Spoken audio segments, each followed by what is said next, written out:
So Sir Keir Starmer said he's got to drop the sir. I mean, it's an impediment. It's not lifting him up, it's dragging him down. Why? Either he's insisting on it, or we, capped offers, are insisting on it. Just drop it, mate. Don't do it, Keir. It ain't worth it. Sir Keir Starmer today claimed Labour is coming home. What on earth does that mean?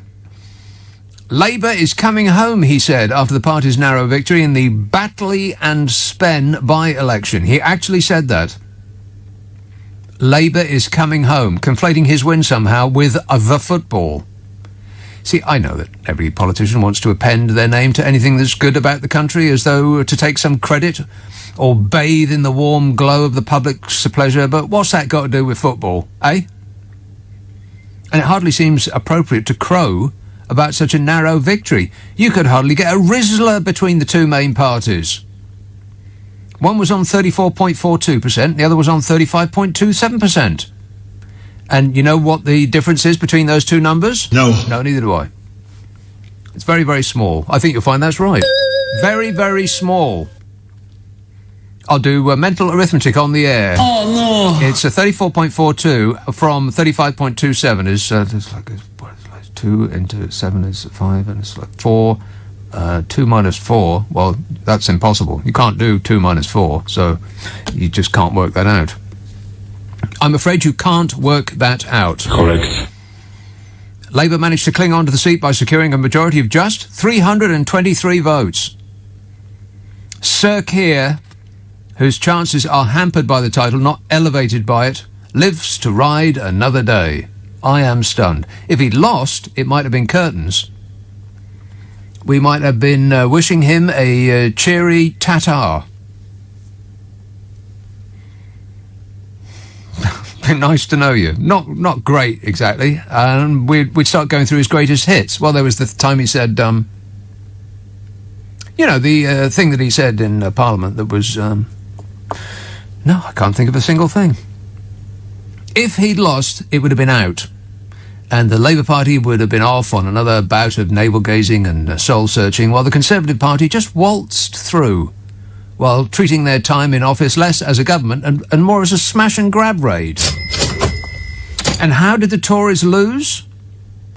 Well, the good people of Batley and Spen gave their vote to George Eat-My-Hat Galloway in huge numbers. And you have to assume that some people who might have voted Tory voted for him instead. 8,264 people voted for George Galloway. Can you believe that? No. No, me neither. 21.92%. That's absolutely massive. What were you voting for? I mean, there must be... Oh, excuse me. That was my stomach. It sounded like the building falling down. I do apologise. I've made a mistake. I am very sorry that I screwed up. Totally I am so sorry. You just don't know how sorry I am. I'm sorry. I'm all apologetic. I mean, it's only polite. Be polite!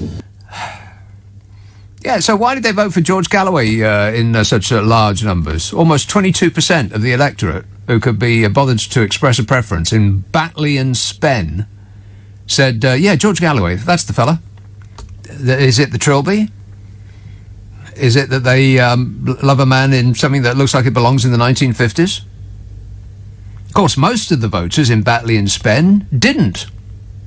Vote, I mean. That's actually true. Most of the people that could have voted didn't. I mean, this is embarrassing, people. It just is. The turnout was embarrassing, to say the least, being as how it's quite important who is in charge, as we know with all the deaths and the austerity and the cuts and the, everything. I mean, I bet more people in that manner watch the England-Germany game than could be bothered to traipse down to the end of the road to spend 10 seconds marking their choice on a piece of paper. It's not like it is in America. You don't have to queue for 8 hours in the blistering hot, hot sun.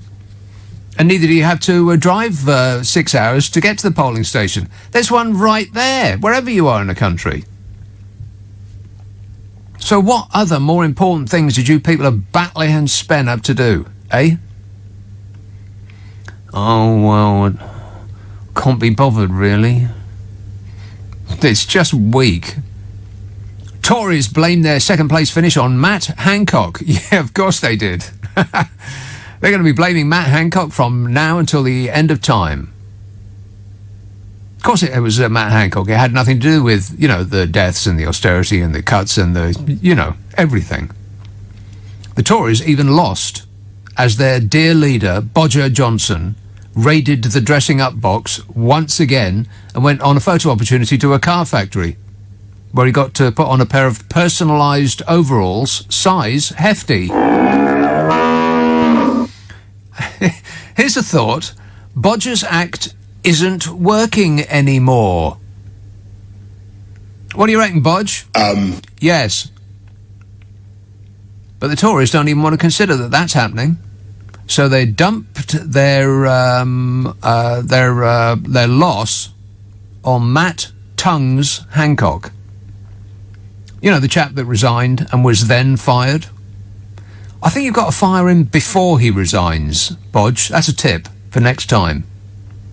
That's person management, that is. Don't wait till they resign and then fire them. You've got to fire them before they resign. I mean, I know this being in charge stuff's complicated. Amanda Milling, the co-chairman of the chairperson, surely. The co-chairperson of the Conservative Party said Matt Hancock's romance with romance. Romance? Oh, do me a favour. Matt Hancock's romance with aide Gina Coladangelo was something that came up on the doorstep. Well, there's a joke in there. I'll just leave that and walk by it. You're welcome. Thank you. Tempting though it is.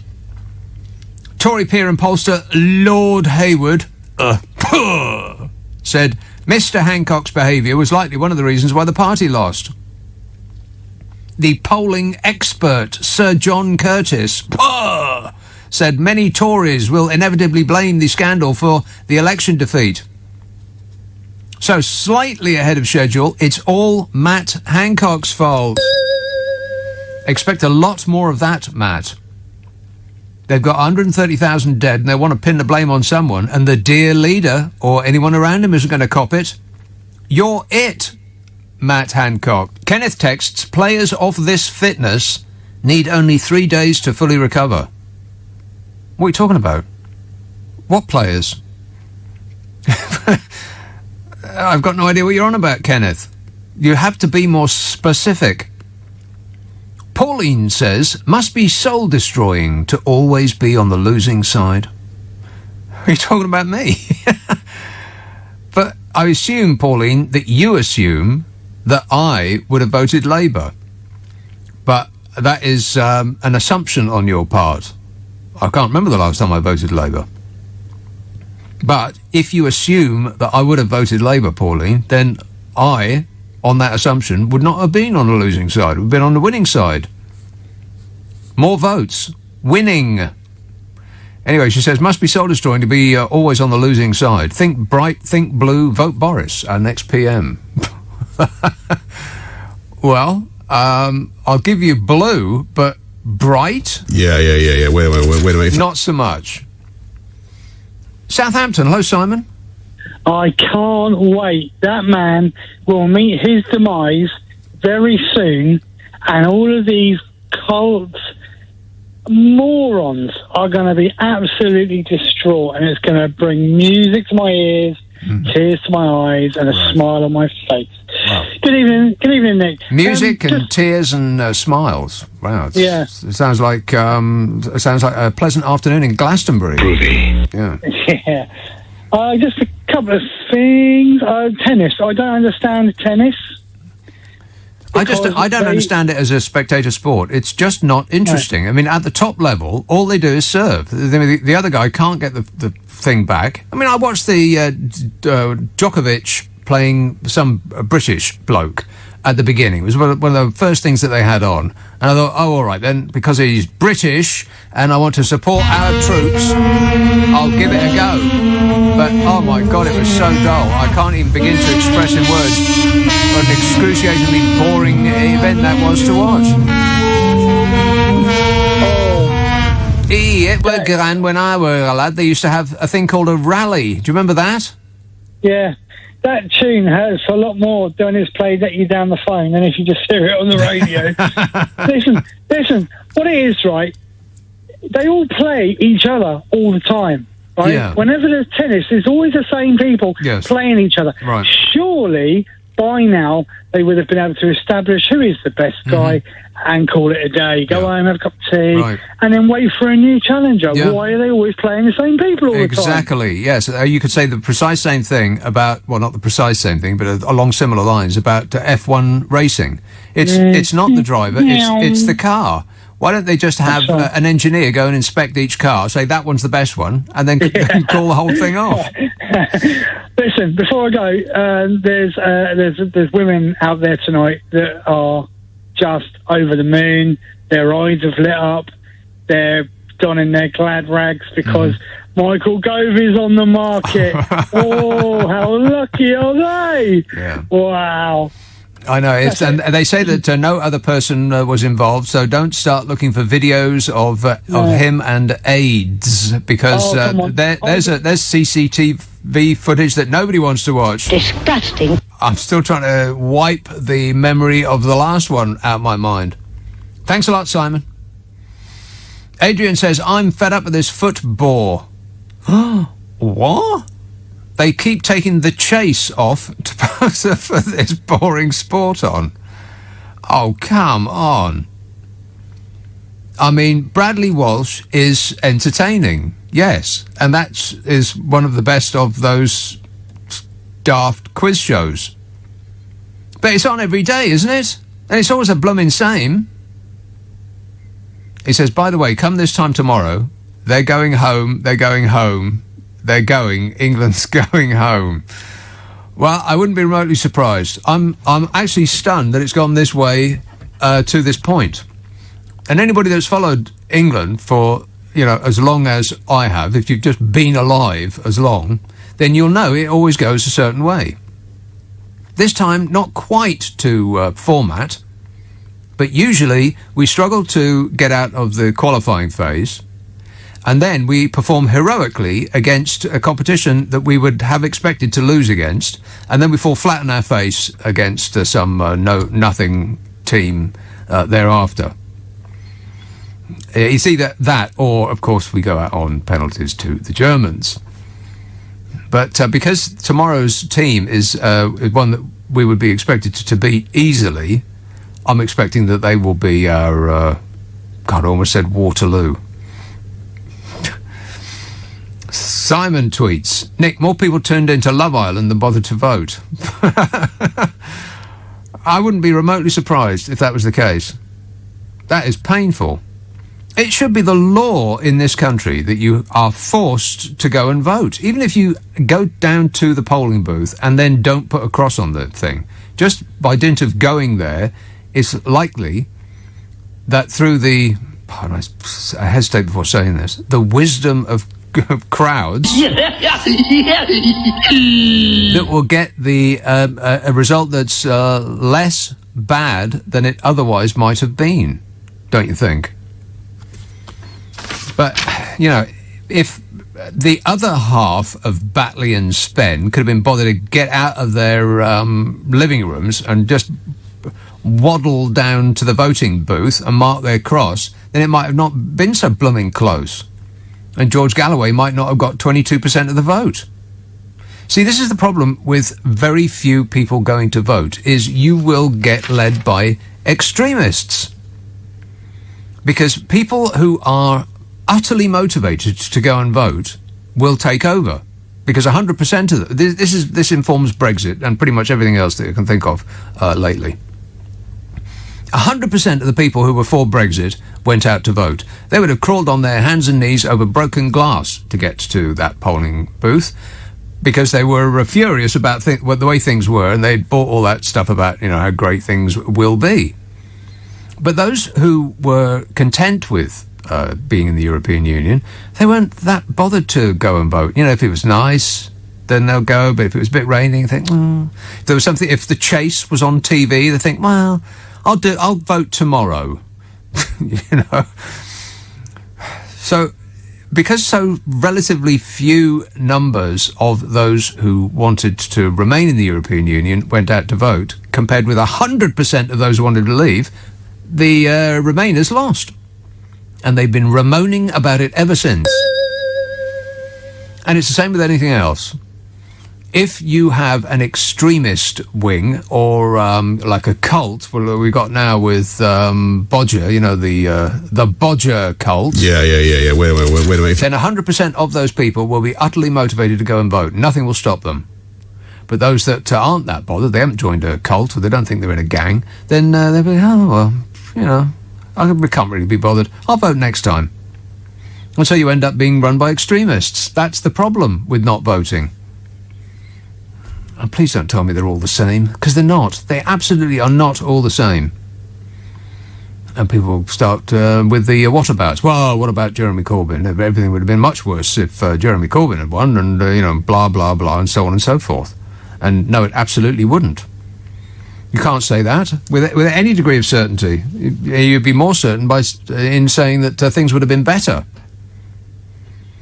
Being as how, you know, this current regime have fashioned one of the worst responses to this, and continue to do so, by the way.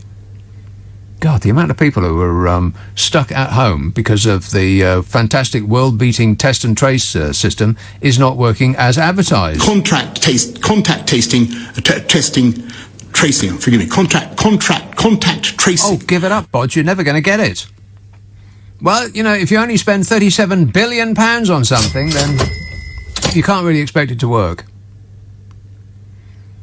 What is it about? I don't have the figures in front of me, so I'll make them up. It cost our contact tasting system that doesn't work cost as much as 18 times the amount that NASA spent on putting a rover on Mars. Can you believe that? No. Even if it's not true, it doesn't prevent it from being a fact. Richard texts, Nick, did Matt Hancock really say earlier in the week, as part of his statement, that he was in a relationship with Gina Cono-Dangolo? Very strongly. Very strongly. Totally, really, very strongly. I'm very strongly seeing her with great strength. He says, not only do they copy what Donald Trump does, now they copy what he says. Well, everything he does and says is proper. Everything that I've done is 100% proper. That's what I do, is I do things proper. He lied. Kath texts, Nick, whenever I think of George Galloway, I remember him crawling around on the floor with Rula Lenska in skin-tight leotards, pretending to be a cat on Celebrity Big Brother. It was vaguely sexual and very disturbing. My poor brain needs a shower, says Kath. Yeah, you need to fill one of those squeezy bottles of water, squirt it in one ear and come out the other. Clean your brain out. I didn't see that, but I've heard about it, but I didn't see it. And nor do I want to see it. Ever. I appreciate your cooperation on that. Thank you. Yorkshire. Mike. Hi, Nick, you well? I am great, mate. Good. Yeah, a couple of things. Batley and Spen. Yeah, what do you know about Batley and Spen? The media are investing vast amounts of writing and paperwork and speak on all this. It's completely irrelevant, because the four big things in Batley and Spen really are Brexit, in that people who voted Brexit will have to vote Conservative or lose face, the vaccine rollout, Galloway, who has just stirred up a load of religious stuff by bringing Palestine, Kashmir and the Iraq war into it, and Hancock. Now, Galloway's irrelevant at the next election, Hancock's irrelevant at the next election, and Brexit and the vaccine bans will have faded. So what is important in Batley is irrelevant at the next election. This is just a complete one-off. Right. Okay. So why are the media investing huge amounts and getting huge expert after expert on to say how will this affect the next election and will it affect Starmer? Well, not really. It's now you say that the media is making great efforts in that regard, but I think that the opposite is true. To my eyes, the media were making great efforts to ignore it completely because it wasn't as they had planned and predicted. Yeah, there's a lot of them were coming on saying, well, Hancock made the difference. He tipped the balance. Well, when Galloway's got 8,000 votes, how can Hancock's minor effect on this have any particular issue? I mean, you think that, Hancock, what difference does it make, Hancock? I mean, really? I mean, it happened so tight up to the actual election, that whole Hancock thing.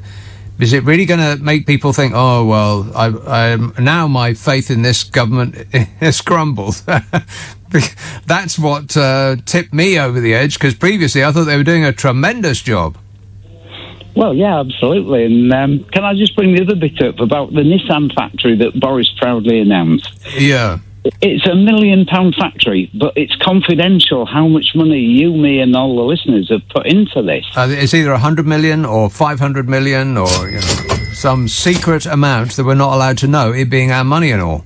Exactly. Well, if he's put 600 million in and Nissan have put 400 million in, he's bought those jobs at £100,000 each. But what no one's bringing up is that according to EU rules, if we have subsidised those batteries, if they go into EU, they'll either be banned or tariffed.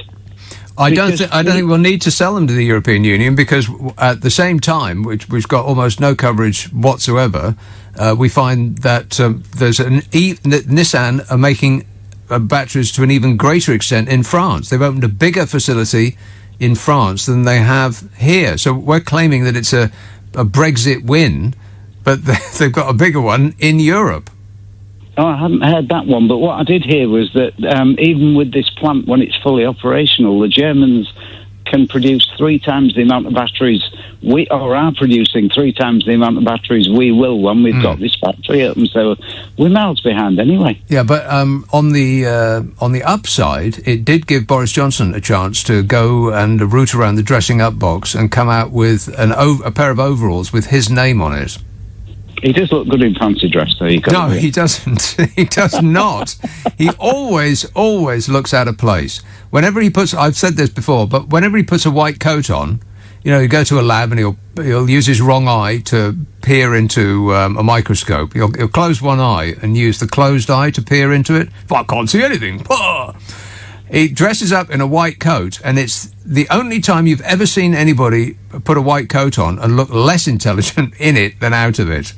He does look like he works behind a chip shop bar. Absolutely. Anyway, how dare somebody accuse you of picking the wrong side? You're always on the right side of reason. Correct, Amundo. Yeah. So have you ever been to Batley and Spen?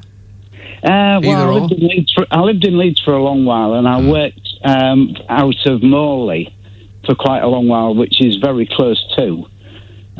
So yeah, I did. Part of my area was Batley and Spen. Right. So, well, I spent 6 months in Leeds one summer, and it's I enjoyed it tremendously. But Batley and Spen was not on my to-do list.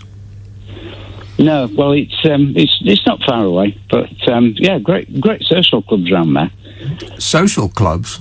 Yeah, the sort of working men's clubs and what have you are absolutely brilliant around there. The atmosphere and everything in there is wonderful. Working men's clubs? When did you go there? 1970s? Yeah, I went to uni in 72 in Leeds. So you are talking about ancient history? Well, it is a bit, yeah. I mean, they've all gone now because you shut all the mines and everything, didn't they? But yeah, it was good. Yeah, it was good when I were a lad, yes. All right, excellent work. Thanks a lot, Mike. 0345 6060 973. Yeah, I was amazed at how little coverage there was. I mean, in most of the right-wing press, there was almost zero coverage. They couldn't find the space, what with all those vital stories about 2 princes not having a love-in and the statue of a princess being so awful that critics wanted it pulled down. The same critics that are furious that some Canadians thousands of miles away are pulling down statues of queens. Isn't that weird? They were all piling on. Oh, it's disgraceful. All of that. They're going on about how woke the statue is and doesn't even look like her. And pull that thing down. And, oh, wait a minute, there's somebody pulling down a statue over there. Kill them all. Yeah, I bet Bodge, though, was absolutely delighted to reignite that nonsense about statues, as though it was the most important thing that happened yesterday. People in a far-off land pulling down an image of an unelected foreign head of state. How could they?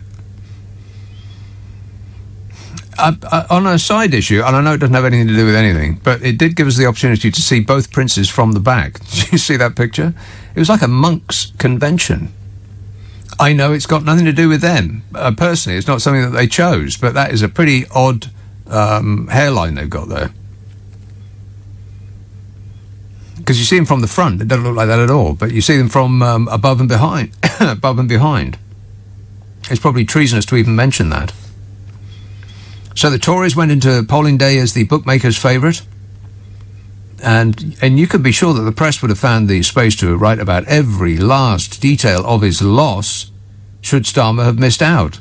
But as he won, it was almost like, well, nothing to see here. Please move along. And the real story went unremarked on. It is the Conservatives' second nasty surprise in a matter of weeks, because they lost to the Lib Dems in Chesham and Amersham. Bodger's act isn't working anymore. Is it, Bodge? His magic seems to have deserted him. I mean, Starmer's act isn't really working either, but he does at least seem to have woken up a bit. Did you notice this week? PMQs. I mean, he was ever so politely chewing chunks out of Bodge in Parliament this week. And Bodge lapped into his, who, me, sir? Hurt expression of fake indignation. I mean, he sort of crumples his face up and looks to either side of him as though Starmer's talking about somebody else. You know, someone behind him. No, Bodge, you.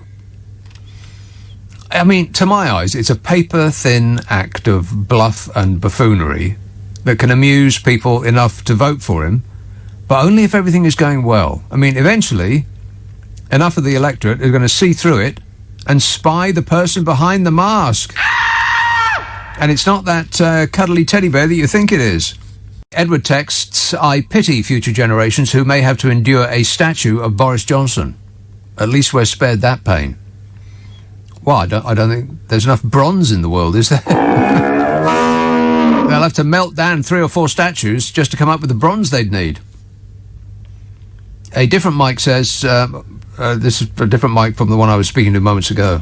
Batley Variety Club staged concerts by performers including, but not limited to, Louis Armstrong, Shirley Bassey, Tom Jones, Roy Orbison, The Big O, Eartha Kitt, Morecambe and Wise, Gene Pitney, Neil Sedaka and Ken Dodd. Ken Dodd, his show used to last so long, he's still on stage there. They said at the peak of its success, the club had 300,000 members. Wow. That's some lineup. All on the same night, you say? George tweets, Boris Johnson is probably giving Nissan so much British taxpayers' money it covers the EU tariff. They're laughing their heads off in Tokyo. I bet they are. I mean, these companies that make billions and billions and billions of pounds, they play one government off against another for all sorts of special favours. Well, we want a new factory and we want it to be completely carpeted and we want 6 new roads to feed it and we want all of our electricity paid off and don't even think that we're going to pay any tax because, that's not going to happen. And we want chocolate cake with kisses on top every day for the rest of our lives. It seems a bit desperate, doesn't it, that this is paraded out this week. That Bodger actually, took the time to go up there and try on a personalised jumpsuit. What is it with that man in the dressing-up box? I mean, every single moment of his life is a photo opportunity. When he was the mayor of London, every single thing had to have his name appended to it. It was a Boris this or a Boris that, Boris Bridge, Boris Bus, Boris Bikes. Every single thing began with the letter B and had his name Boris in front of it. Including most of the things that he promises and didn't actually happen. Still waiting for that bridge, Bodge. Deirdre says, what's the point of PMQs? Regardless of the question, Johnson's answer was vaccine, vaccine, vaccine. It was an absolute joke this week. Question, did you sack Hancock? Answer, our vaccine rollout is world-beating. Yeah, just a little pinprick. That'll keep you going for the show. Rock and roll! God, look at that switchboard. Hello, is this thing on? 0345 6060 973. Full disclosure, I had about 15 pages worth of material and the computer that I was typing them on ate it. I was clacking away, HAPPY, thinking, oh boy, have I got a show for them. And I look I look from the keyboard up to the screen and it had gone. Disappeared. So I've got nothing. This is just me off the top of my head here. That machine ate my homework, like a dog. That is my excuse, and I'm sticking to it. David texts, the amount of taxpayers' money the government is donating to the car battery factory is £350 million every week. I saw it written on the side of a bus. Yeah, that bus don't lie, that's for sure. The people in it, though, do. Absolutely. Liar! It's the passengers what are the problem. Jim says, Keir Starmer winning in Batley and Spen is nothing to be proud of. He won with a smaller majority than when Corbyn was leader. This at a time when the opposition should be winning against this government. The opposition should be absolutely crushing this government. I mean, with everything that we know already, never mind about the known unknowns or the unknown unknowns. It's the known knowns that should be doing for them. And yet it was a paper-thin win. Labour, 35.27%. Conservatives, 34.42%. That's very, very close. That's less than 1%. Even I can figure that out. And George Galloway got almost 22% of the vote. Now, and all of the other parties were nowhere. Poor Lib Dems. Well, it's not Lib Dem territory, is it? What do the Lib Dems actually stand for? I mean, what's their thing these days? And there were no Greens there at all. Well, they don't do Green in Batley and Spen. The Looney Party, on the other hand. I'm a bit surprised that you can get away with calling yourself the Looney Party, the monster raving Looney Party. I mean, that's a bit, un-PC, isn't it? Jim says, I don't know, I've done that. Jane texts, I insist my husband and I vote in any election as both the working man and women fought to be able to vote. Yes, exactly, Jane. If you couldn't vote, then you'd be complaining your face off. But because it's free and easy to do, then most people, and it is most people, that's the shocking part. Most people in Batley and Spen couldn't be bothered to go to the voting booth. Why not? Don't tell me that they're all the same and nothing ever happens.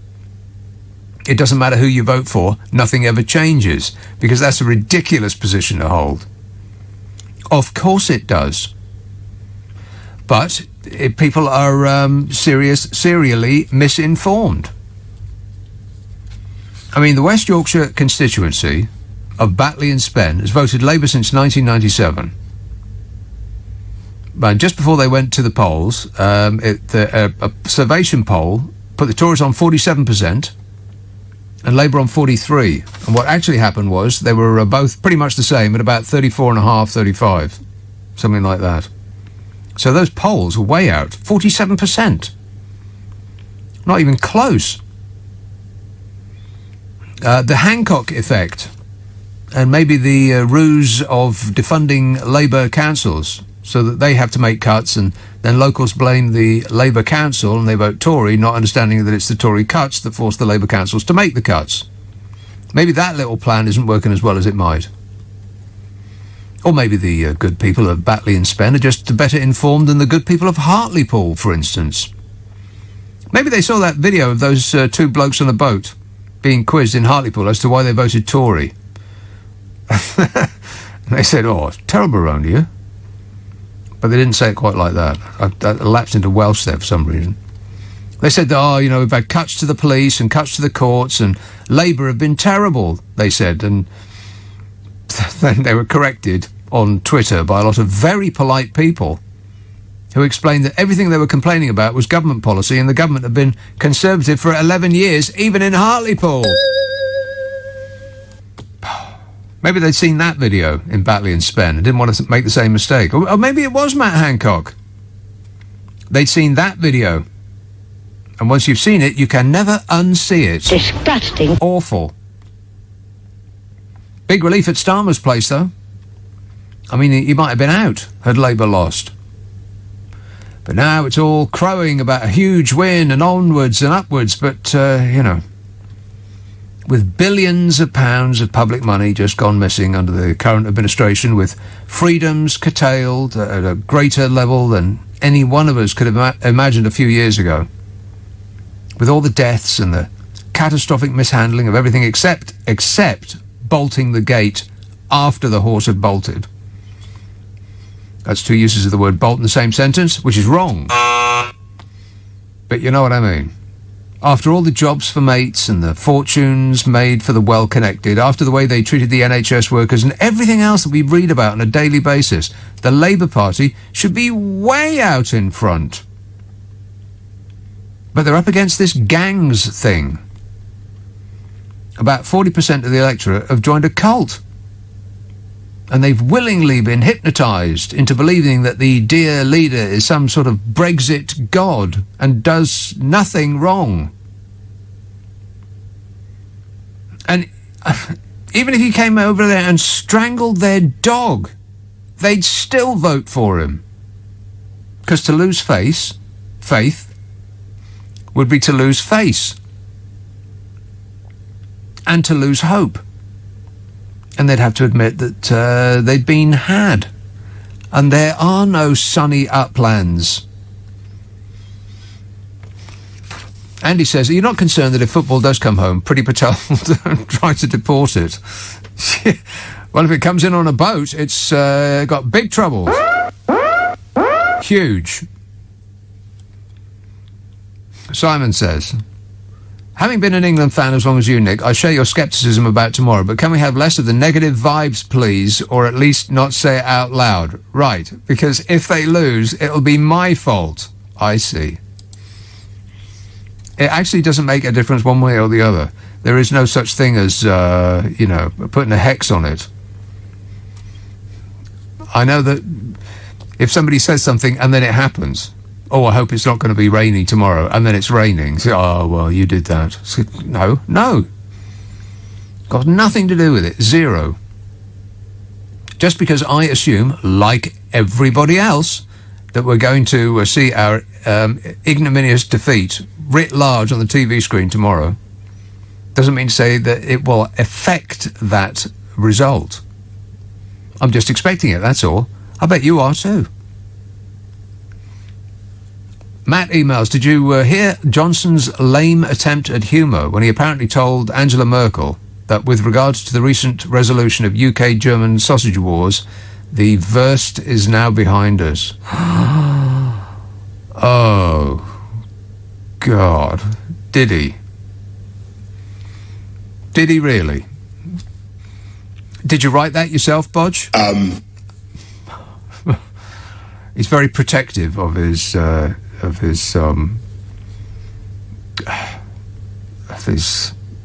can't think of what that word is now. I've walked myself up a cul-de-sac. It usually happens once a show. I confidently march up a cul-de-sac and I think, I can't think of what that word is at the moment, but don't you worry. By the time I reach the end of this sentence, I'll have thought of it and everything will be working out fine. No. Reputation. Yeah, he's very, very keen on his reputation for writing. Ain't that right, Bodge? Contact tasting, tracing. Forgive me. Contact tracing. I haven't seen that video, but it doesn't prevent me from having a strong opinion. That was a setup. That flag had cat food under it. Admit it. What a story, though. Michael Gove. Blimey. Michael Gove, Matt Hans Hancock, Bodger, the philanderer-in-chief. The Conservative Party really is the party of family values, no? No. Let's have a call in Glasgow. Hello, Liam. Hello, Nick. How are you? Good, thanks. Good. First-time caller and long-time listener. Good man.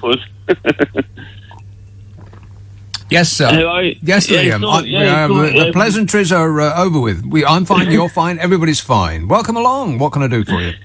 Basically, what I wanted to say is that Boris Johnson and all of his crew, they don't really reflect in Scotland, especially in Glasgow. Yeah. Everything that he does is just, we look at it and think, WTF. If you get the acronym.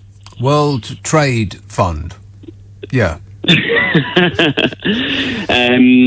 So like what he does for Scotland is non-existent, really, in my eyes. His magic doesn't play north of the border. No. Exactly, and there's this whole royal offensive that's going on at the same time. Get the royals involved. Yeah. To I can't imagine that that's going to make a positive difference. So so Wills and Watsit are going to go and spend more time in Scotland, and for what effect do they think that that's going to have? The Scottish are going to fall back in love with the English again. It's going to have very little effect. Zero. I was working, earlier on this week in the West End of Glasgow. I was outside getting some fresh air, and I seen a police motorcade try past. I was like, I'll go into the main street. What is all this about? Then I seen the Royal Standard go by and the Royal Bentley, and through the window I see the Queen and her daughter, Princess Anne. Yeah. And I think, what are they doing? And they're going to a call centre around the corner. What? They're going to a call centre around the corner. Why? Apparently, they have an interest in a space data company. That's what their interest is. Their genuine interest. A space data company? What's that? Yeah. What's it? Right, a company that has data on space or in space? In space, apparently. In space? Wow. In space, Nick, yeah. Well, they're investing in space. Yeah. Yeah, well, no one can hear you scream. How genuine do you think that is, Nick? No. Well, if it's about money, then I'm sure it's very, very genuine indeed. They don't muck about when it comes to money. No. Pro-unionist offensive, Nick. Okay, well, I wish them the very best, and I think it'll be an uphill struggle. And I wish you all the best. Thanks a lot, Liam. 0345 6060 973. That's a report direct from Sucky Hall Street. Bill text, that'll teach you to save from the start, not at the end. Oh, you're talking about I lost my Word document. I lost my Word document. Yeah, I did. And it's unretrievable, apparently. It cannot be brought back. I was clacking away, perfecting my script, and I look up from the keyboard and it had gone. And I thought, well, I didn't think, I said an expletive out loud. Disgusting. Several times. I'm sorry to the newsroom. I am very sorry that I screwed up. I know that journalists are unfamiliar with rude language.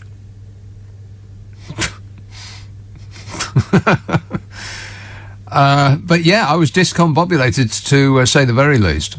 I worked all day on it, and it just disappeared from my eyeballs. All of that work. Oh, well, never mind. And I thought, well, there must be some way of getting it back. There must be. I mean, it was on the computer, and then it was off the computer. The computer knows. It's in there somewhere. The computer knows everything you've ever done. Affirmative. And you think it would be able to regurgitate it back out, but apparently not. Apparently that's an impossibility. Thanks a lot, computer. You see, Bill Gates. Why, I oughta. Andy says, do you remember Sven Goran Eriksson? Close. There or thereabouts. From back when we used to get knocked out in the quarterfinals, says Andy. Yeah, of course I do. Him and, all of those other Spens. Harry says, it was a strong win for Labour. 2019 had a big right-wing independent vote of 12%. And the Brexit Party 3%. Throw in the Tory vote and it makes a total of 51% for the right-wing vote in 2019. Big win when you consider Galloway. Other than that, you're right. What, other than being wrong, you mean? I'm completely correct in every respect. I'm going to add up the right-wing vote with using mental arithmetic. Oh, no. So it was, we'll assume that Galloway was the right-wing vote. So that's 21%. Tories the right-wing vote. So that's 56%. Wow. I'm crossing Batley and Spen off my holiday list. Fortunately, we get to go to Germany now. Isn't that great? No. Now, British tourists will be able to go back to those places in Germany that they've loved from previous summers, like, all those places in Germany that British tourists flock to, like, I've got no idea. I'm coming up with nothing. Let's have Waterloo. Will. Oh, hello. I'm actually back in Camberwell now. Ah. I've been listening diligently to your to the conversation. That's very quick driving there, Will. You know what it is? Well, I was on the buses and I still cannot get over that the new normal is back. I was on the South Bank earlier having a drink, and I just looked around and I realised, hang on a second, I'm in a sea of people next to the blinking National Theatre. You just think, when did this come back? Yes. 2 years sitting at home. So have they put the seats outside the theatre? Yes, they have, and it's all. I mean, I had a mask to go to the bar or whatever, but otherwise, no one's sitting around in masks. It's just essentially normal. Is my reading of it. Wow. Well, yeah. I will go to the foot of our stairs. I mean, that's one of my favourite places in London to hang out of really? Summer's evening, and it's back. It's back. Yeah. Well, a pint of ale was £5.90, which I'm convinced is a little bit of inflation. £5.90 for a pint of beer? That's ridiculous. £6.30 with a gratuity, and I thought, hang on, I'm taking that off because you're only bringing that over. But, yes. Yeah. Well, now wait a minute. He brought it over, or you went to the bar? No, it was brought over because you have to have it brought over. Oh, and it was a decent round of 6, but after that, I came late, so it got proper stitched up there. But, right. I have some good news to share in lieu of your programme disappearing. And I was listening the other night, having heard you say that you prepare it. I just didn't used to believe that. I just thought, surely he's riffing this. And I realised, actually, there's quite a lot of structure to this. He can't be thinking this up live, so hats off there. Thank you. But no, I listen to you regularly on a podcast, and I listened to a few others, right? And I heard it was the lady who came up with BioNTech, the cure for COVID. Sorry, the vaccine cure, or one of those. And anyway, she came up with this thing 11 years ago, right? mRNA. Yeah. What it is, it's the code, or you may want the source code, or for earlier listeners, the CD-ROM.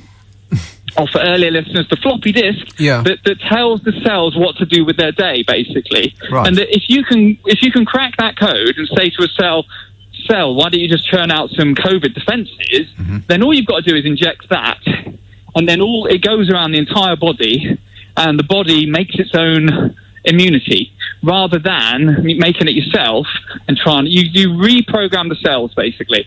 And I personally have had 2 Pfizer injections, so I'm I'm really chuffed, and I've benefited from that. But you had the Class A injections, whereas apparently, I had the cheaper form. You know, yeah.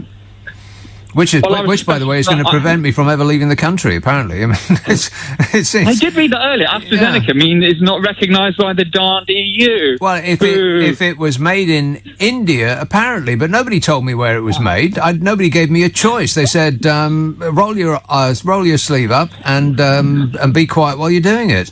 And then this woman just launched herself at me from the other side of the room. I was really quite surprised. It was like it wasn't a medical procedure. It was more like an attack. But on the reverse of that, once I got a little bit of paper at the end saying, you've had 2 Pfizer, I felt quite smug. So, Class A. Yeah, as if I deserved some bonus for that. Yeah, and I've been thinking about that. I don't think I got a piece of paper that said I got 2 vaccines. I know I got 2 vaccines, but I don't think I can prove it. So I'm going to have to... But if you log into... Yeah, go on. Have you got the app on your phone? Because if I log into the app on my phone now... not. Oh, no. Come on. No. I'm as cynical as the next man, maybe not as cynical as yourself, but overall, no one's looking, no one's checking. And all you do is you log in, and it says all my stuff about when I went to Thailand 5 years ago and had diphtheria and others. It all just pops up. Only if you show people. But, yeah. No, the point I was going to make, right, is that this mRNA, if you consider diabetes with the pancreas cells, they just get a bit lazy, they just turn off. And what you'll be able to do soon, apparently, is get this mRNA and just fill it with, reboot the pancreas cells, inject it, and then over time it will reverse diabetes. Yeah, sure. And the other thing that made me call you was that male pattern balding, hair loss, that could be in the crosshairs. Yeah, I'm sorry. This all sounds great, Will, but it also sounds like the kind of thing you read on the front page of the Daily Express.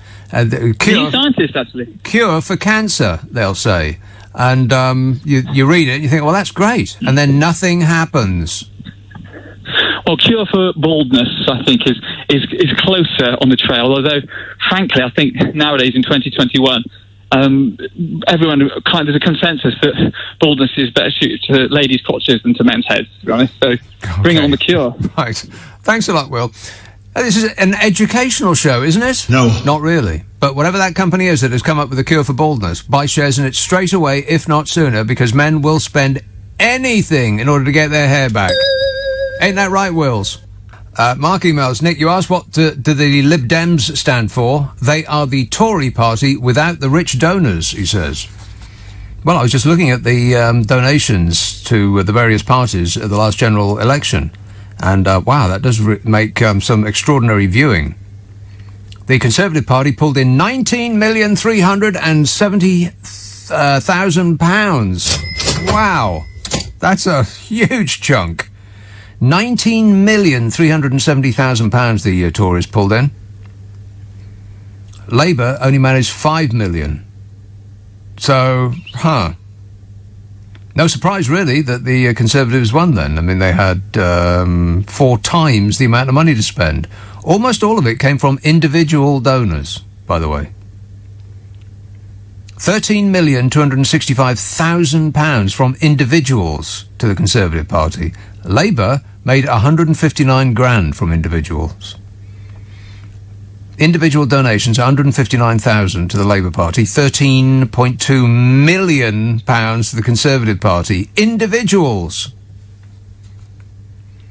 Most of Labour's money, of course, came from trade unions. Trade unions who are representing millions of people. Individuals, on the other hand, only represent themselves. And the Lib Dems made almost 10 times as much from individual donations than the Labour Party. Wow. So there's some justification for that thought. What do they stand for? The Tory Party without the rich donors. Well, actually, there's no justification for that. So I'll take that back. They do have rich donors, apparently. Way more than the Labour Party do. No question about that. York. Jan. Hello, Nick. How are you? I'm great, mate. Good. Now then, how can you say that tennis is boring? Oh, so dull. No, it isn't. How can you say that? Well, I watched it the other day, and there weren't any rallies. It was just serving. Who were you watching? Djokovic and somebody else? Yeah, some English bloke. Well, the tennis used to be they would serve and then they would rush to the net and then they'd start volleying. Yeah, that's right. And they used to have a thing called a rally where they'd hit the ball more than once. And it used to be quite exciting, you know, McEnroe and Connors and Nastasi and all that. That's right. Yeah. But these days they just whack the ball at 130 mile an hour. The other guy can't hit it back, and that's the point. And then they do it again and again and again and again and again. You get two good players together, then they start rallying. Yeah, I doubt if you get...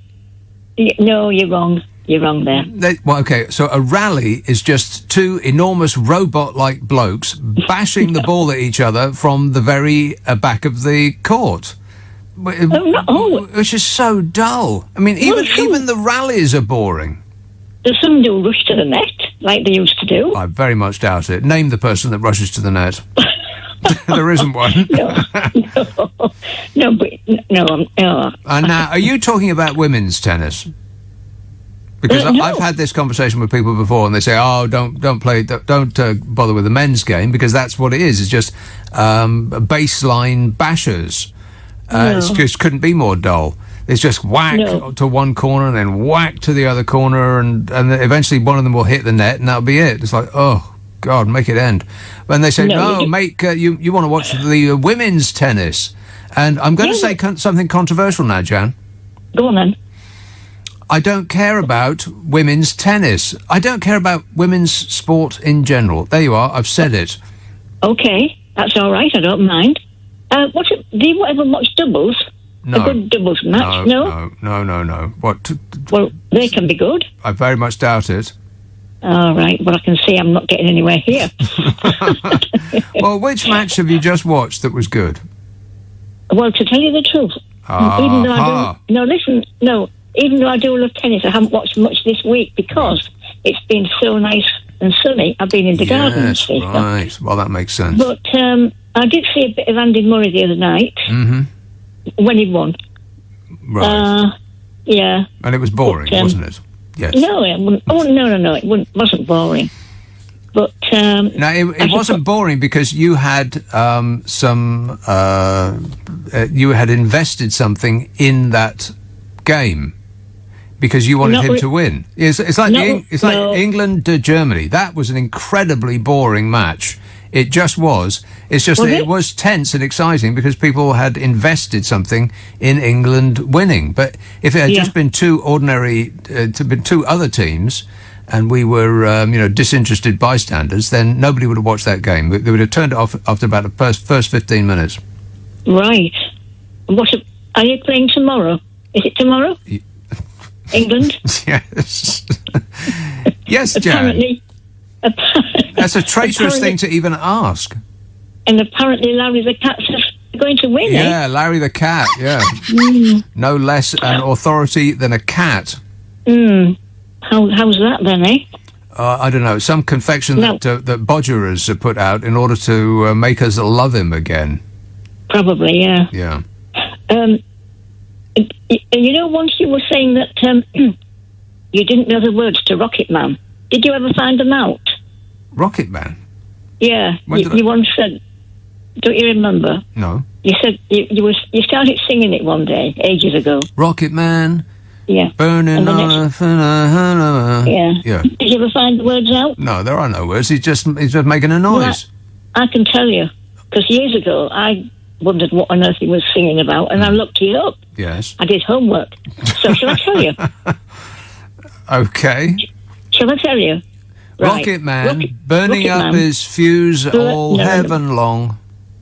Burning out his fuse, up here alone. Up here alone?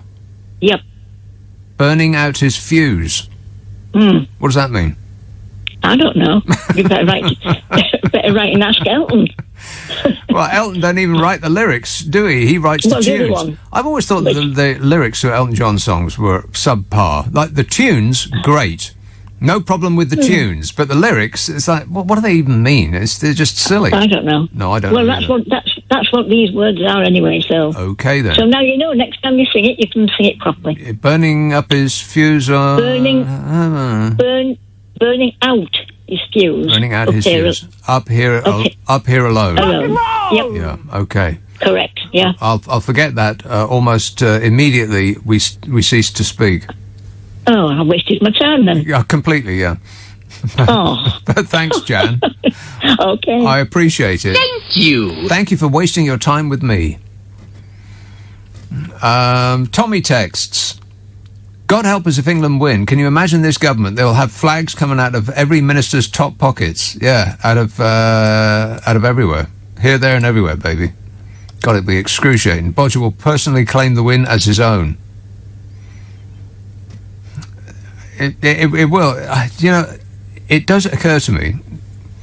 Now, this is a traitorous thought, but the country seems to have turned a corner with the current regime. Bodger's Act isn't working anymore. I think that if we win this tournament, the government will claim the win as their own.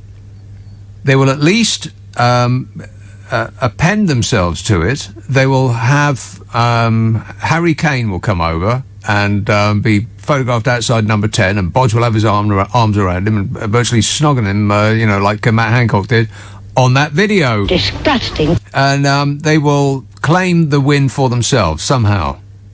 They will paint themselves into that picture, no doubt. And some of it will rub off on him. And there's part of me thinking, oh, no, we can't let that happen. It's got nothing to do with you, Bodger. Stay out of it. I mean, up to this point, he's never expressed the slightest interest in football, has he? We know that he doesn't play football. He's an Eton boy. They don't do football there. As close as they get is that wall game, that stupid sub-rugby thing that they do. All braying on the top of the wall as they... I've got no idea what they do. But it's something involving a ball. I know that. But he doesn't do football. None of them do. Rugby is what they do. Don't get me started on rugby. There's another one. Boring. It's not even a sport. It's just a bunch of steroidal freaks running at each other. You know, but apart from that, I don't have any strong opinions. Jay tweets, Nick, do you think that Andy Murray is listening to Coldplay and crying? Listening to Coldplay and crying. Rock and roll! John says, the comedy series Father Ted had a priest called Father Jack whose main function throughout was simply to shout one-word responses to anything going on around him. He'd bellow, drink, girls, or the Irish equivalent of a four-letter swear word. So now do we have a Father Bodger who shouts out one-word responses? It's vaccines, he barks to everything. Yeah. It's the only thing that they've done right. Closing the door after the horse has bolted. That, very successful at. Coincidentally, it's the only thing that he's got out of the way of. Is let the experts, people who actually do this for a living, of the NHS do it. And just got out of the way. Maybe if you just got out of the way more, then we wouldn't be in the state we're in. Think about it, Bodge. Take a holiday. Why do you put your feet up. Relax. You deserve it. This one says, Larry the cat has been programmed. Well, I think it's joined a cult. Kensington, Idris. Yes, sir. Thank you very much. Thank you very much. I would like your comments on the following statement. Right. One of the caller, not on your show. God bless him. He was so lucky he wasn't in your show. It was in the show of Mr. Andrew from I think 6 o'clock. He said the following. I'm gonna get what the meaning of his statement. He said, we as a British, we should be so lucky, and we are so blessed that we have a prime minister like Boris Johnson. and only. Yeah, that's my response so far.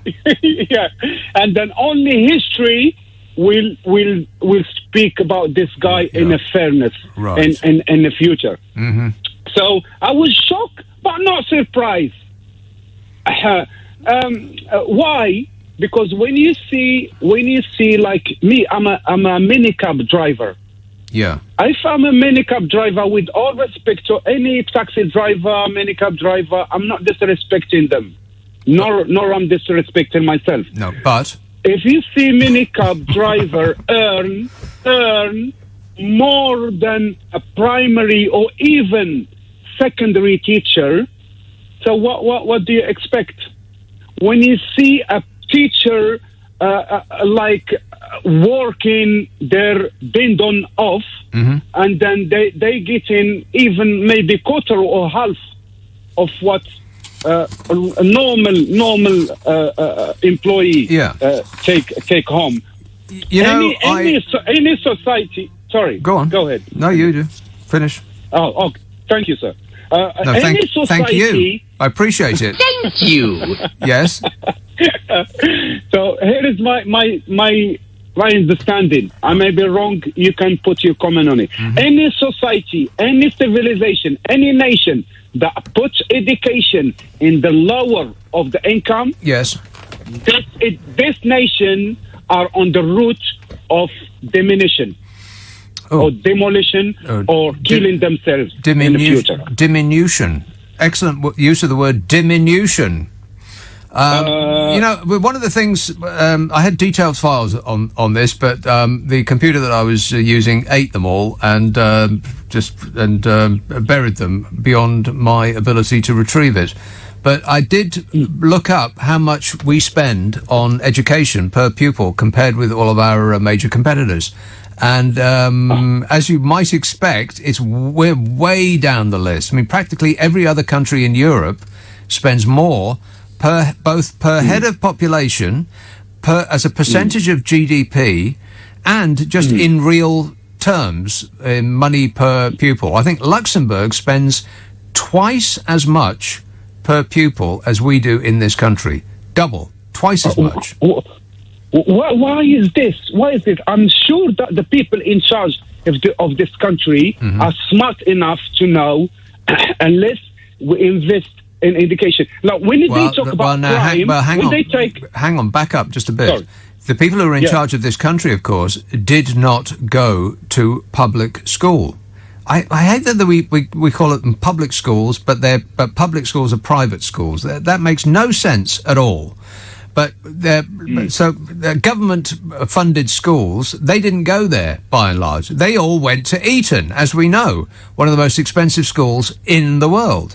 And in this country, we spend a greater percentage of the amount that we spend on education is spent in private schools in this country, more so than any other country, I think, in the world. We spend, as a percentage of the amount of the total amount of our education budget, we spend a greater amount on private schooling than any other country in the world, as far as I could see. It's worse here than anywhere else. So the government fund these private schools? No, I'm talking about if you just add up all of the money that's spent on public and private schooling, then we have a greater percentage of the money spent in private schooling than any other comparable country. I mean, some countries, like Sweden, of course, always so blooming perfect. Sweden, practically zero is spent in private education. It's all in public. Not public schools, but publicly funded education. Why are they called public schools when they aren't? They aren't. Yeah. Here is the thing now. Why people don't have this awareness to start implementing this awareness in electing people that they can take care of this field? Because nobody bothers to look anything up. We have been gifted have you seen the internet? Oh, the stuff that's on there. Disgusting. The internet is the greatest resource for finding information that has ever been invented, including paper. You can look anything up and it takes you about 2 seconds flat. And can people be bothered to do that? No. Of course not. They form an opinion based on no information of any kind whatsoever, and then they stick to it for their entire lives. They don't bother to look it up. They don't bother to check if it's right. They just assume that they are geniuses and they made the initial right choice based on, I don't know, gut instinct, membership of a club or a cult. You know, so they keep blaming the wrong people for the things that are ailing them. And we spend less money on educating our children than practically any other country in Europe. That's true. Yeah. Can I ask you a question? And I hope one of the whoever in charge to answer this question. Why they telling us, oh, go do the testing in NHS, go do testing in NHS, but if we are traveling, no, don't take the result of the NHS, go to private and make a payment. Who's saying that? Everybody. Now, if you want to travel, you cannot take the result of NHS as a proof that you don't have a coronavirus. You have to go privately, pay for it, then take the private one. The NHS one is not accepted. So I'm traveling to Morocco. Yeah. Luckily, I've got my vaccine. I've got double vaccine for the wrong reason. That's a different discussion. But I'm gonna take my daughters. Yeah. When we called to book tickets, they told us, okay, my daughters 17 and 18, they need to have a PCR test. I said to them, okay, we're gonna take the one in NHS. They said no. You have to do it privately. And then NHS itself, they put in the details of the providers that you can go and then put the money and then get tested. While the test is just around the corner and then it's free. I don't understand why they want us to go and pay this money while the service is there for free. Well, this is all new news to me, and so my answer is I don't know. It's not a clue. Oh, I don't blame you because there is a lot of disasters from this amazing Boris Johnson. Yeah. Thank you so much, Mr. Nick. No, thank you so much, Mr. Idris. Thank you. Appreciate it. See, now that's just good manners. Be polite. Simon says, what happens to you annoys me about computers. You can look for trainers on one website and spend the rest of your life getting pop-ups of shoes that you don't want. Yet you can't get back a document that you typed on the same machine. Yes. Correct amundo. That is bloomin' annoying. You're right. You make the mistake of looking at an advert for a pair of sunglasses. Big mistake, huge. Because you'll be peppered with adverts for sunglasses for the rest of your life. They'll never leave you alone. Have you thought any more about buying that pair of sunglasses you looked at? All right, I'll buy them. Just stop asking me about it. Andrew texts, I just saw Jimmy Ruffin at the Batley Variety Club. It was his birthday, and they did Batley birthday cake, where they lowered the lights and everyone took out and lit their cigarette lighters. It was in the 60s when most people smoked. Right. At the beginning of that, did I say I just saw? Because that's not what he wrote. He said, I saw Jimmy Ruffin at the Batley Variety Club. Did you hear about it? Oh, it was his birthday. And they lowered the lights and everyone took out their cigarette lighters. Which is very dangerous. What else? George tweets, Tory party's co-chair has today admitted that Matt Hancock's COVID rule-breaking was partly to blame for their by-election loss, which is funny because on Wednesday, Bodger reckoned that it was just a Westminster bubble issue. Didn't you, Bodge? Yes. Mike emails, the UK is now on 58 countries' red list, some of which are on our green list. Is this COVID or Bodger-based? Yeah, I think other countries don't want to catch the Boris variant. Ain't that right, Bodger? Yeah. Wait a minute. Mm-hmm. Ricky tweets, did I hear right that Larry the Cat had predicted that England is going to win tomorrow? If we lose, will he be forced to resign and Bodger sack him on Tuesday? Why are number 10 playing with a cat when we're in a health crisis?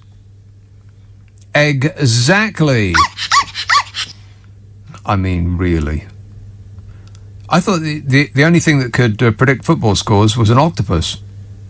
Is a cat an octopus? Yes. Well, technically, yes. I hope you're writing this stuff down, people. Glasgow. Hello, Nick. Hello, mate. How are you? Okay. Mate. Well, I just wanted to point out that if Bodger's going to claim any England victory as his own, he's going to, self-appointed minister for the union. He's slightly going to annoy a lot of people living up here. Yeah. Yeah. What remarks me about it is that I will go out and watch the game tomorrow night, and I will go out with my Scottish friends and do it. Most of them will want to see England get beaten, but if we win, lose, draw, whatever happens, we'll have a good time and we'll hug each other, and actually we won't, because that's obviously not allowed. No. But you can hug them through the plastic screen that will be between you and them in the bar of your choice. Something to look forward to. Thanks. I very much doubt that the game is going to be played on a public screen in Glasgow. It's not, is it? I mean, pubs aren't going to show that, are they? Maybe they will. Maybe they will, and they'll be cheering on Ukraine. That's weird, though. We are on 58 countries' red lists, and some of those countries who have put us on the red list, we have put on our green list. That says something, doesn't it? Yeah, I do believe it does. Joe texts, Nick, download the NHS app. Your vaccine passport record is automatically sitting there. It's actually quite cool. Check it out, says Joe. I most certainly will do nothing of the sort. No. No. No, it's a no from me. Staffordshire, Stoke-on-Trent. Hello, Paul. Hello, Nick. How are you? Good, thanks. Yes, very great well. stuff. Let's hope England do it tomorrow. Hope so. Fingers crossed. But we'll just have to wait and see. That's all. Are you bothered about it, or are you looking forward to it or not? I'm very much looking forward to it with trepidation, undercut by the notion that if we win, Boris Johnson will claim it as a personal victory for himself. I guarantee this, he will have his photograph taken in an England strip, if he can find one in his size. Anyway, but also, as it's this month, it's the 55th anniversary since the World Cup 66, isn't it, as well? Well, it's impossible to tell. But let's hope the matches this time with the Euros. Fingers crossed, eh? So get the nation behind them. That's all, and cheering on. Just make sure the countries fill the country with happiness. That's one thing about the HAPPY-ness. Oh, we'll be full of it, no doubt about it. Yeah. And then we'll lose in the final to Italy. You see, now, there I go again, being negative. Negative. Thanks a lot, Paul. Fingers crossed, eh? Not that that will make any difference one way or the other. None of it makes any difference. Not to real life, but we seem to put store in all that stuff. Fingers crossed. Like, how could that possibly make any difference? If we all concentrate really hard, if we all have positive thoughts, then, that will fashion as a win. Of course it won't. Any more than prayer. If prayer worked, nobody would be dead now. 0345. That's not a controversial thing to say, is it? No. Of course not. 0345 6060 973. I've done Joe and Ricky and Mike, so I'm way ahead of schedule. Vidal texts, Word autosave every 15 minutes or so by default. So a version of your file should show when you click open, appearing as file named brackets autosaved. Yeah, I went through all of that, Vidal. I even called an expert on the phone. And could they help me? Negative. Of course not. It disappeared. And it must have been some combination, because I'm not a very good typer. I just bashed the keyboard, hoping for the best. And then I go and correct all the mistakes afterwards. So there must have been some combination of keys that I hit by accident that it thought, and it must have thought, oh, well, he wants to get rid of everything that he's just been working on for the last 15 hours. So we'll do that for you straight away. It can't figure out that when I type TEH and I do it over and over and over again, it means the. Computers are idiots. Thanks a lot, Bill Gates. See what you've done? You've ruined my day. They are. Smartphones are just as bad. They don't learn anything. They're not smart at all. They're morons, smartphones. Well, mine is, anyway. Never learns a thing. I leave the house at the same time every week to go to the same place by the same route. And does it ever tell me that there is a delay on that route? No. No, never. It knows that I do it. It knows that I know that it knows. Because it emails me every month saying, here's where you've been over the last month. Did you ever get so drunk that you forgot where you've been? Well, this handy file will show you. At any time of the day or night, it can show you where you've been, how fast you were going when you went there, how long you stayed, and by what method of transport you came back. But does it actually put that information to good use? Of course not. Because that would be, helpful. How can it know that I do the same thing every week? I mean, you'd think that it would be able to just check. Oh, he did the same trip on Friday, Saturday and Sunday every week for as far back as we've got files. And every week I do it and it comes as a complete surprise to it. It never knows what I'm going to do, even though it's the same blooming thing every week. Smartphones are idiots. And that is a true fact. Word autosave every 15 minutes or so by default, says Vidal. Well, if it disappears, you should be able to pull it back out again. But you can't. And this ain't just me saying it. I had somebody who actually knows what they're doing. They came and had a peek, and no clue. Zero help. But I do appreciate it. Thank you. Thanks for being no help. Marie tweets, I love bald men. Some things should be left alone. But I tell that to bald men. Given the option of staying bald or having a pill that costs them, shall we say, a week's wages, and then stand back because you might be killed by the rush. If any company comes up with a cure for baldness, then buy shares in it immediately. Gary emails, I hope you haven't heard of the Many Saints of Newark yet. I hope you haven't heard of the Many Saints of Newark yet, and I can be the one to make your year. It's a prequel series to The Sopranos, starring James Gandolfini's son as a young Tony Soprano. You can thank me later. Wait, I've changed my mind. You can thank me now. No, yeah, I know all that, Gary. Yeah, this is Sopranos prequel. Absolutely. Yeah, I'm not holding out much hope. It's a bit. It's like a band covering a song by I don't know, the Beatles, for instance. I don't hold out much hope that it's going to be better than the original. Boris Johnson actually had the nerve to say, in reference to Angela Merkel, that we have the toughest restrictions here on border control. And that you would expect we have the toughest possible measures. That's what you said, isn't it, Bodge? How did you have the nerve to say that? Toughest possible measures. That's enough to make a German laugh, that is. Rob texts, I heard God only handed out a certain amount of perfectly shaped heads. The rest, he put hair on. Here's a call in Tooting. Hello, Jan. Yeah, hi, Nick. How are you? Great, mate. What's life like in Tooting?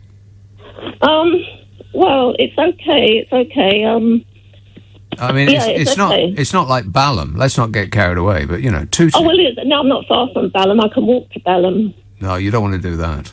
No, but I have done. I do it maybe once a week. No, I have to get some exercise. I wouldn't do that. I'd walk in the opposite. Want to go on the bus? Walk in the opposite direction. Why? Balham? Balham's very trendy. They've got they closed off some streets and they've got outdoor restaurants. Yeah. People are sitting there like it's in on the continent, you know. The tables are outside. Right, yeah, they're sitting in the road. What could be better than that? Yeah, they closed off the road. Anyway. Yeah, so I have called up. Yeah. Because the Eton is always coming into the program, and you had the Moroccan guy speaking about education. Yeah. And we're always speaking about Eton. But what's interesting is the latest bit of news about Eton teaming up with some star academies in the north. They want to give the poorest kids in the country. You know how there was a big debate about white privilege and how a lot of kids, working class kids, are neglected. Yeah. But also there's the whatever background the kids are, you know, ethnic minorities or whatever. Eton has actually teamed up with a Muslim man who started a small chain of Muslim schools, but has got about 30 schools running in the poorest parts of the country, in the north of England. And Eton now is teamed up with him. He was recently made a Sir, this man. Yeah. Someone called Sir Patel or something. But they want to give opportunity to something like 240 pupils to have the Eton school type education. Yeah, right. To get them into... and did you ever pause to think why they might be doing that? Yeah, well, look, I mean, it's quite interesting what they say, because the headmaster, they're actually paying a lot of money. Eton is funding this. Right. Eton is funding it, and they're going to use their own staff to go and teach in these sixth form colleges. Yeah. Yeah, but they want them to have that... They're expecting them to have... What's interesting is that to have that Eton mindset of a bit like, what was that? The Eton mindset is that you were born to rule, and pupils come already with that ingrained in them. I thought you might like this, because they're also saying they will have the chance to learn Latin. Oh, for crying out loud. And have Oxbridge-style tutorials. The thing is to aim to get the poorest people who train them to fit into this Oxbridge thing. And also the idea is that what will make a real difference is not so much the money, but is having social networks and the Eton mindset. Right.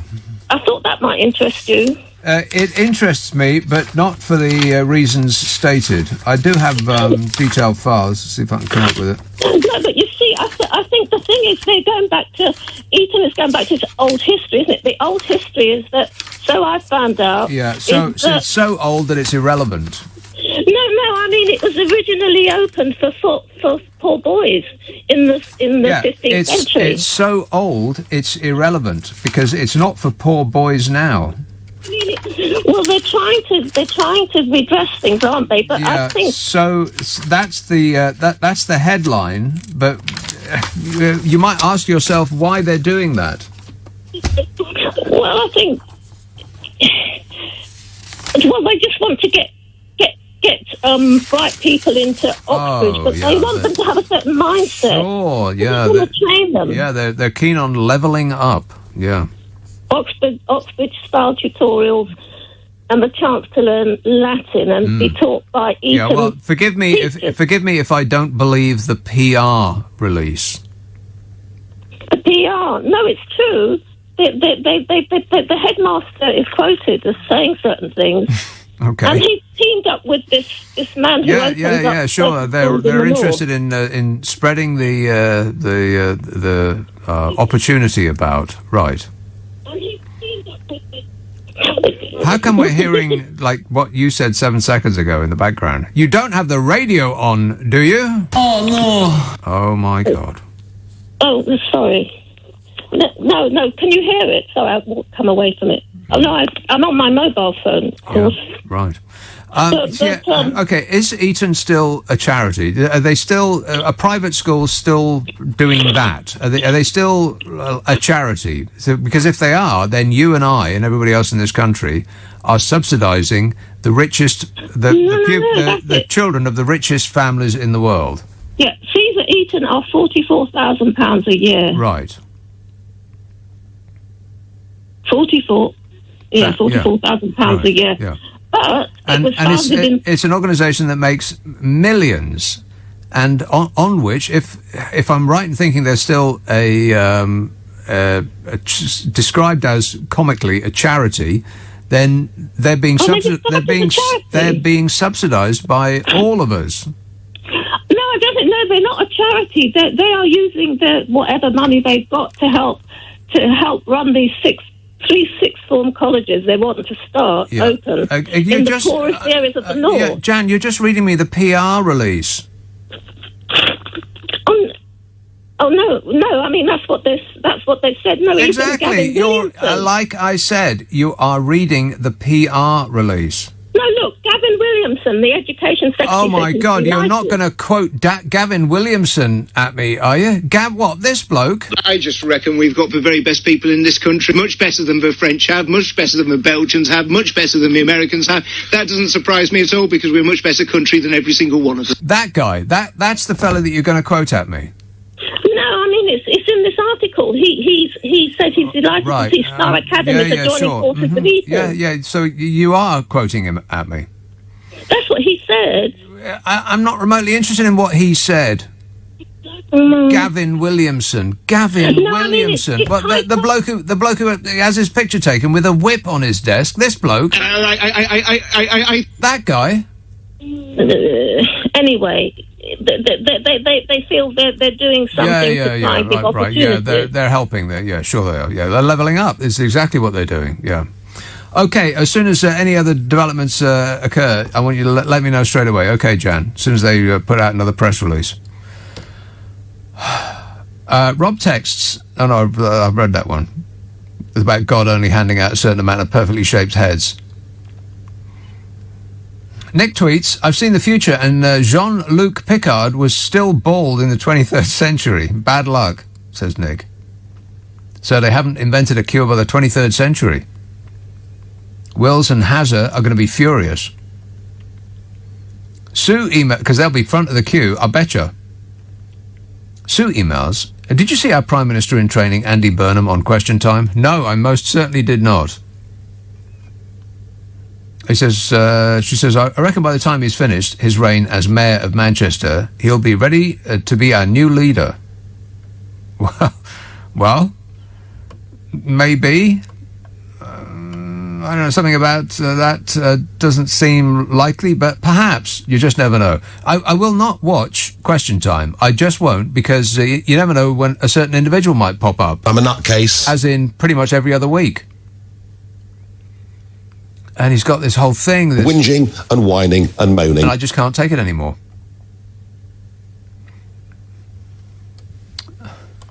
I'm getting way ahead in these texts and emails. How many have I got to do? Oh my God, pages. Actually, I'm doing very badly. I'll try and catch up. I'm playing catch up. Let's have Malvern. Judy.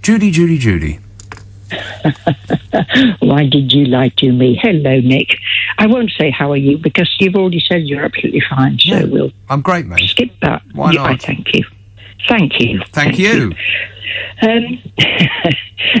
Two things. I was going to just mention. Yes, they did actually originally because everything was run by the church. You know, everything, and so the church set up the schools, which were public schools because people were allowed to go there. I mean, that children were allowed to go, but this was, in days of yore, really. Isn't it weird that we still say public school for both private and like comprehensive? They're both public, but one is not. Well, then it changed slightly, and they decided they wouldn't change it because there were still schools that would only take children, by this time the church had sort of, well, they'd never gone away, but they'd bought lots of land and they were diverting. So then we had, if you like, there weren't really state schools, there were church schools, but the idea of a public school at this stage then was that anybody who could pay, could go. So you didn't actually have to come from a particular religion or a country or anything. It was open to anybody, just gives you money. Yeah. Like public houses. You see, if you want, as long as you go in and actually pay for your pint, it's a public house. £6 these days, Judy. £6 for a pint of lager. Can you believe that? No.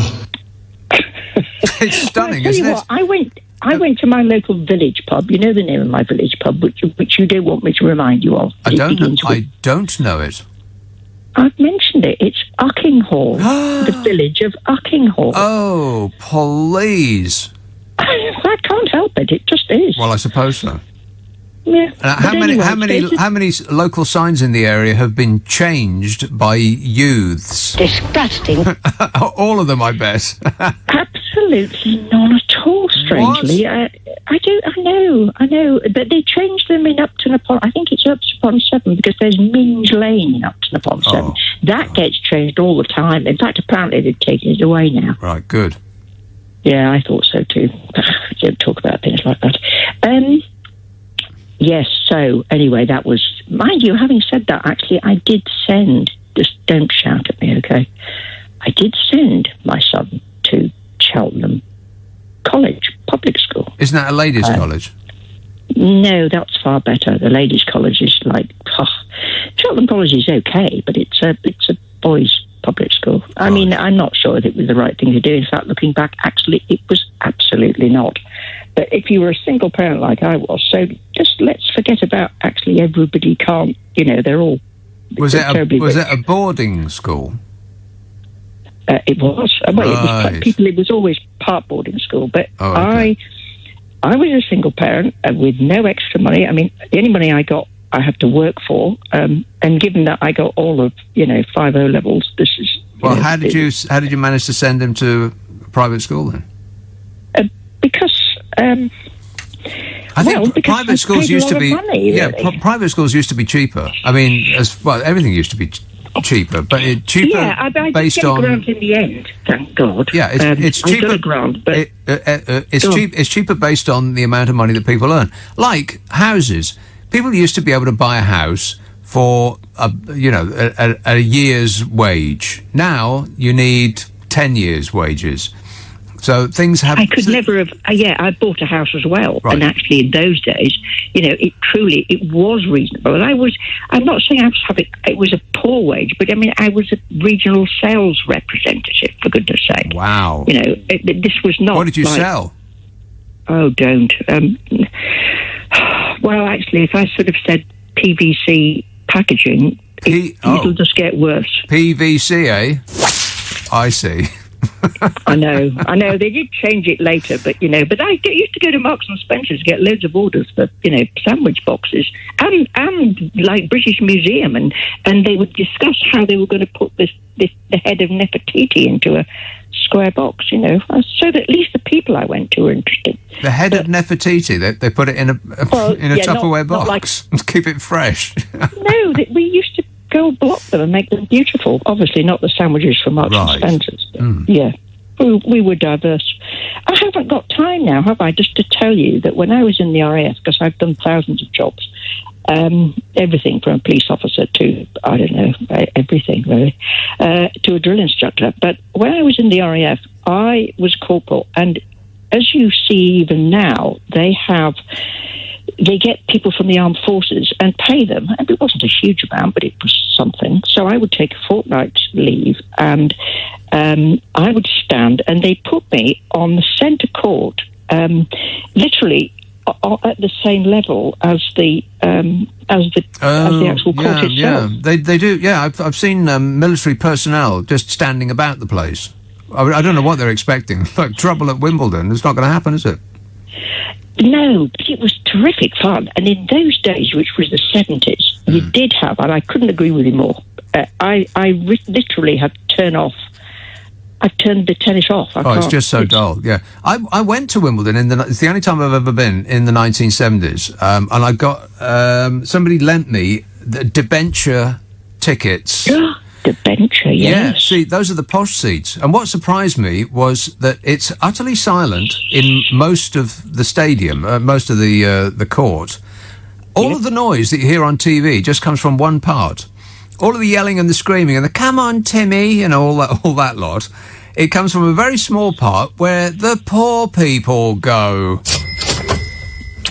Correct, Yeah, exactly. All of the posh people in the debenture holders' seats. Yeah, debenture holders. They and don't they buy a debenture and they can go every year. Exactly. And if they can't go, well, they will either give the ticket to somebody or leave it empty. Empty, exactly right. Yeah, and those people don't make a peep because it's very non-you to make a peep while the tennis is going on. So I just looked up that Eton tax thing. And this might inform why they appear to be so keen on helping the poor. Eton College, this is from the I paper. You can look up your favourite paper. Eton College is saving millions of pounds in tax because it is a charity, while state schools are struggling so much with austerity that teachers are forced to help out in ever more imaginative ways. How on earth is it a charity? It's like making a Savile Row tailor a charity. The £40,000 a year school that has educated the rich, the royals and future political leaders is expected to save £1.4 million over the next 2 years. They get an 80% discount on their rates bill because they're classed as a charity. I mean, come on. Talk about having your finger on your thumb on the scale. A charity. I mean, why don't the rich get discounts on bottles of Krug champagne? I mean, that costs a lot too. Lewisham, Hannah. Oh, hello, Nick. Hannah. Hi. Well, I've banned Wimbledon. Yeah, quite right too. Unless my boy Nadal is playing. He's sick, isn't he? He's out of Wimbledon this year, unfortunately. But I saw him in the French Open. But yes. With Djokovic, it was absolutely. I was just going to swear. Boring? It was. No, it was thrilling. It was really good. Now, okay, wait a minute. No, hang on. I was going to say, I agree with you. I'm not a sporty person at all. But somehow I got into tennis, Wimbledon in particular, in the with McEnroe when he showed up, and all the passion's gone. The thrill of long rallies and getting the point, going to the net. It's just power plays, absolutely power plays. I think that because players have got bigger. I mean, they've all got taller. They're all about 7 foot tall now, and they're all built like robots. And they're all just perfect their service because that's pretty much they want to serve and not have to return. They don't want to play rallies. Get the aces as well. They just want to serve and win, and so that's what they practice, and that's what happens. Because is it not true that it's because grass specifically is so fast? So I've never seen the French Open, but that's on clay, right? Yes, is that right. not a slower surface, so you're more likely to see an actual rally once in an hour? Oh my God! It's the first time I've watched the Open as well. Yeah. So I think my brother was telling me that grass is faster. Yeah. Grass is because I thought it was the other way round because it's hard. French Open is hard ground. Yeah. I thought it was the other way round, but he told me that the grass is faster. Yeah. But it's not just because they've got bigger. It's the technology change. I've heard that the rackets are different as well. Well, they're enormous. I mean, the racket heads are about as large as they are now. I can remember when Jimmy Connors first came in. He used to play with a tennis racket, and the racket head was just only very much, but was only a tiny bit, his face. A tiny bit larger than the ball he was trying to hit it with. Yeah. No, I think at least 10 years ago, I heard that there was racket change technology in the strings and all that sort of business, and it's just the passion's gone, the drama's gone, and it's just so totally boring. And it's been like that for the last, I think, about 20 years, actually. Since the 1970s, since that like cohort, the Nastasi and McEnroe and Connors, since that, and Bjorn Borg, who was kind of a bit dull, but since they stopped playing, my interest in tennis has been at zero. You and I are totally in total agreement. Wow, we're like cosmic twins, baby. The other thing, Nick, I wanted to talk with you about was, you know, this this blinking man, Bozo. His propensity and for dressing up is. I think he's still living in the 20s and 30s when the upper class toffs and aristos of the time used to tog up in all sorts of costumes and things. Yeah. You know, bright young things and all that sort of... Oh, honestly, he makes me absolutely... Up to this point, it's worked for him. All of that putting on a white coat and driving a digger and, you know, all that photo opportunity stuff... He just does. He musters his hair just so, and he'll get into. He'll climb into his costume for the day, and he'll get his photograph taken, and the cult fans love it. But I think that act is starting to wane. Yes, I think so too. But it's in a way it's still screaming waning, isn't it? Really, it's not going fast enough. You know, I'm just so fed up with this man. I think of that phrase in Shakespeare, "Who will rid me of this man?" You know. Is that Shakespeare? Is it? I think so. I don't really know. No, me neither. I think if in doubt, blame it on Shakespeare. Here's a call in Lewisham. Barry. Oh, hello there. Hello there. Hi. Keir Starmer. I don't know if he's got the gloves off yet. He said he was going to take off the gloves. He's going to take off the gloves, and he was going to get really serious. I don't know if he's done that yet, but he does. We saw a little bit of it this week. Just a tiny little bit. He seemed to have woken up this week. Ever so slightly, but I mean, to this point, in my mind, he's just been fighting the fight totally wrong. There's no way that the government should be able to claim any credibility at all in any of this pandemic. No way. The vaccine is created by scientists, and Keir Starmer should be stronger on the fact that you can't wear that success. That's not your success. That is their success. Yeah. And you know that's where you should be leaving it. Your job was to control the rest of everything. Right. And you failed. Do you know what I mean? Completely, totally and utterly, yeah. In every regard.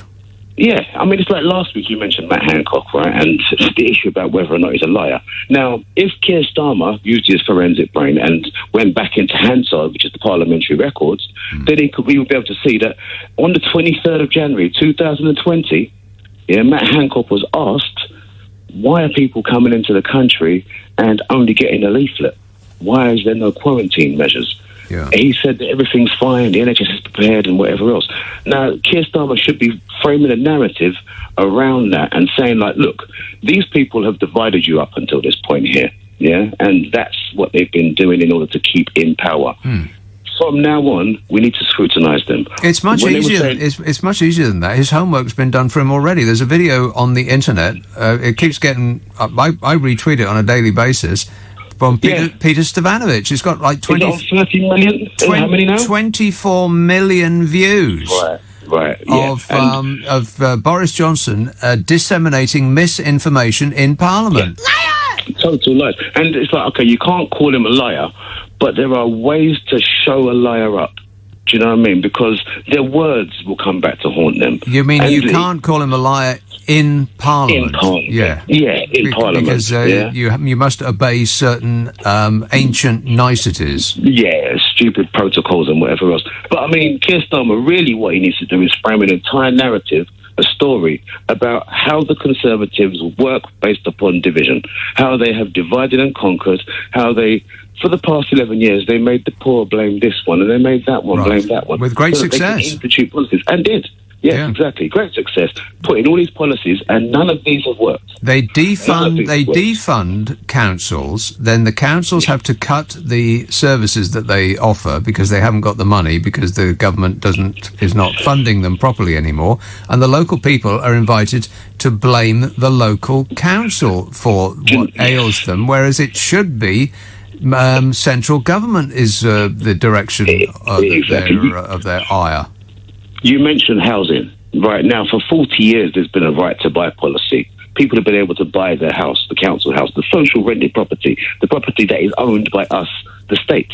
Yeah. That has been purchased from our public sector hands, and given to private sector. And not replaced. Exactly. Now, I spend my days, every day, explaining this in my day job. This is the case. Do you know what I mean? And people still don't understand that there is a link. What's your day job? I work within housing. Right. Yeah. So I spend literally my days explaining this very self-same fact, why you are in this position. I've got to be very delicate, but you are here because of this division. Yes. You know? Right. And would you like to be the leader of the Labour Party? You can start first thing tomorrow. I'll take the job. All right. I'll take the job. First thing on Monday. I'll start tomorrow. I'm eager. How's Tuesday for you? Well, we can start in an hour. Right. The thing is, if Keir Starmer looked at it, really, we need a constitutional settlement in terms of what our rights are as citizens. These people have divided everybody. They've taken away rights. They are walking all over everybody's constitutional, what we should be, our constitutional rights as citizens. I think that the Bodgers Act is not working for him anymore. Now, this may be a temporary blip. Who knows? If England win the Euros, then he's going to attach himself to that victory, and people will associate him with it, even though they know he had nothing personally to do with it. He'll barge into the photographs, and he'll have the team around to number 10, and they'll all get their picture taken, and so he won't be able to keep himself out of it. He'll show up wearing he'll show up wearing an England strip. You know he will. Yeah. And it's bread on circuses. So this is what it is. It's bread. So what Keir Starmer needs to do is to puncture that sort of balloon that he keeps around him. And I thought that he did better this week just by needling him a bit, and Bodge just totally lost it, and he had nothing to say to him. He just does his that act. I vaccine rollouts. But the thing is, what Keir Starmer did this week, he wasn't as polite. Exactly. Do you know what I mean? He just got rid of the politeness. Excuse me, Prime Minister, it's just not going to work. Do you know what I mean? This the minute you say to a narcissist, excuse me, and you take a subservient position, they will work on that. So if there's anything I can tell Keir Starmer, is just getting those take the gloves off. Yeah, man up. Just get stronger. Do you know, hit the man. Hit the man. Man up. You want to rephrase that? That's not allowed these days. No. Anyway, thanks a lot, Barry. Darryl texts, a lot of Tory MPs' questions regarding the recent camera footage of Matt the Rat were along the lines of, does this mean there are lots of other hidden cameras in MPs' offices asking for a friend? We can see you. And we don't like what we see. Not so far. Croydon. Hello, Terry. Hello. Terry. Hi. Your story about the public school charities, it reminded me of in the 70s and 80s when Europe had wine lakes and butter mountains and meat sheds or whatever they were called. Because they were a charity, all of those fresh-faced public school boys and girls were eligible for cheap butter. And no doubt, the masters got a bottle of Hirondale and a couple of steaks too out of it. Yeah, so no doubt. It was an important lesson, I think, for the ruling classes. I don't remember that. Yeah, it was. It was one of those stories that pops up and then just disappears because presumably most of the people who are writing and publishing those stories went to those public schools. Precisely. And it was an important lesson, I think, for people like the young Rees-Mogg to get in their first morally dubious tax dodge. Set them up well. Well, it's just extraordinary when you think about it that we poor dopes in this country subsidise the education of some of the richest families in the world. That's true, and also religions as well. As long as you've got a monotheistic, whatever it is, just a single god religion, then you can become a charity and you're getting money from... exactly right. So I don't think private schools should be charities, and neither do I think that religious organisations should be charities. Why? Why do they get to make money and not contribute? Especially when they don't follow secular laws. So you don't have to have women in them and all that sort of thing. Don't get me started on religion. Yeah, exactly. It's too late in the show. Any time is too late in the show when religion raises its ugly head. I just don't want to go there. Okay. That's my prayer, Terry. Please don't take me there. No, I won't. No. I'd also like to say that there's a lot more hawks about now. Hawks? A lot more sparrowhawks. Yeah. Hey, you know what? I wonder what a sparrowhawk actually looks like, because I saw circling above where I live. It looked like something out of Jurassic Park. It was this giant thing on the wing. It was like a dinosaur had become reanimated. Oh, I don't know. I mean, you don't get too big. You won't get. I don't know if you get kites and things like that. I've seen kites. Yeah, they seem to be in Berkshire. And around where my parents used to live, there's just absolutely loads of them. You'll see maybe a dozen of them just circling around and around. What they eat, I've got no idea, but there must be a lot of it because there's a boatload of them down there. They like, I presume, because they're pretty chunky birds, aren't they? They're huge. They're absolutely enormous. And you put people will put like a bit of old bacon or something like that on their lawn. And these birds, I've no idea how they manage to spot it, but they do, and they sweep down, and they don't actually land, presumably because they're so huge that it would take a lot of effort to get back up again. But they just sweep down and take it while they're on the wing, and then they swoop up again. But they're absolutely enormous, those things. I mean, it must be... They look about 6 foot across, like wingspan. I don't know, actually. I know they're big, but they're not. I don't think they're quite that big. Well, it does look that big. It looks like they could come down and pick you up, take you away. But what did you say it was? A pigeon hawk? Sparrowhawk. A sparrowhawk. And they're usually female sparrowhawks, you see, as well, because it's slightly plumper, because they're egg laying and a bit bigger. The males, most birds, males are much thinner. Oh, yeah? And the females, they're just plumper because of egg-laying duties and stuff like that. And they've got to survive on the nest. But it's quite a sight. I mean, the secret is to overfeed your sparrow population, and that brings them in.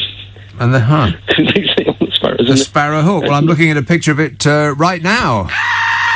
Absolutely terrifying. But, yeah, that could have been the thing that I saw. It was just cruising up and down the valley. Yeah, they just sort of hawk size. But when they take off, the speed of them when they take off is just always breathtaking. And if you catch it on camera, you only get a frame or two of them and leave them off down the side of the shed. In fact, I think it must be the same thing as actually caught a pigeon in the house that I used to live in. And one dreadful afternoon, which is still still burnt onto my mind, I saw it just rip this poor pigeon to bits. To the point that when I went down there to see what was left after it eventually left, it was feathers, just feathers. That was all that was left. This poor pigeon. I watched one taking a sparrow apart, and it's really clinical the way it did it, and everything. And it got to one bit, which was like a little round knobbly bit, which I think was the gizzard. Oh. And he sort of plucked that out, and then just threw that across the garden with disdain. Well, that's just rude. Oh, it's David Attenborough encouraging. I know. Get David Attenborough on the phone. He'll explain it to us. He'll whisper his commentary. Tom texts, for the duration of tonight's show, well, it's a bit late now. I should have read this ages ago. He says, for the duration of tonight's show, I think you should just answer every question as the Tories do. Just say, this government is committed to continuing the successful rollout of the vaccine, blah, blah, blah. Yeah. Blah, blah, blah. Bodge. Yeah. Wait a minute. No. Blah, blah, blah. You want to try that again? Yeah. Wait a minute. Yeah, close enough. Close enough for jazz. West Midlands. Ralph. Good morning, Mr. Abbott. How are you? Good, thanks. I was going to say, talking about Bojo, I call him, to be honest. I just do not trust anything he says now, apart from the vaccine rollout has been a success. Mm-hmm. I mean, in all fairness, it may be a success, we don't know. But one thing I want to say about it does appear to be a success. It's the only thing that they've done so far that is a success, apart from distributing vast sums of money to people who also happen to be Tory party donors by a massive coincidence. But the only thing that has been successful is the thing that he has got out of the way of, the vaccine. Oh, yes, but he'll take credit on the basis that he will. He gave money to these scientists, hence scientists got their brains together. It was his idea in the first place. No one listened to him, and he should take full credit. And he should get a seat in the House of Lords. No, well, that seems to be concreted in. Yeah, don't worry about that. But I've realised something about Boris. So every time he appears on TV in a boiler suit, if you've ever seen him, it's always got a little sign saying Prime Minister on it. I think people look at him and say, is this really the Prime Minister?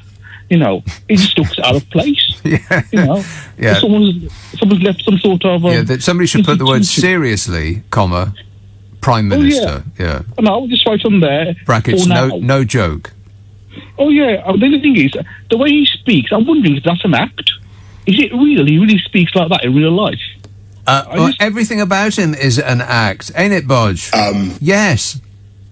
Oh, I do agree. I mean, I just don't know where he stands in real life. Does he actually live in the real world in his mind? I just feel it's like, I don't know. He looks like someone who should have been sectioned years ago. Well, let's not get carried away. But it is an act, and it's been working for him perfectly his whole life. What's odd though is that it's the same act. It's the same haircut, and the same act as when he was at school. Look it up. He's got the exact same hair and the exact same, me? Act. That routine. Oh, all that. But as for the way he speaks being an act, well, no one does act in that regard more than this bloke. You're better informed than I am. I don't know anything. I mean, nobody speaks like that. No other member of his family speaks like that. Nobody who ever came from Eton speaks like that. Even the Queen doesn't speak like that. Where did he get that accent from? All of that. I think the entire cabinet seems riven with people who are acting, and I think the act is starting to fail for them. It's done tremendously well so far. I think partly because we have a genuflecting gene in this country. British people hear a posh accent, regardless of how much it's put on, and we just reach for our caps to doff them. It's instinctual. It's ingrained in us. And so we think, well, that person must be more intelligent than we are, and they must be more capable than we are. They were, in fact, born to rule. And that's all that's required. Which is what you get taught at private school, the very best private schools. You don't actually have to know anything. You just have to adopt this attitude, the mean of someone who does know things. You don't have to say anything intelligent, but as long as you say it like that, then people will genuflect before you. As you-know-who knows. Ain't it right? You're better informed than I am. I don't know anything. I don't know anything. We can't help ourselves but fall in front of them. God, it's a weird thing to be British. It's really got being a success in Britain has got nothing to do with merit at all. I I mean, if it had, how would you-know-who be you-know-where? I rest my face. Rob says, good to hear you raise the issue with a lack of investment in education of our children. We are being dumbed down for many years now. Consumers are not required to be educated. Better not, in fact. Yes. I'm sure that it's no coincidence that schools are serially underfunded in this country compared to all of our major competitor countries. You know, as a percentage of GDP, as the actual monetary amount per pupil. I mean, we're way down the list. Apart from public schools, and we spend more on public schools in this country than I think any other country in the world, maybe. Maybe that's not true about America, but don't compare us to America. America's got the weirdest system, both of education and particularly health. But, you know, that the whole political system over there is properly weird. I'm president! Can you believe it? Yeah, exactly. Toby emails, I think the fact that George Galloway got 22% of the vote, the two major parties essentially drew, and the majority of the electorate didn't vote, demonstrates the failure of mainstream politics to be engaging. However, this is hardly a novel observation, says Toby.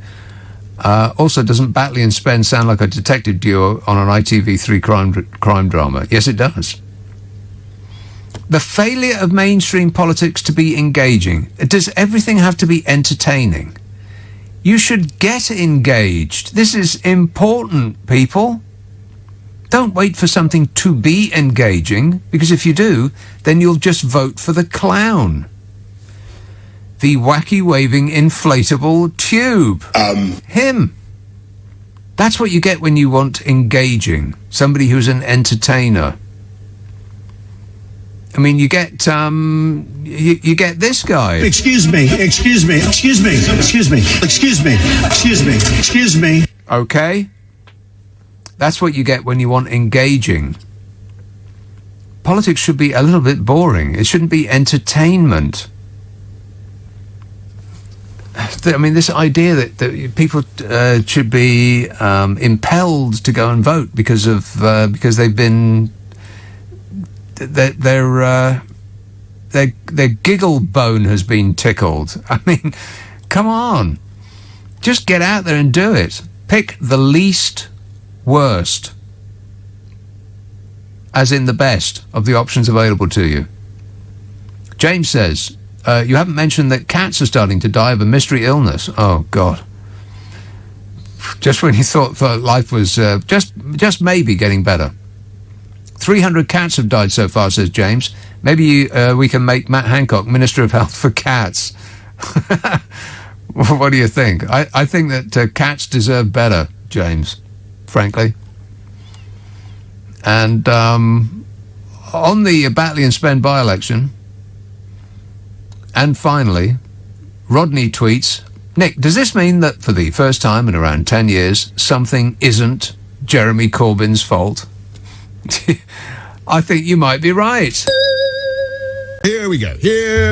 Okay. Yeah, that'll be what we'll be hearing from him from now until the end of time. Here we go. It's Boris What won it. Thank you, Boris, for this gift from heaven above. We appreciate it. I was watching it on my phone, which was a bizarre experience. I don't really ever watch TV on my phone. I don't do anything on my phone apart from make phone calls. I know that might make me sound like a weirdo, but I only make phone calls on my phone. Does that make me sound strange? Yes. Yeah, a little bit. Hey, kids, you know that thing in your pocket that you waggle your thumb at all day long? You can actually make phone calls on it. Strange, but true. Phone calls. It's when one person speaks to another person on the phone by talking. You remember talking, don't you? So I'm watching it on my phone, and I had no idea that there's such a long lag, which never mind if you're watching a film or you're watching just an ordinary program on TV.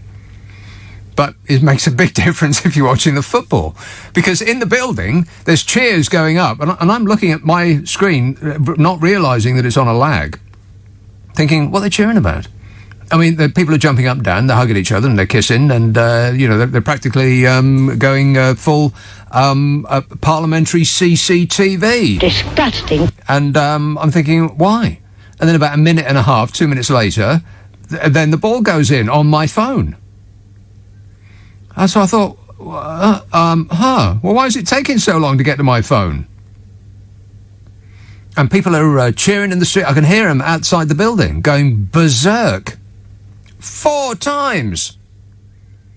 And so each time there was a goal, I knew it was telegraphed ahead of time. I knew it was coming, like, way before it actually arrived. You know, like I'm Yuri Geller. What was his prediction, by the way? Didn't he say that he was going to make Germany win and your spoons bend at the same time? Yeah, how did that go, by the way? Fabulous. Yeah, not that I want to pick fights. Not going to pick fights with Yuri Spoonbender. Please don't stop my watch. But that was great. You know, with the proviso, I was actually watching it on my phone, which was microscopic. Barely see anything that was going on, and I knew everything that was going to happen before it happened. You know, but apart from that, you know me, I never complain. Stop whining. Adrian emails, Nick, what's going on? England won 4-0 in the football. Bore? Traitor! Have we entered the twilight zone, he says, or maybe it's because Frank Skinner hasn't made a song about it this year.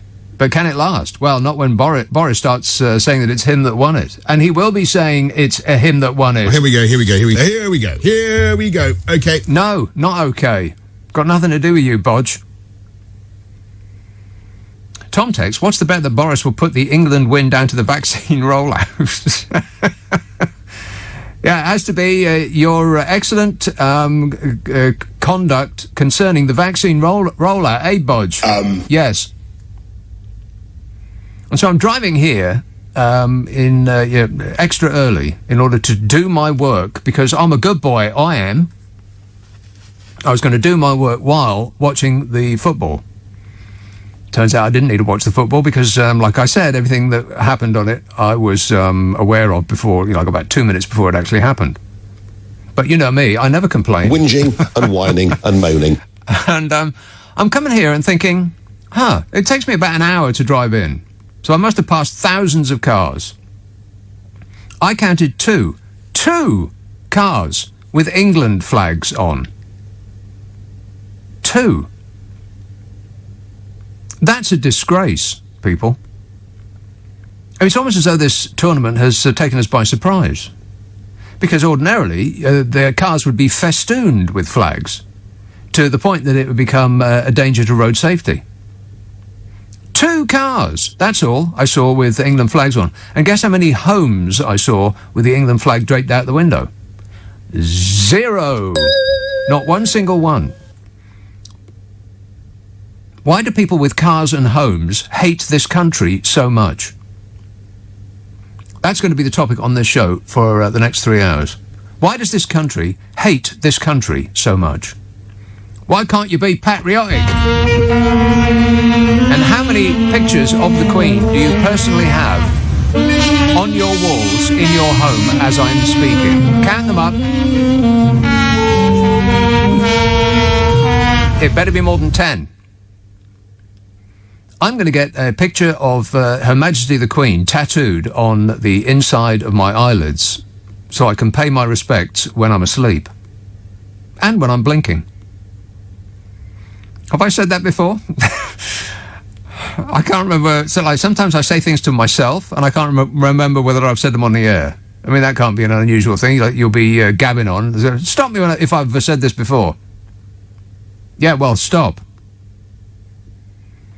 Steve says, what are the chances of Bodger getting his photo taken in an England shirt, size XXL, with Prime Minister on the back? Excruciatingly high, sadly, and it's so unfair on the cloth. Yeah, well, that cloth has never seen an actual animal or plant. I don't know what they make that stuff out of, but it certainly has an excellent ability to hold a smell. Disgusting. I mean, you just can't beat the stink out of those things, can you? That stuff that comes out of the washing machine dry, how does it do that? How does it come out of a washing machine dry, not actually have the ability to hold any moisture in it whatsoever, and yet retain every smell particle that comes off you? Dreadful. Awful. And once it's on there, it is not coming off. And you think, well, that is a perfectly clean item. I can wear that to the gym, and you virtually clear the room when you put it on, because it's the heat what activates it. See, if you're playing for England or any of the Premiership clubs, I imagine they go through at least 2 shirts a day, and they don't put them back on again any more than they re-wear their boots. They just chuck them out. God, it's like a mountain of kit that they're producing over there. Greta Thunberg will be furious. Oh, she didn't half lay into the West. I might come to that in a bit. Wow, I tweeted her speech. Did you see that on Twitter? Have you been watching Twitter today? You know, with the tweeting? Oh, there's the stuff I want to say about chickens as well, and you're not going to be happy. You are not going to be happy if you've eaten a chicken lately, or ever. 0345 6060 973. But I think we can all admit that, A, it was a much, much better performance. They actually looked like a team that wasn't petrified of losing. And B, we don't want to talk about football all night long. We can agree on those 2 things. So it does give some hope for the future, particularly as all of our major competitors, apart from Italy, are out. But... and I think you'll find it's a huge, giant, wobbling but. We, in FIFA rankings, are 4th in the world.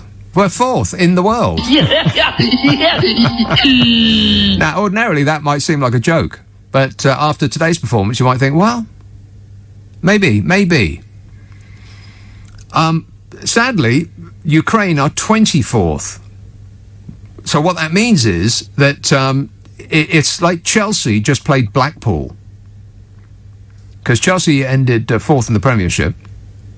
I think Blackpool were 4th in the Championship, the league below. And there being 20 teams, that means that what we've just seen was Chelsea beat Blackpool 4-0, which would not be a big surprise, would it? I mean, you would have expected that scoreline. So let's not get carried away.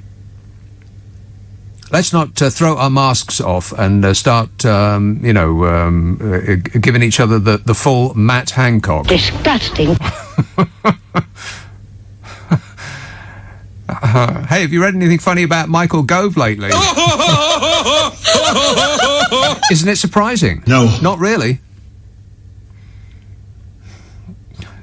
Harjinder emails... reporter's question. So, Prime Minister, what's your reaction to the England win? Prime Minister, the vaccine turnout is world class. Yeah, just a little pinprick. That'll keep you going for the show. Rock and roll! 0345 6060 973. Finchley, hello, Philippa. Hi, Nick. I just wanted to say that I didn't actually watch the match. I mean, it was on in the background, but I was watching a Netflix film because I just... What? No, but I'm so pleased they won. I'm so... Yeah, I'm so full of it. Traitor. Yeah, I am. No, seriously, I really, really am. But, look, I can't actually watch the whole match. I mean, let's face it, football. But you know what? I'm so pleased. And I just feel like I'm very conscious of the whole lockdown thing, and we can't mix and stuff. But I just like you the want idea to, of you want England to, fans of like course. mixing and You stuff. feel the urge. You feel the urge to run out into the street and kiss the first stranger you meet in a bus stop. Yes, I absolutely do. Yes. These are perfectly normal reactions on your part. What film was it were you watching on Netflix? Oh, it was about a murder or something. This is how we entertain ourselves in the modern world. We just love talking and looking and seeing other people getting murdered. I bet it was a woman getting murdered. Yes. It was, actually. Yes. How did you know that? Because they're all about women getting murdered. Yeah, and I'm a woman. I shouldn't say that. I shouldn't really be watching that sort of film, should I? Oh. Well, it's very hard to find a film where women don't get murdered in it. This is very true. This is very true. Yes. I mean, if there's a woman on the poster, if there's a woman on the poster of the film, then it's quite likely that she won't be being murdered in it. That she'll be mostly wearing a bonnet and stepping out of carriages on a horseshoe gravel driveway. But if there's no woman on the cover, then on the poster, then it's almost certain that a woman will be being killed at some point in that film. Oh God, you've made me feel really bad now. I Well, just wanted you to should pick up be. England. Now you've made me feel like terrible. See, the thing with not watching football and having it on the background is it's the most annoying sound of pretty much anything that I can think of. This is why women, by and large, I know this might sound I'm going to say something sexist now. Oh, no. Women don't Go for like it, go for football, it. not because of the actual football part, but because of the sound it makes. What sound does it make, Nick? An animalistic roar. I'm glad you asked. Right, okay. Well, anyway, won, whatever. Murders or animalistic roars, we won. Yeah. And that's all that matters at this, doesn't it, really? Well, apart from one thing. Apart from one thing. Mm. Were you going to ask me? Go on, yes, I'm waiting.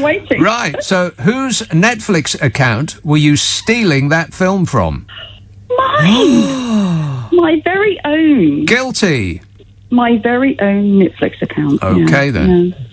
What was it called? The film, I can't remember, but it was good.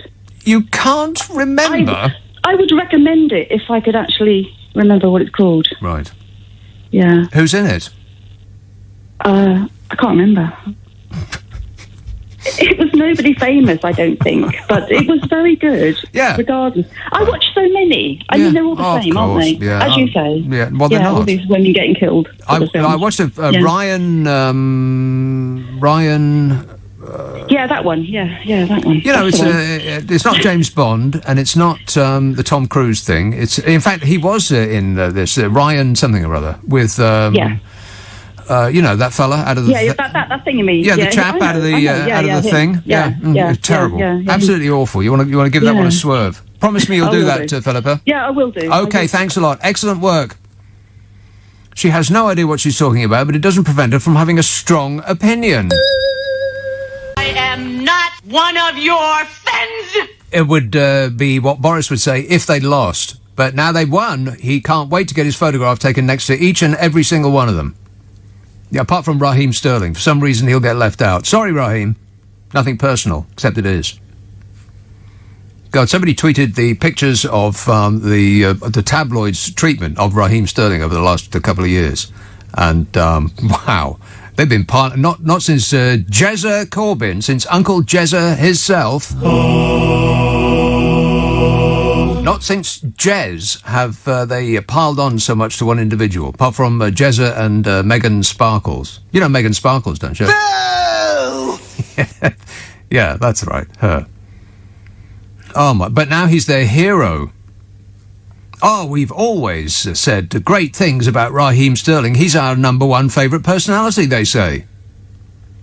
Having dug a large hole for him and tried to bury him in it for the last couple of years because of his, oh God, I mean, you name it, his blooming tattoos and his blooming home and his blooming cars and his blooming face and his teeth and everything. They couldn't stand a single blooming thing about him. But now he's scored. He's their hero.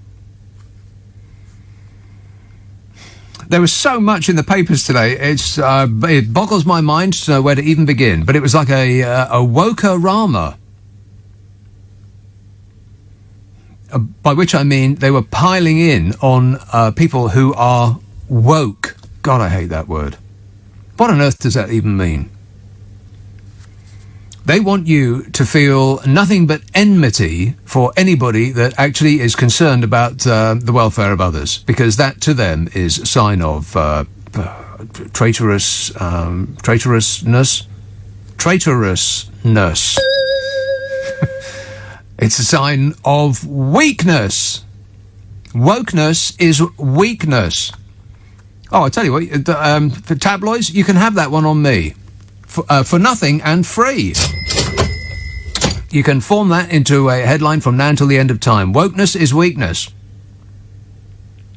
And then you can put the thing just underneath it, the sub-headline, man up, exclamation mark. Particularly useful if they're women. I think that the press in this country have lost their minds. But I'll get to that in a minute.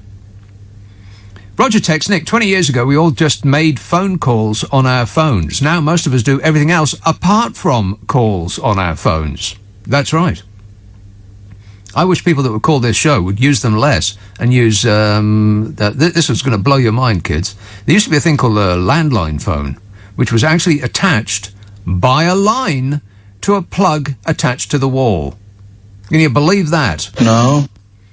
Jar tweets, bend it like Yuri, Nick. I most certainly will do nothing of the sort. Yuri Spoonbender. I can't believe he's still a thing. He used to work for the CIA, you know. Yeah. Jim emails, morning from Australia, Nick, 4-0. There'll be that many OBEs and MBEs and gongs and knighthoods flying all over the place. Oh, blimey, they'll be hosing them down with them.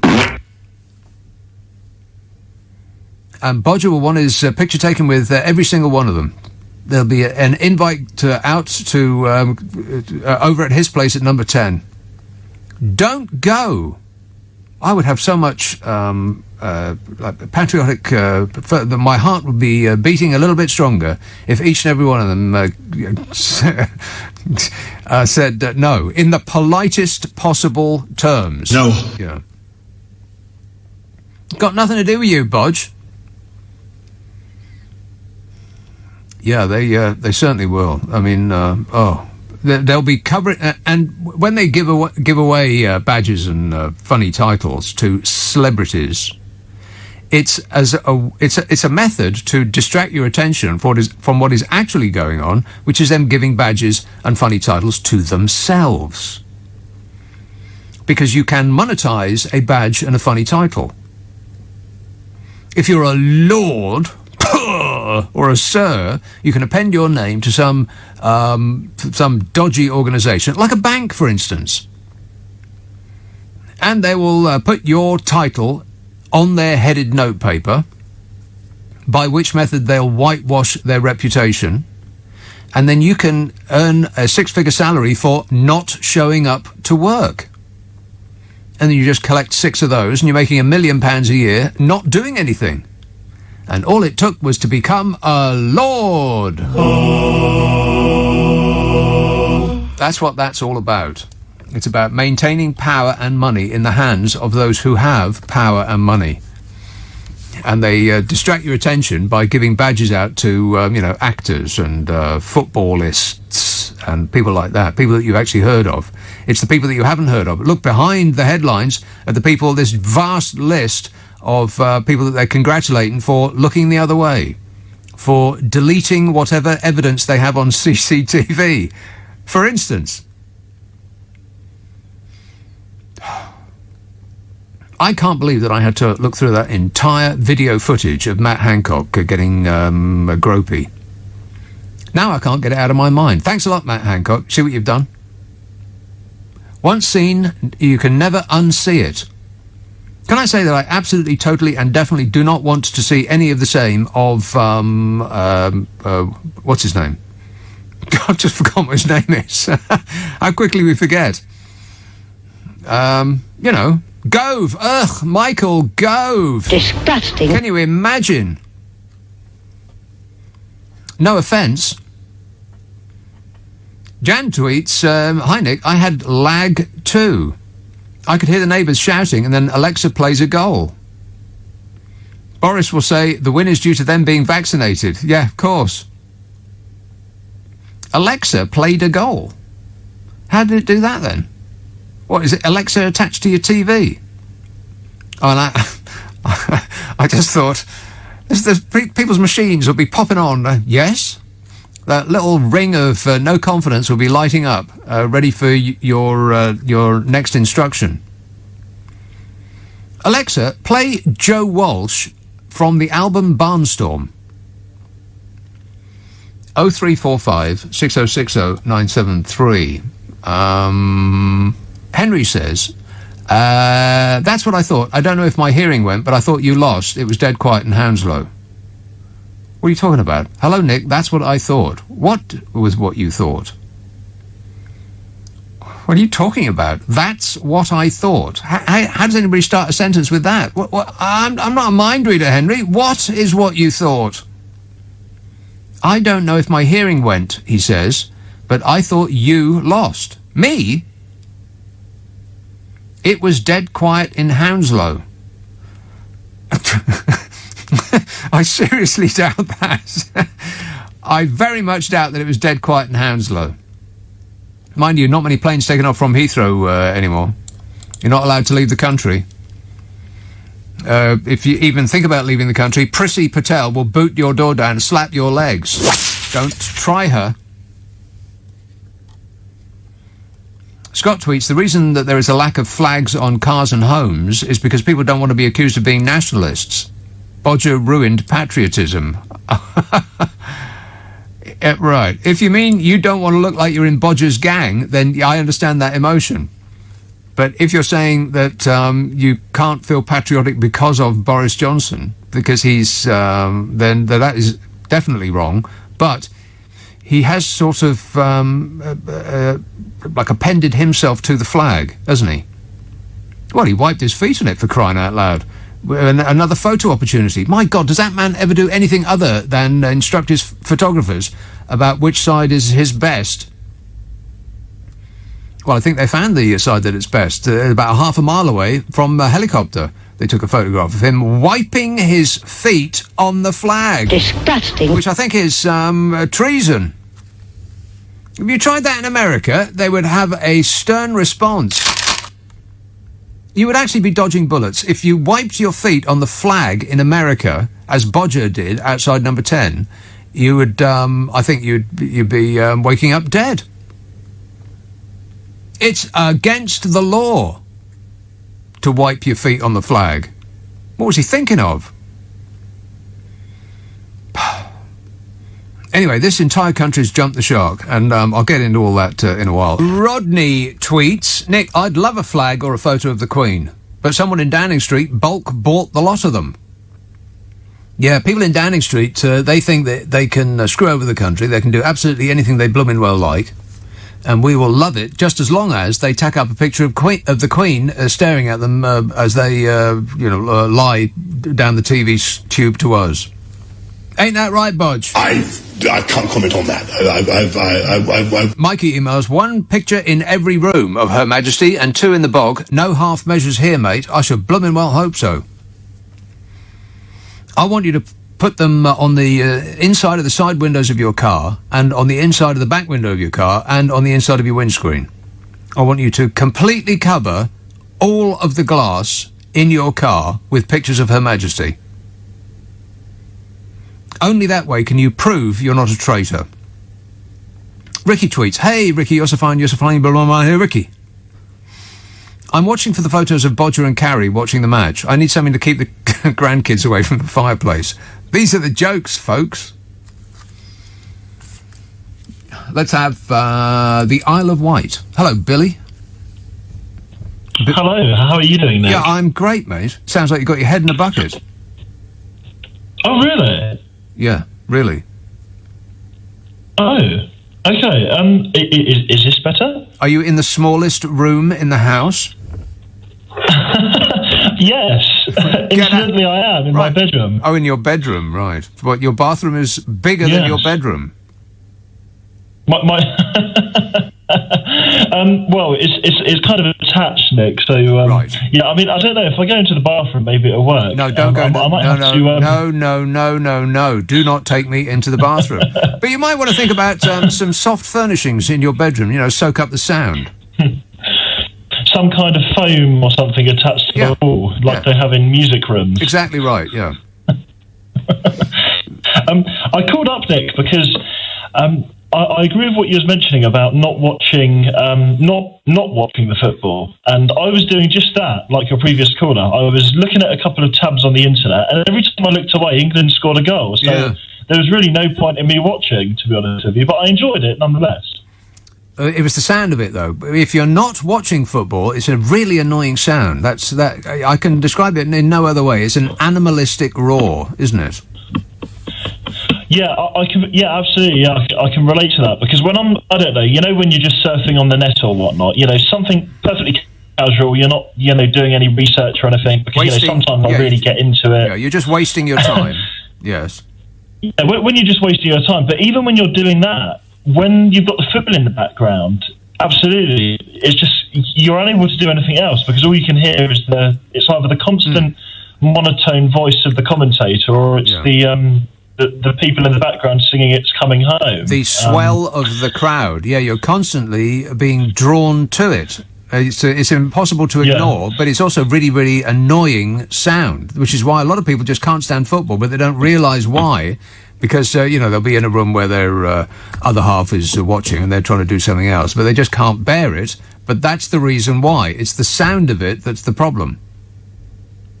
Yeah, I like it. I mean, I like the atmosphere that it creates. But yeah, when you're trying to do something else, and I'm not actually by nature, Nick. I don't support a team or anything, but I always watch the Olympics. Whenever it's a national thing, I always watch it. Yeah, me too. And yeah, of course, when you've got it on the TV in the background, or it's going to be on in the pub, I don't know if you're like me, but I always avoid going out to the pub. I mean, I avoid going out to the pub anyway most nights, but when it's the football, it's even more of an excuse. Yeah, because unless you're deeply involved in who wins that match, it's just too distracting. It's like those fruit machines with all the lights. I mean, it's constantly trying to attract your attention. Come and play me. Come and play me. Bet near. But it's worse than that because it's constantly moving. And if it's in your eye line, unless it's physically behind you, you can't take your eyes off it. Yeah, and people just get so aggressive as well, don't they? When you're watching it, and it's quite often, I don't know, it's normally, I'm terribly sorry to be stereotypical here, but I know you was earlier on, so I'm sure this is okay to say. When it's normally someone in their sort of mid-20s, a bloke in his mid-20s, and they normally rock up with their football shirt on, whatever it is, their Chelsea shirt or their Arsenal shirt, and you can always hear a group of them going, go on, and they just shout it out really loudly, and I'm trying to sit there and eat my fish and chips. Yeah, well, that's your first mistake of ordering fish and chips, because it's always a disappointment, am I right? I'm always drawn to fish and chips on a menu. I can't not order it, knowing that I'm going to be disappointed. What about mushy peas, though? You can't like that, surely. Well, it depends. If they're those kind of mushy peas that have a sort of alkaline quality about them, then no. Oh, yeah. But if they're sweet, then it's a yes from me. Yeah, that's my favourite part. Yeah, Nick. Before I dash, because I know you've probably got to take another caller. I'm very busy here. I wanted to recommend something. Yes. I love your sarcasm, Nick. It's why I listen to you every week. You're just brilliant. Thanks. The podcast, by the way, I'm going to plug it for you as well. It's fantastic. Okay, good I've man. not listened to the latest one, but it's brilliant. Go on. But what I was going to say is, Amazon Prime. What you need to do, Nick, is you need to listen. You need to watch. Clarkson's Farm. It's absolutely brilliant. Now, so I'm a fan of Jeremy Clarkson. I think he's a very funny man. I don't agree with many of his life views, but he is he's great TV. Yeah, so all right, I'll catch up with that. Yeah, stick that in the diary, Nick, and make sure you watch it I was going to say over the weekend, but you obviously work the weekend, so during the week, put it on your to-do list. I absolutely will not do that, but thanks for the advice. Cheers, Billy. 0345 6060 973. It's giving me homework already. Can you believe that? Ryan texts, how long before somebody accredits Brexit with the win, you know it's going to happy? What? Nick, how long before someone accredits Brexit with the win, you know it's going to happy? That's probably autocorrect from happen, I'm guessing. You know it's going to happen. I do know it's going to happen. Yeah. Oh, God, the papers were just so full of it today. England 2, Germany 0. Because Frau Merkel has climbed down and capitulated to when she realised that we were using British exceptionalism, she crumbled before the might of Boris Johnson. Pah! It's just so desperate. Other countries must be just laughing at us. I mean, we must be a figure of fun abroad. I mean, we're just so... We're like the small kid in a playground who's trying to give it the big I am. And all of the bigger kids are thinking, well, they're not remotely interested. We, the small kid in the playground, thinks that they are as obsessed with us as we are with them. But they don't even know what our name is. It's a bit pathetic, really. But I've got detailed files, don't you worry about that. John texts, Baddiel and Skinner should be strung up for that bleeding song. The football equivalent of Get Brexit Done. What's the second verse? I don't even know what the first verse is. Coming home, it's coming. It's as dreary as this.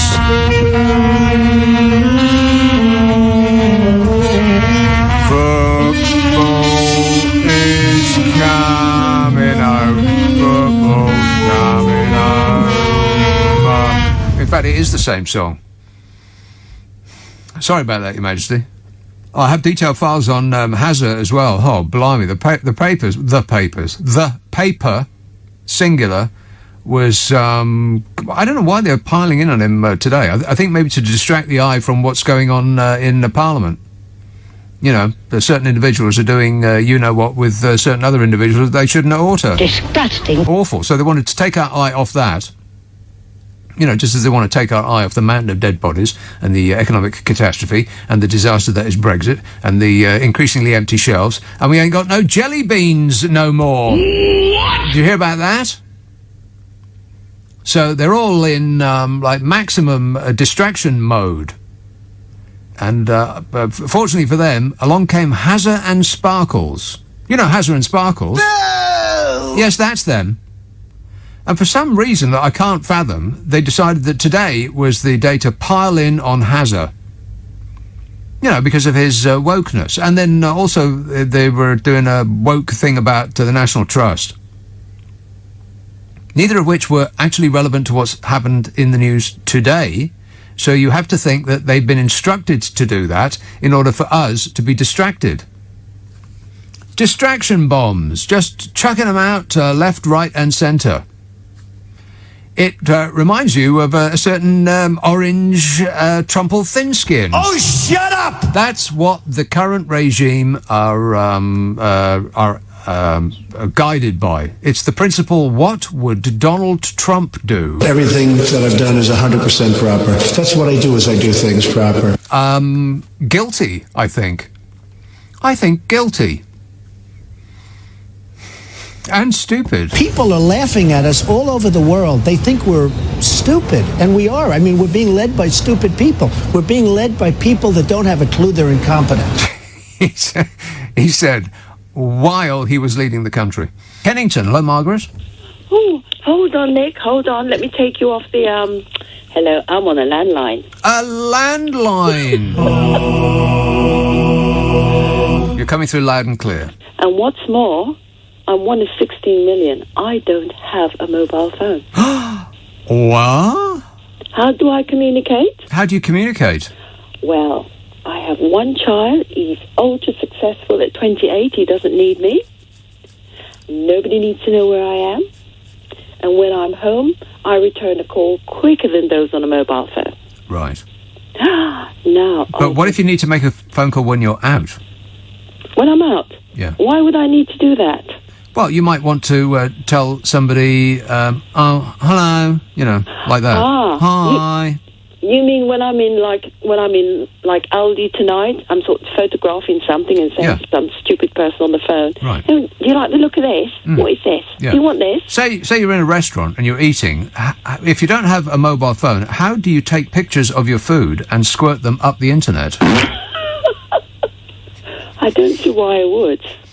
No. Margaret, if you're at a concert or you're in a park somewhere nice, if you haven't got a mobile phone, how do you take a picture of your face and send it to your friends? I don't. What?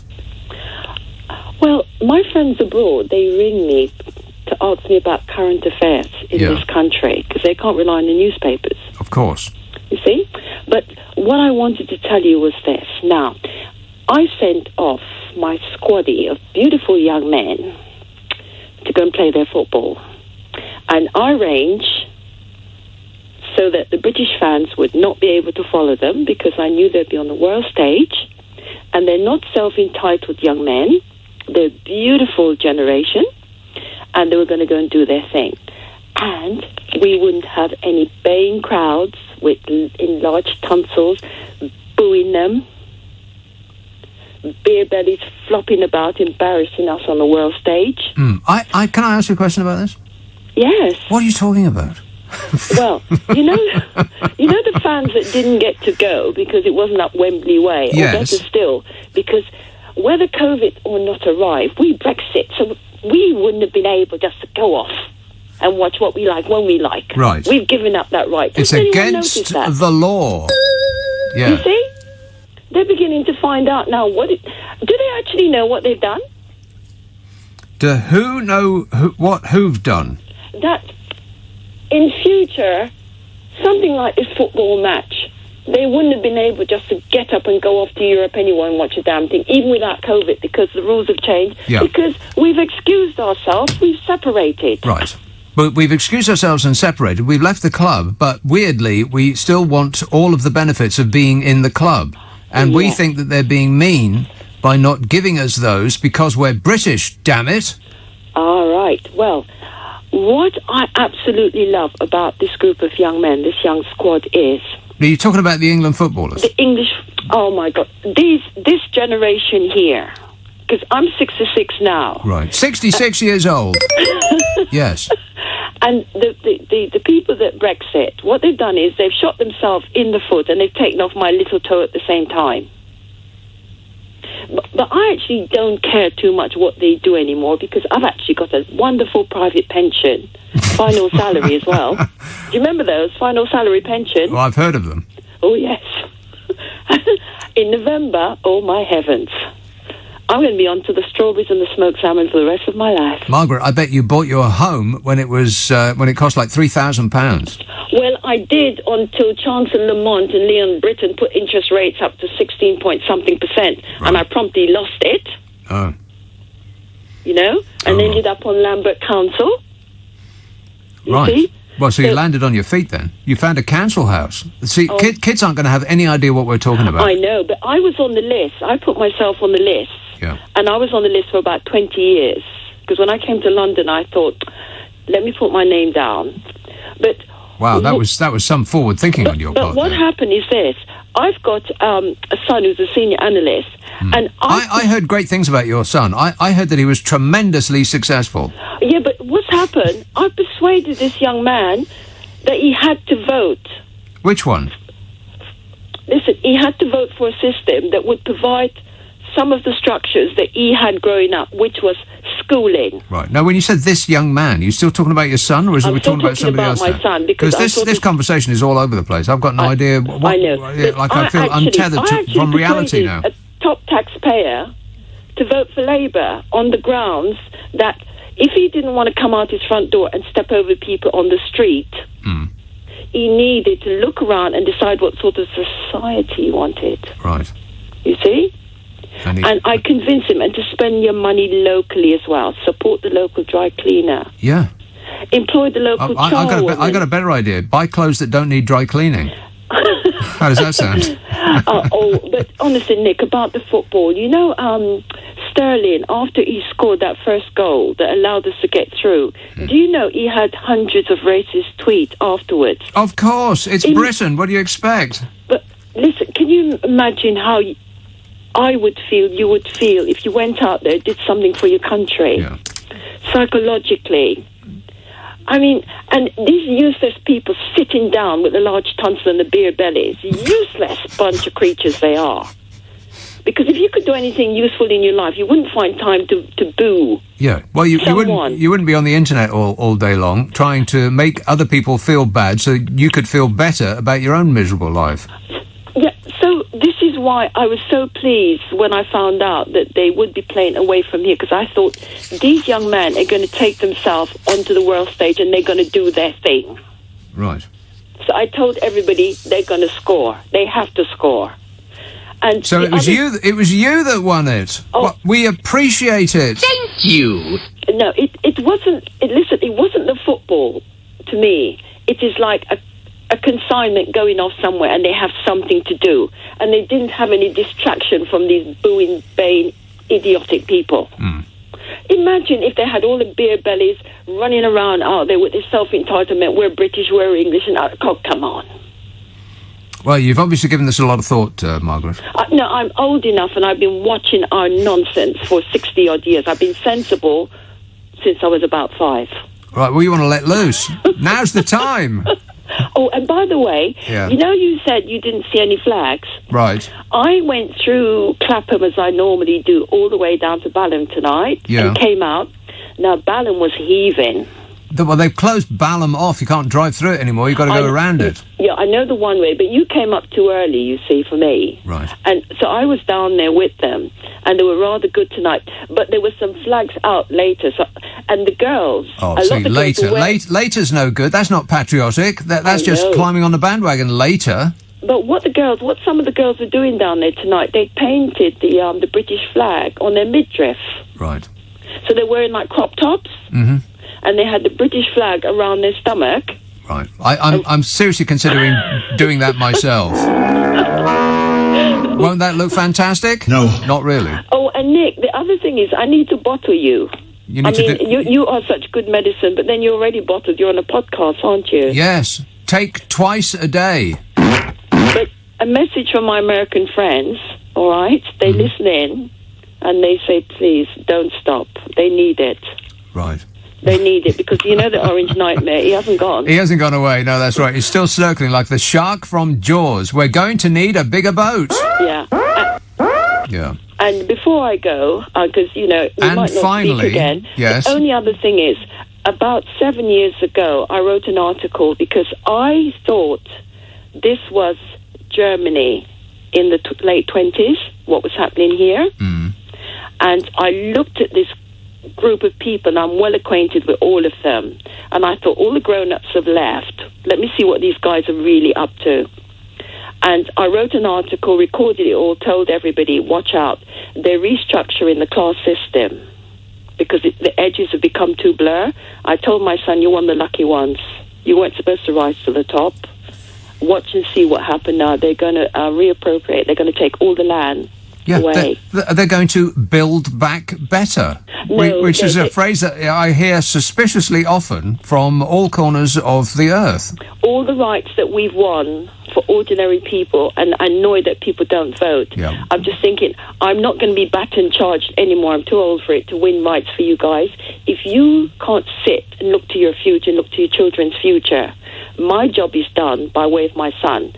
His kids are not born yet, and they've already got trust funds. Well, I've heard that your son has done very well.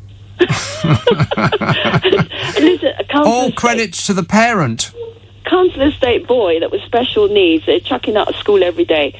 5 years later, had he been there, they'd have turned him into county line fodder. Right. You see? So, Okay, so tremendous success story from Kennington. from Kennington. Actually, and Oval. you don't. Oval. Well, the Oval. Oh, well. See, you don't hear that phrase very often. No, A it's success right by story the Oval. from when the they're Oval. Playing, Yeah. When they're playing, I can hear them. I heard them this week playing over there. Right. Well, I tell even them get tell them to keep that racket down. I even get tickets because they built tickets. Listen, part of us voting for yeah. them to build that damn turnstile was so that we were Right, entered into I tell you ballot. what, Margaret. If you have any extra tickets, send them to me and I'll throw them away for you. All right. That's my promise to you. Thanks a lot, Margaret. Excellent work.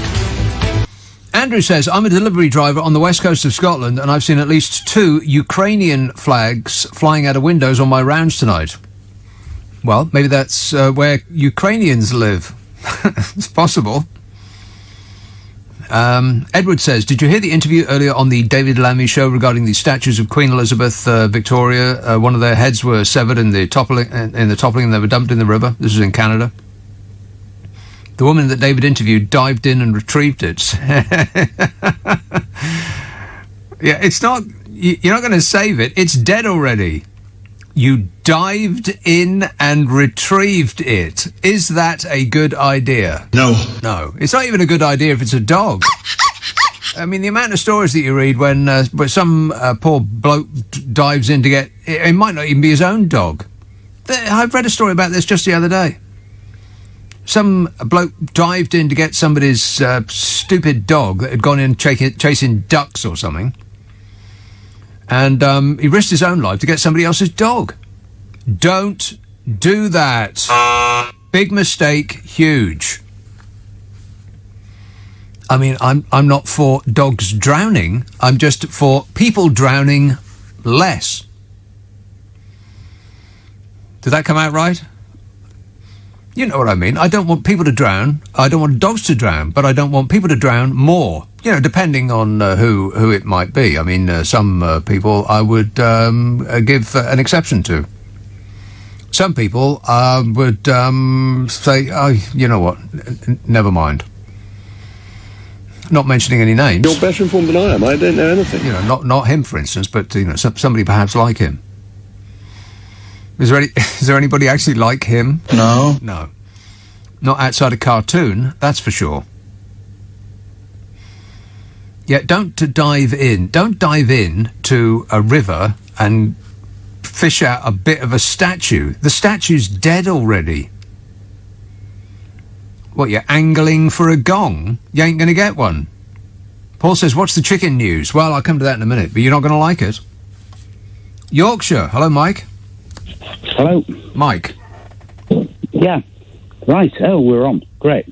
Yeah, I was wanting your opinion, really, because, you know, this government tends to issue policy by leaks. So they leak something, see how it all works out, and then they modify it, go ahead with it, or bin it, because Boris doesn't want criticism. Well, today's leaks that have been coming out are that July 19, we're going to allow anyone double jabbed back in the country if they've been on holiday without isolating or quarantining. Mm-hmm. If you're double jabbed, you don't have to wear masks. Right. And if you're double jabbed and you're pinged, you don't have to self-isolate. Well, knowing the way Boris Johnson works, which is everything works in his own interests, not the country's interests or yours and mine. I was thinking, what's going on? So I'm thinking his popularity derives at the minute from vaccine deployment. Yeah, solely because of that. Plus, he's that funny bloke off the telly, but that act is wearing very thin. So what he thinks he has to do now is reward the people who have done what he said and get the vaccines, so as to maintain his popularity. He's going to also drape himself in the flag, the England flag specifically this time around, and try to insert himself somehow into a grand football success. It'll all be down to him, and he'll want his photograph taken with Harry, and he'll probably start talking like Harry. It's all credit to the lads, and the lads done great, and it's all credit to the fans and the lads and the manager, and the fans and the lads and the manager that done great, and it's all credit to the fans and the lads, and it's all credit to the manager. Absolutely, and the other bit is that the doctors, the BMA, and the scientists are saying don't do this, and yet he's going to proceed with it, but it can only be for his own interest, and the only way I can think he can get anything out of it is by trying to reward the faithful. Yeah. And the ERG and the CRG and the right-wing loonies and what have you.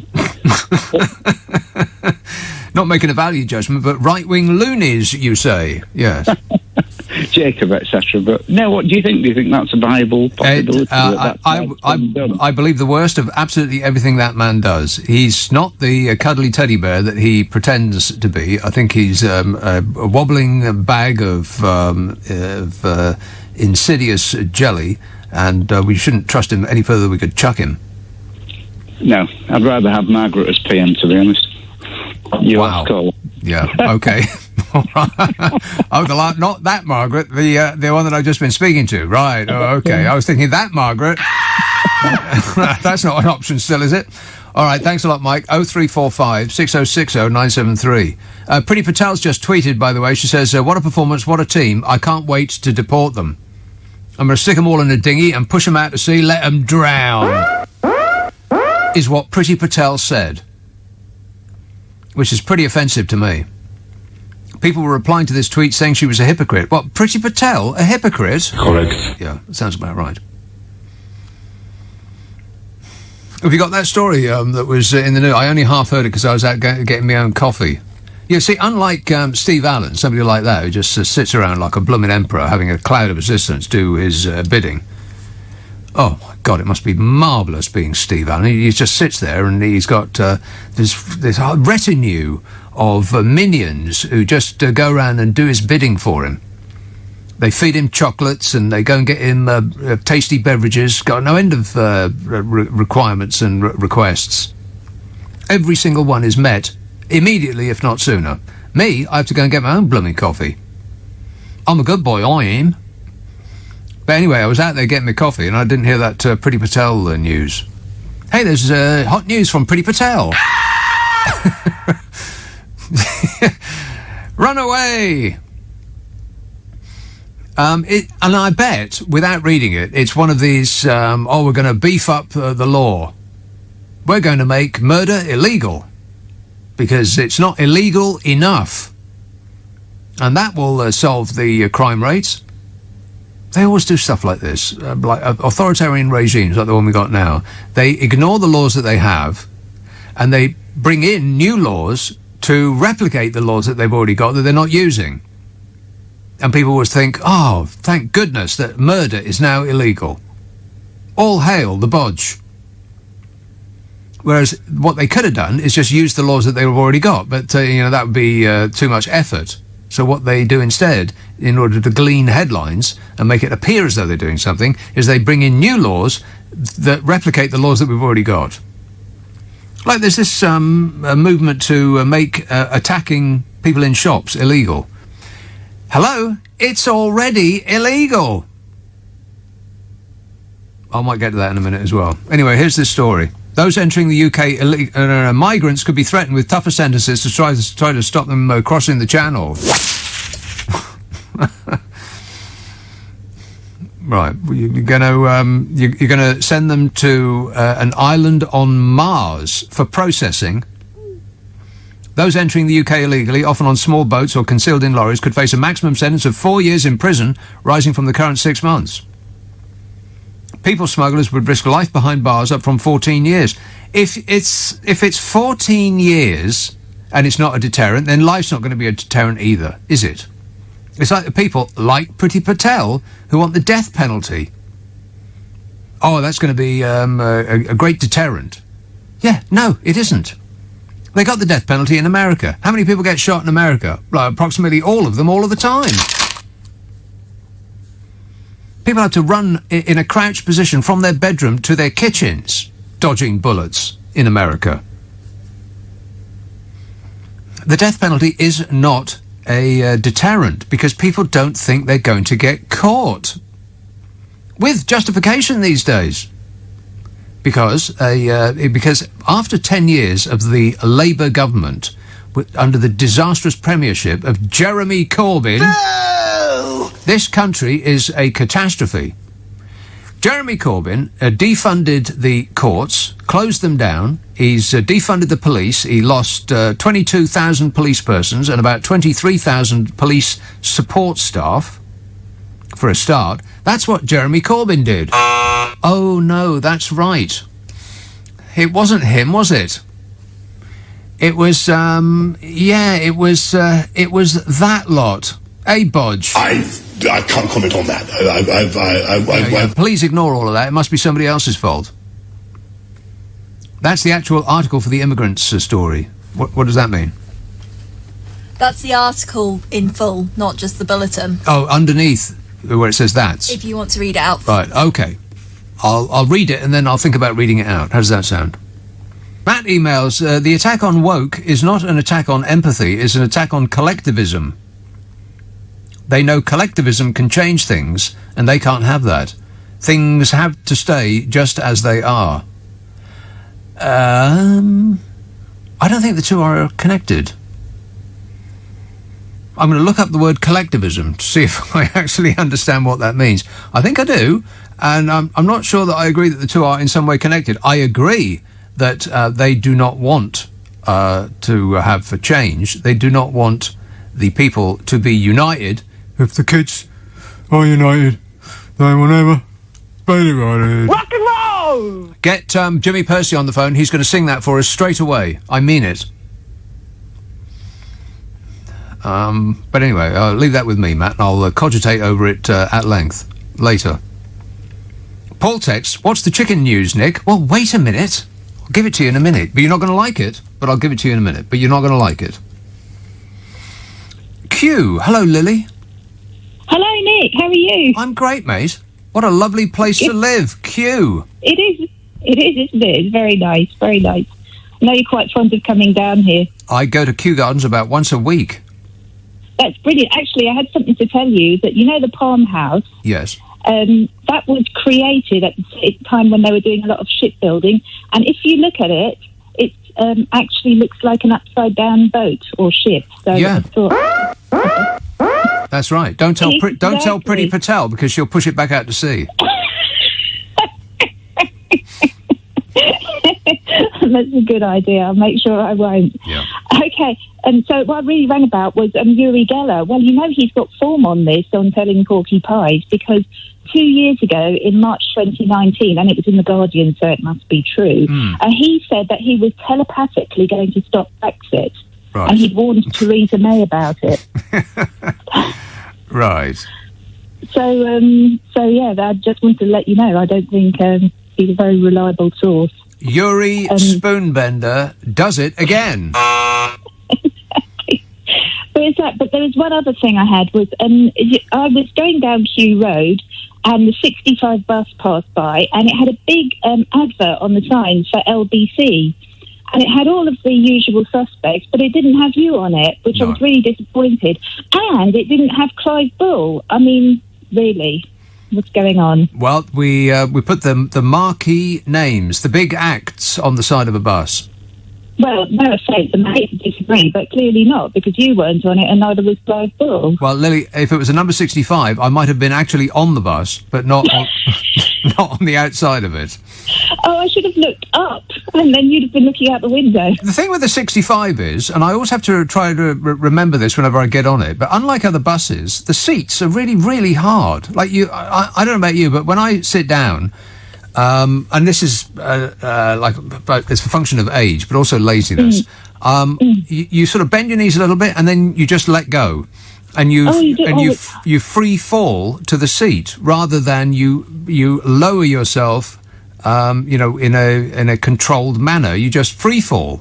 But on the number 65, they look like they're soft seats, but they're actually rock hard. And I put my back out by sitting down too quickly on the seat of a 65 bus. Can you believe that? Oh, that's just terrible. Oh my goodness! I did. One of my discs went the wrong way, and I had great back pain for a couple of weeks. But you know me, I never complain. Stop whining. No, that sounds terrible, terribly uncomfortable. Yeah. I'm sorry to hear that. So the number 65 is a very dangerous bus. Yeah, especially because it doesn't have a picture of your face on the side as well. Yeah. Well, wouldn't that be weird, though, if my picture was on the side and I was actually on the bus at the same time? That'd be quite frightening. Yeah, I'd have my face pressed against the window going, "It's me, it's me." It's you. All right, thanks a lot, Lily. Right. Cheers, my dear. Bye. Ta-da. 0345 6060 973.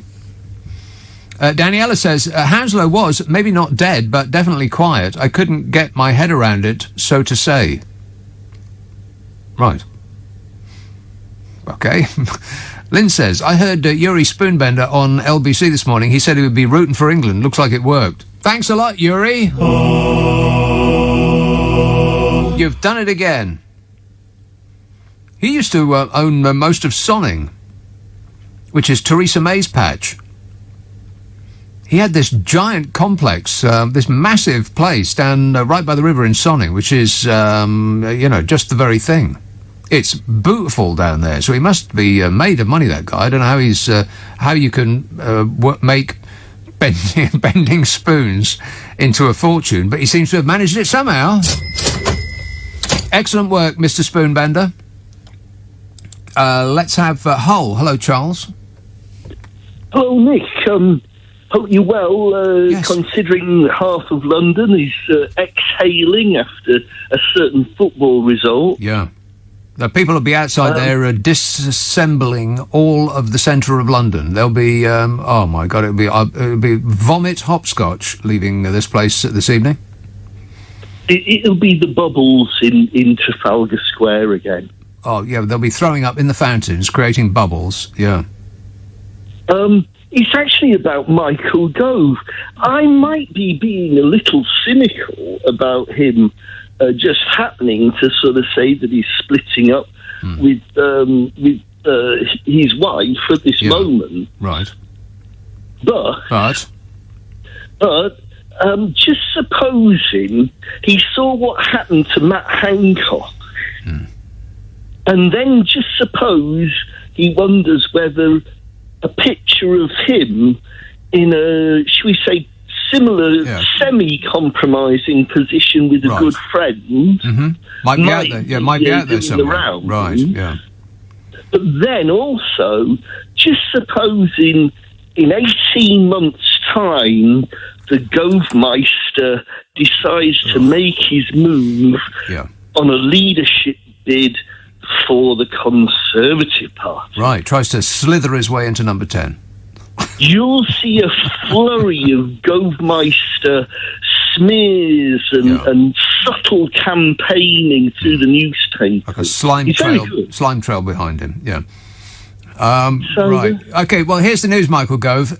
We don't like you very much. That's the truth. People aren't going to vote for you because we don't like you very much. There's just something about your whole Michael Gove-ness that we don't appreciate it very much. We like Bodger because he's that funny bloke off the telly, but you ain't got that. Yeah. Wait a minute. You ain't got that charisma. Now, when I say we like him, I mean there's enough people who are prepared to be deluded enough or prepared to be hoodwinked, actually yearn to be hoodwinked, that his act, Bodger's act, is actually who he is, and that he means any of it. You know, there's a significant number of people who are prepared to put their disbelief to one side and vote for him on the basis that he's that funny bloke off the telly. But Michael Gove, you ain't got that. In fact, when we see your face on the TV screen, we want to turn it off. This is our reaction. No offence. That shut you up, didn't it, Charles?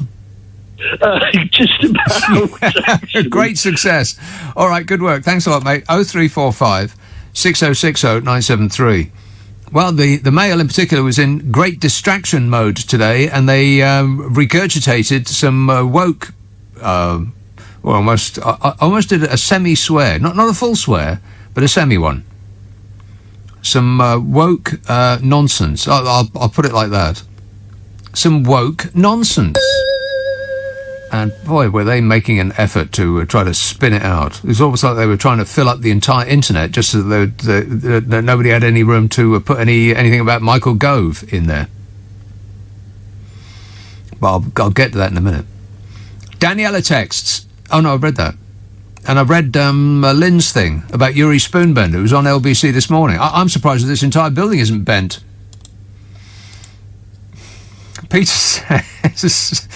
Peter says, Nick, did you see Emma Raducanu at Wimbledon today? Oh, tennis. Boring. No. You said you don't like women's sport in general. You got to love British Emma, ranked 381st in the world.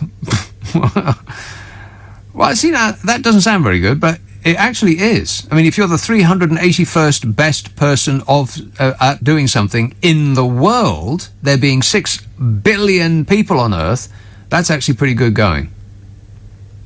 I mean, if I was the 381st best talk show host in the world, then I'd be pretty pleased with that.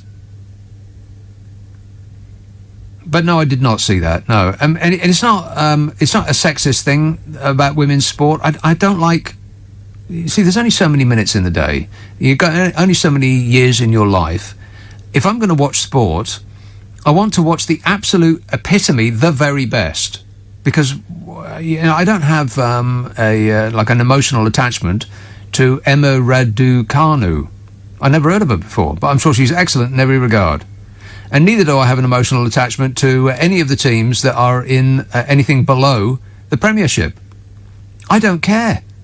All I know about them is that they're not as good as the teams in the Premiership. And so if you've only got a few hours to watch football in the week, then I'm going to watch Man City play Chelsea or Leicester or, Man United or, maybe Arsenal. Okay, maybe not. But, even the teams lower down in the Premiership, I'm not that interested in watching. Like, Match of the Day comes on, I'll watch the first few games, and then I'll skip through the following ones, because they put them in the order in which that they are exciting. And women's sport is not generally as good as the men's version of that sport. That's why I'm not interested. It's got nothing to do with it being women. It's that it's not the absolute epitome. It's like music. Why would you listen to... would you buy the CD... Like, if you were in a bar and there was a band playing, just an ordinary pub, they had like an amateur hour on a Friday night, and it's like pleasant enough, but you're already in that bar. It's not so bad it makes you want to leave. But would you buy a CD of that band to listen to over and over during the week? Like, you'd throw away your Rolling Stones albums in order to listen to them? No, of course you wouldn't, because they're not very good. Or they're not as good as the best. I mean, you're not going to think, that band that played the pub a couple of weeks ago? I'll ditch my Led Zeppelin albums and I'll listen to them instead. Nobody has ever thought that in the entire history of music.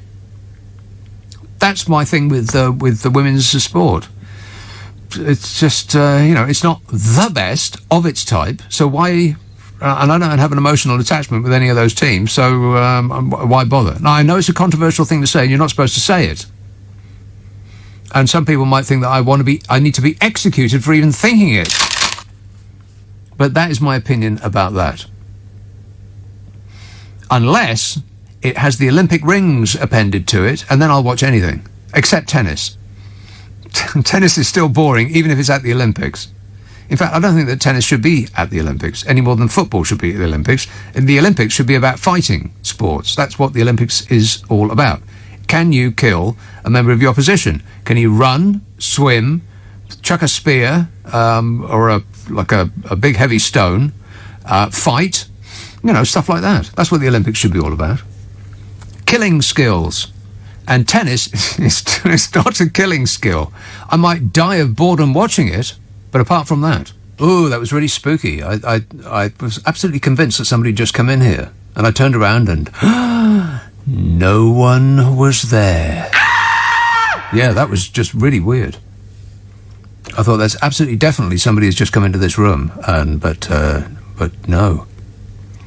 It must be Yuri Spoonbender's essence.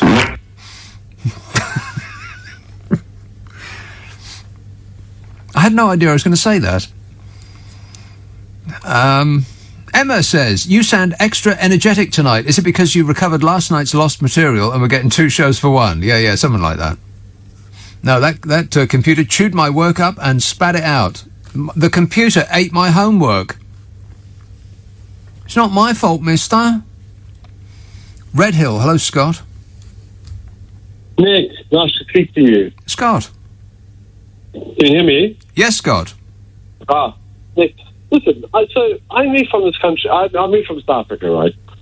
And everyone in South Africa is like, you're moving to England. It's such a better place.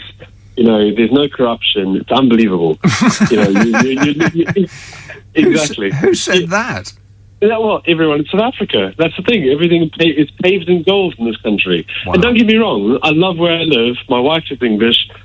But I just look at the news and I just listen to some of the cronyism and the absolute absolute blatant corruption that is going on at the moment in the government. I'm just looking at some everyone in South Africa is just listen to this government and see what they're doing. It's amazing. They're all saying the quiet parts out loud. They're not even trying to hide it. And they're smirking.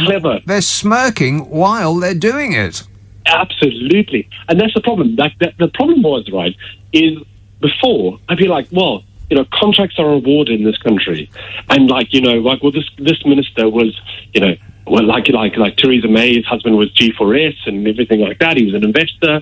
And you'd say that to someone in South Africa, I'm like, but it works, right? it just works, and that's the problem. It's like you invest in that corruption, and that therefore it's not corruption, therefore because it works. And you're like, no, well, actually that's not price. You should be putting it to public tender, and that's due process. But then you look at it now when you're actually in a crisis, and it just exposes everything. It just populism does not work in a crisis. It's no, it doesn't. All of the most autocratic regimes have done the worst as far as the pandemic is concerned. All of the worst performing countries have been the most autocratic regimes, including this one. Exactly right. And the thing is, look, I'm not saying South Africa is doing any better, because we're not. At the moment, with our response to the COVID pandemic, we've been very slow. We've had terrible responses to what we've done with the vaccine rollout, etc. My family's still back in there, but we're supposed to be the gold standard, and that's the problem. Is like I speak to people here, like my wife's family, and they're like, well, you could have been worse off if you were in Africa. I'm like, is that the par we're spending? It's like literally, I'm saying, if you were back in Africa, right. That's what that's the par we're setting for ourselves, right? And that's my problem right now. So like everything I look at it, I'm like, come on, guys, we really are supposed to be the thought leaders. We're supposed to be the people that are setting the trend. We like to think of ourselves like that. It's called British. It's called this fancy notion of British exceptionalism. But what the government that we have at the moment is less a governing party and more a smash and grab raid.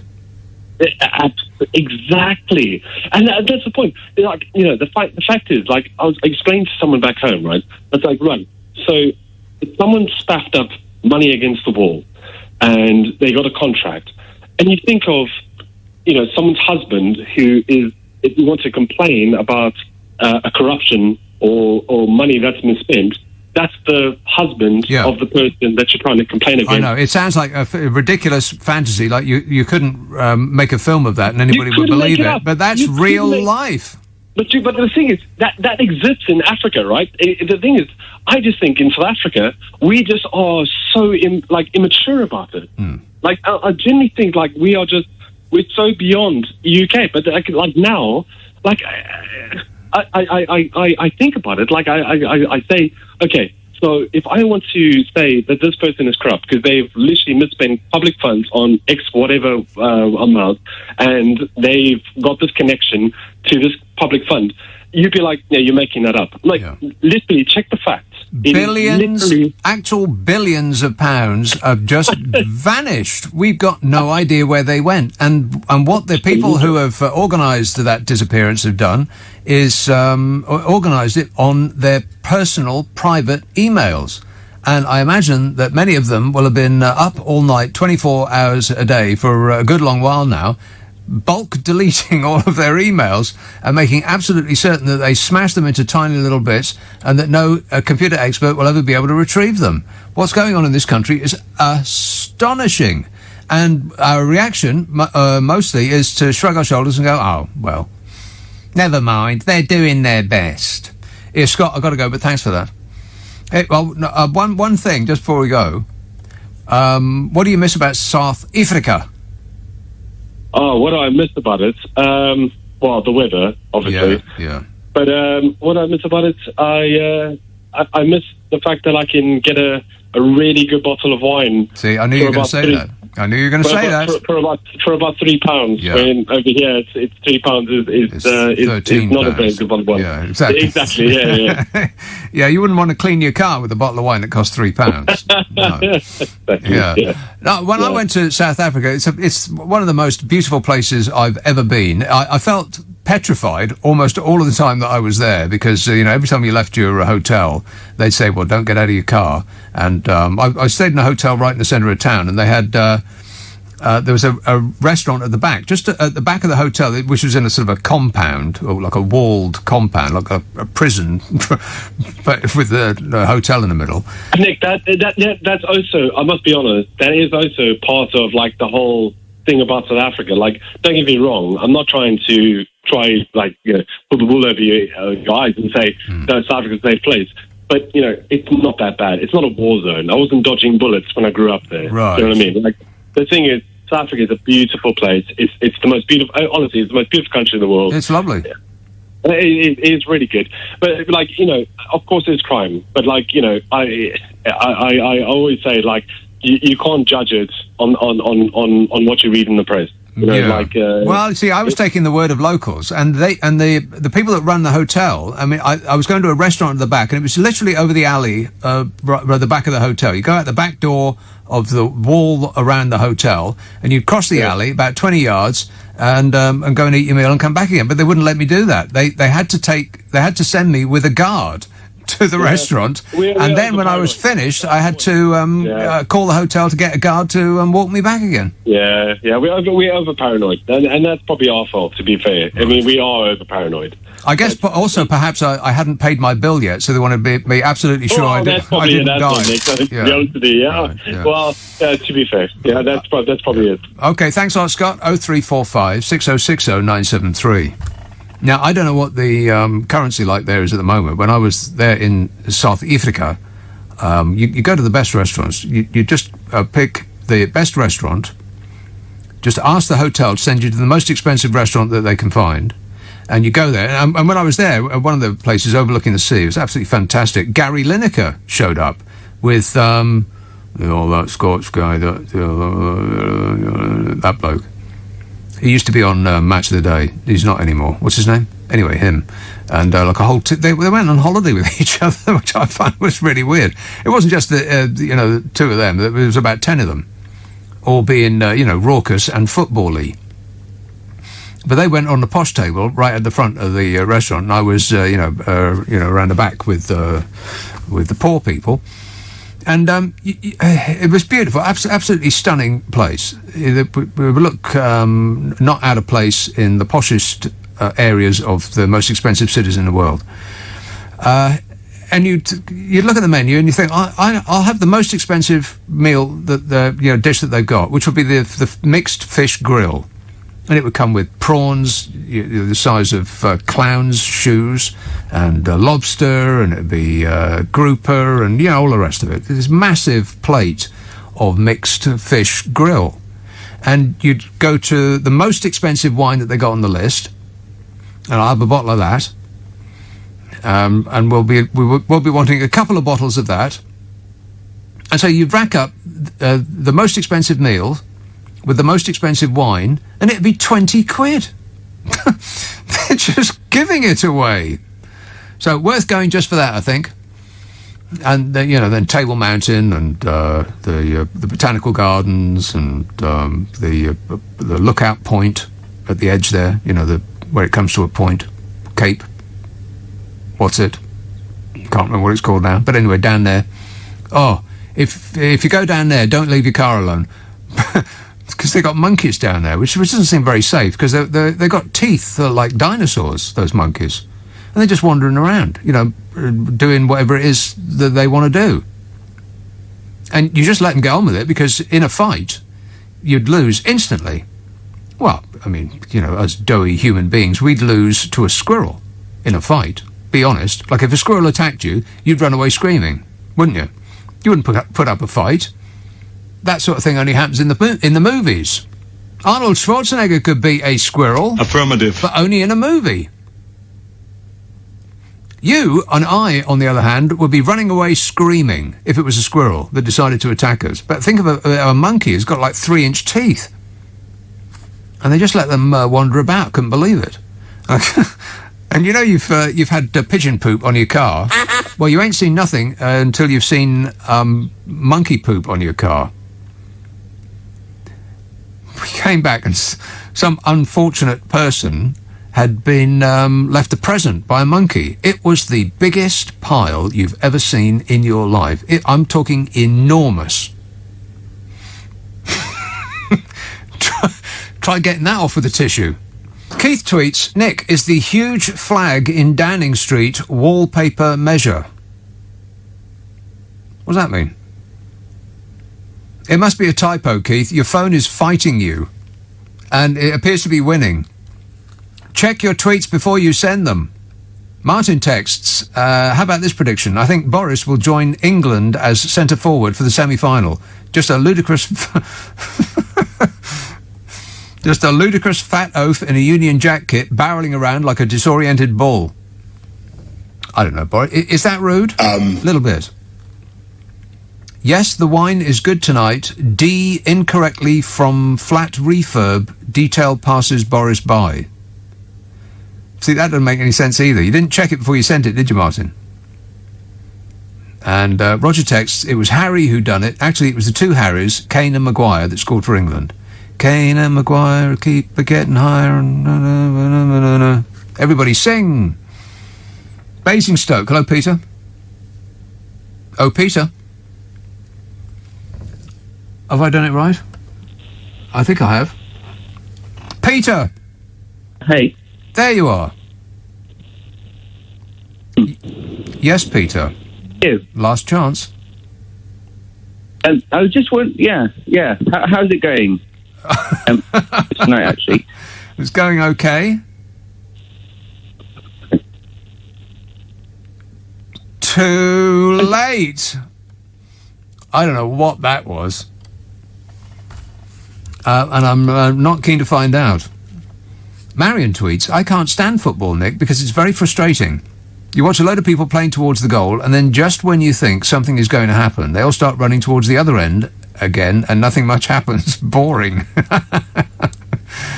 Well, you make a good point, Marion. Normally that is the case, but this evening, not so much. Actually, they did play like a team this evening, because previous to this, it's been dull boring. Like the last one was just excruciating. The game against Germany was just, oh, God, it was so dull. Be honest, it really was. And we did not play well at all. We didn't play like a team. We didn't play like those guys that even met each other. Every time it got around about the middle of the park, they kept passing the ball back again, and back it would go to the goalie. And think, oh, for crying out loud. Try passing it forwards once in a while. Might be a good idea. I don't know anything about football, but it doesn't prevent me from having a strong opinion. Affirmative. Ollie texts, please visit the Griffin Inn in Fletching, East Sussex. They serve the best fish and chips ever made, not cheap, at £19. What? For fish and chips? Had it on more than one occasion. Outstanding. If you don't like it, then you'll never like it anywhere. If I don't like it there, you can't like it anywhere. Fish and chips is always disappointing, and I just can't stop ordering it because I'm an idiot. I've always been disappointed. I can't remember a single time I've ever eaten fish and chips and thought, wow, that was great. Because the chips are always rubbish. They just end up this big claggy mess at the bottom of the bag. It all just mushes together because they're not crispy. They're all like they're all just like wet and blechy. And the fish, well, it's tasteless for a start because that's the kind of fish that we like. We like fish that doesn't taste of anything, and it's a very delicate fish, so it's probably not a good idea to dip it in batter and then stick it in oil. It's a pretty indecent thing to do to a fish, I think. But I can't stop ordering them like an idiot. It's because I'm patriotic, but that's why. I always order Her Majesty's Fish and Chips. In order to show my patriotism, to show that I love my country. Even though I usually hate dinner. Ron text, my favourite part of the football is when they sing the national anthems at the start. Yeah. They go, yeah. And that's a national embarrassment. I have to say that you morons in the stand who boo the national anthem of the opposing team, that just makes you seem... I'll reverse. That makes us seem stupid. It really does. I don't know who you think that you're benefiting by doing that, but it's not the players on the pitch. They're not thinking, oh, the crowd are booing the anthem of the other team. That's great. That'll really get us going. They don't think that. They think, you stupid morons, why don't you shut up and show some respect? Other countries will hear us doing that and think, God, what small-minded idiots. You're not enhancing our reputation, I'm just saying. Lola emails, will Hancock and Gove be coming home? Yeah, they'll be coming home to see their clothes being thrown out of the first floor window. Yeah. And I bet it's not too long before Bodger comes home and sees the same, eh, Bodge? I can't comment on that. Yeah, I'll take that as a yes. I'll expect it any day soon. Because if his current wife thinks that she is going to be the person to change him, well, I wish her all the best. Paul says, I'm looking at the bright side. If England win the Euros, I won't live another 55 years to be reminded about it whenever a game of football is mentioned. Well, that is a good point.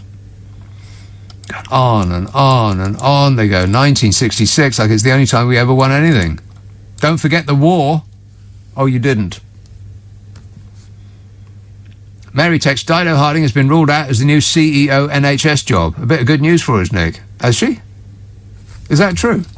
Has Dido Harding been ruled out of the new NHS CEO job? She's typing. I don't know whether it's to me. Is that a yes or a no? I didn't hear that. Where have I been? I've had my head stuck in my armpit the entire day. If that's the case, then excellent news. Who's it going to be? Sooty or Sweep? Yeah, Matt Hancock. It's Matt Hancock. Oh, no. Yeah, bound to be. You know, what with him having done a tremendous job while he was... the thing that he did that was really great. Yeah, I've got no idea.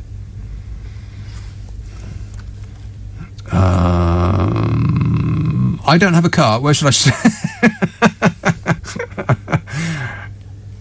Roberta texts, Nick, I don't have a car. Where should I stick my flag? Well, I've got a couple of suggestions for you, Roberta. I'll draw you a diagram and pop it in the post. How does that sound? Simon says, what you forget about the Badil and Singer song is that when stone cold sober in the cold light of day, it's very dreary. But after 18 pints and an England win in the cramped pub, it's very easy to sing along to. Keep the faith. Positive vibes, please. Yes, only positive vibes.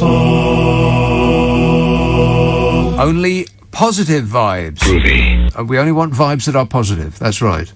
Yeah, there's a lot that is dreary and unpleasant in the cold light of day that looks great after, I don't know, about 18 pints. Who on earth drinks 18 pints? I mean, who would have the capacity to put that amount of booze away? Yeah, okay. Apart from him. Nobody in the history of the world has ever drunk 18 pints all in one go. Don't tell me you have, because you haven't. Mike says, I also put my name on the housing list at 18. I'm 58. I'm still waiting for a phone call.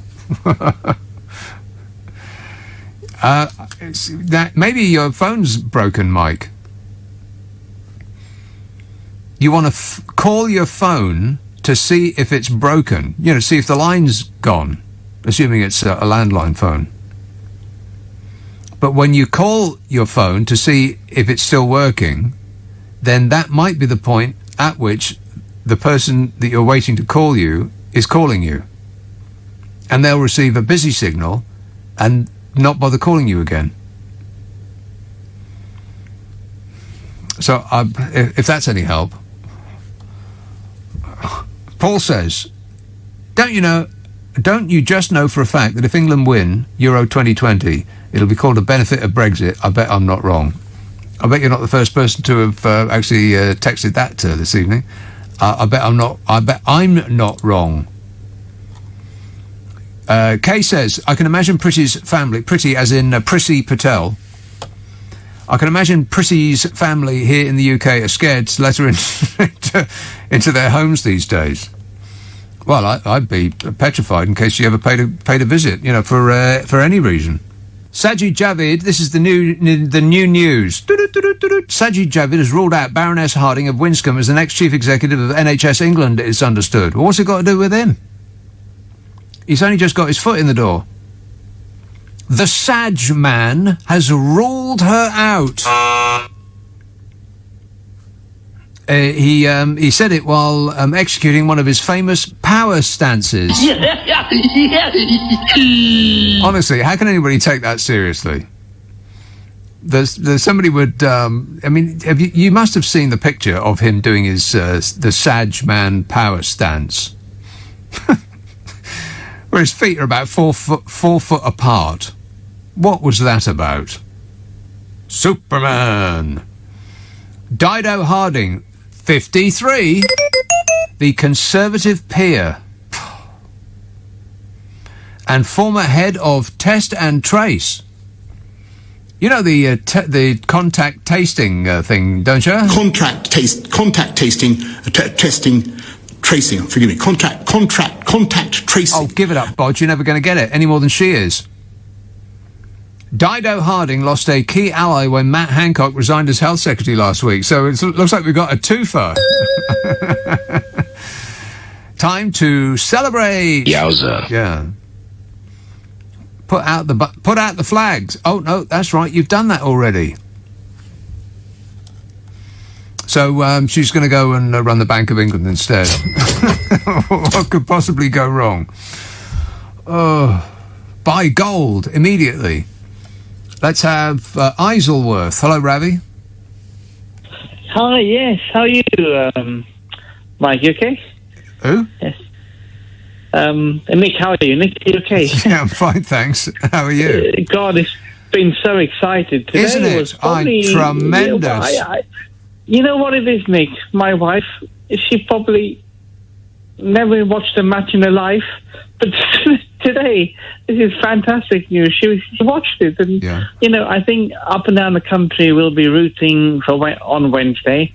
But the only drawback, Nick, my wife did not cook, so she said, "Let's order pizza." Yeah. I rang the pizza company at about 7:45. He said there's a 4-hour wait. What? 4 hours for pizza? Yeah. Because of the huge demand. Oh my God! Well, you should have thought ahead. You see Bojo will milk all this on Monday. It's because of him, and then he'll invite them to Downing Street. Yeah, he will, yeah. But generally, this is what the country needs, a bit of happiness. It's been 12 months of hell, with COVID. And Gareth Southgate, he's so calm, so... Yeah, I bet he's not calm inside. he may have a calm exterior, but I bet inside he's a roiling, boiling mess. No, I think he's great, and I think it's been a Harry day today, the two Harrys, Maguire and Kane. And Kane and Maguire are just getting higher, and baby, you know where that's at. Yeah. And no one's getting fat except Bodger's cat. Exactly.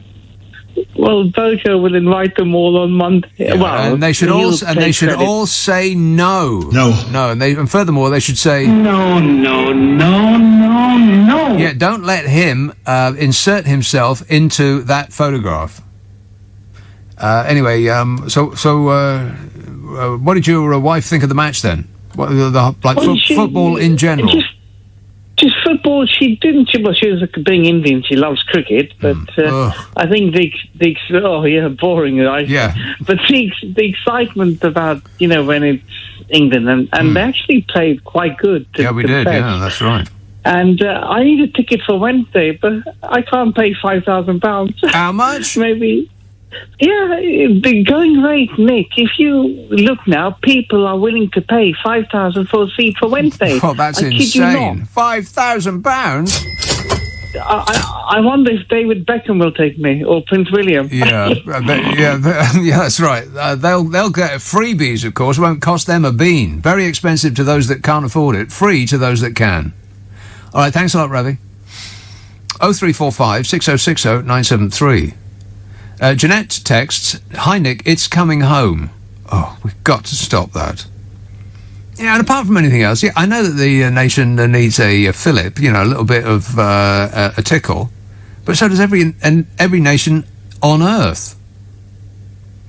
And if our happiness is dependent on a national team doing well in a competition which we weren't expecting to win, then I think there's something seriously wrong. Don't you? Our happiness is dependent on whether a bunch of people that we don't know kick a ball into a net? That seems a bit tenuous, doesn't it? I think we need to think that out again. Ian tweets, I live in Ealing, so I know the 65. I heard years ago that it inspired the Who's Magic Bus. The Magic Bus? Rock and roll! I'm not sure that's right. I thought the Magic Bus was about something else entirely.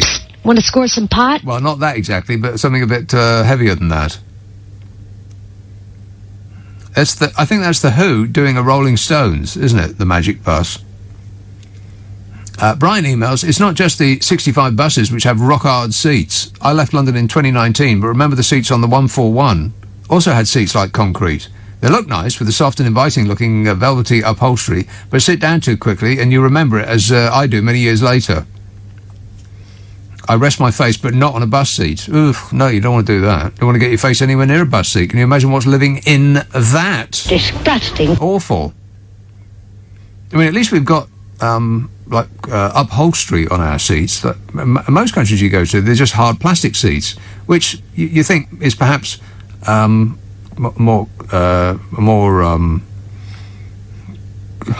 I'm getting stuck on cleanlier, but that's not even a word. It's more, less disgusting. Can't think of what the word is now. That'd be the one word in the show. There's always one I just scrabble for, but can't quite reach. A little more, I can't think of it. But anyway, can you imagine what's living in the... Doesn't bear thinking about, does it? And you put your trousers or your skirt on there. Oh, my God. And then you carry whatever it is that attaches itself to you that used to be on the seat, and you carry that home. And then what do? You sit on your own sofa. Oh, no. Ugh.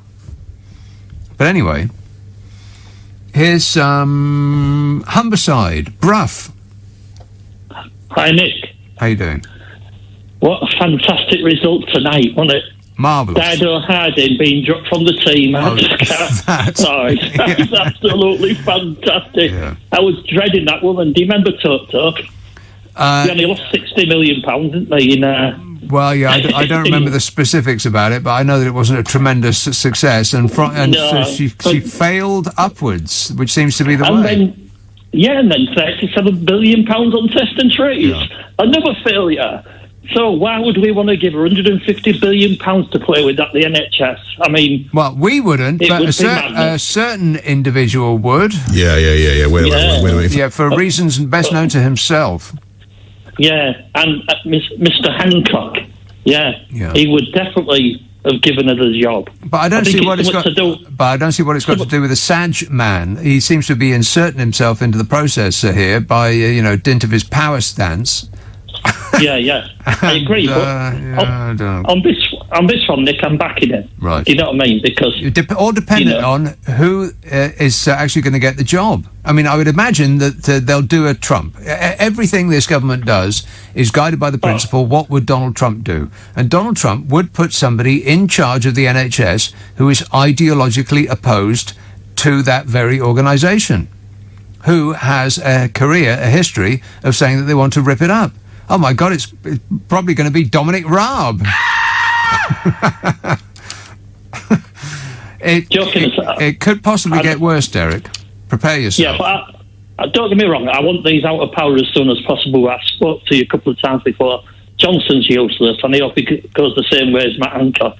And all I'm saying is I think that's a positive news for the NHS that she's going to be in charge. And, we need to be very careful of the put in charge. Exactly right. I think we dodged a bullet. There may be more coming our way, so don't let your guard down. All right, thanks a lot, Derek. 0345 6060 973.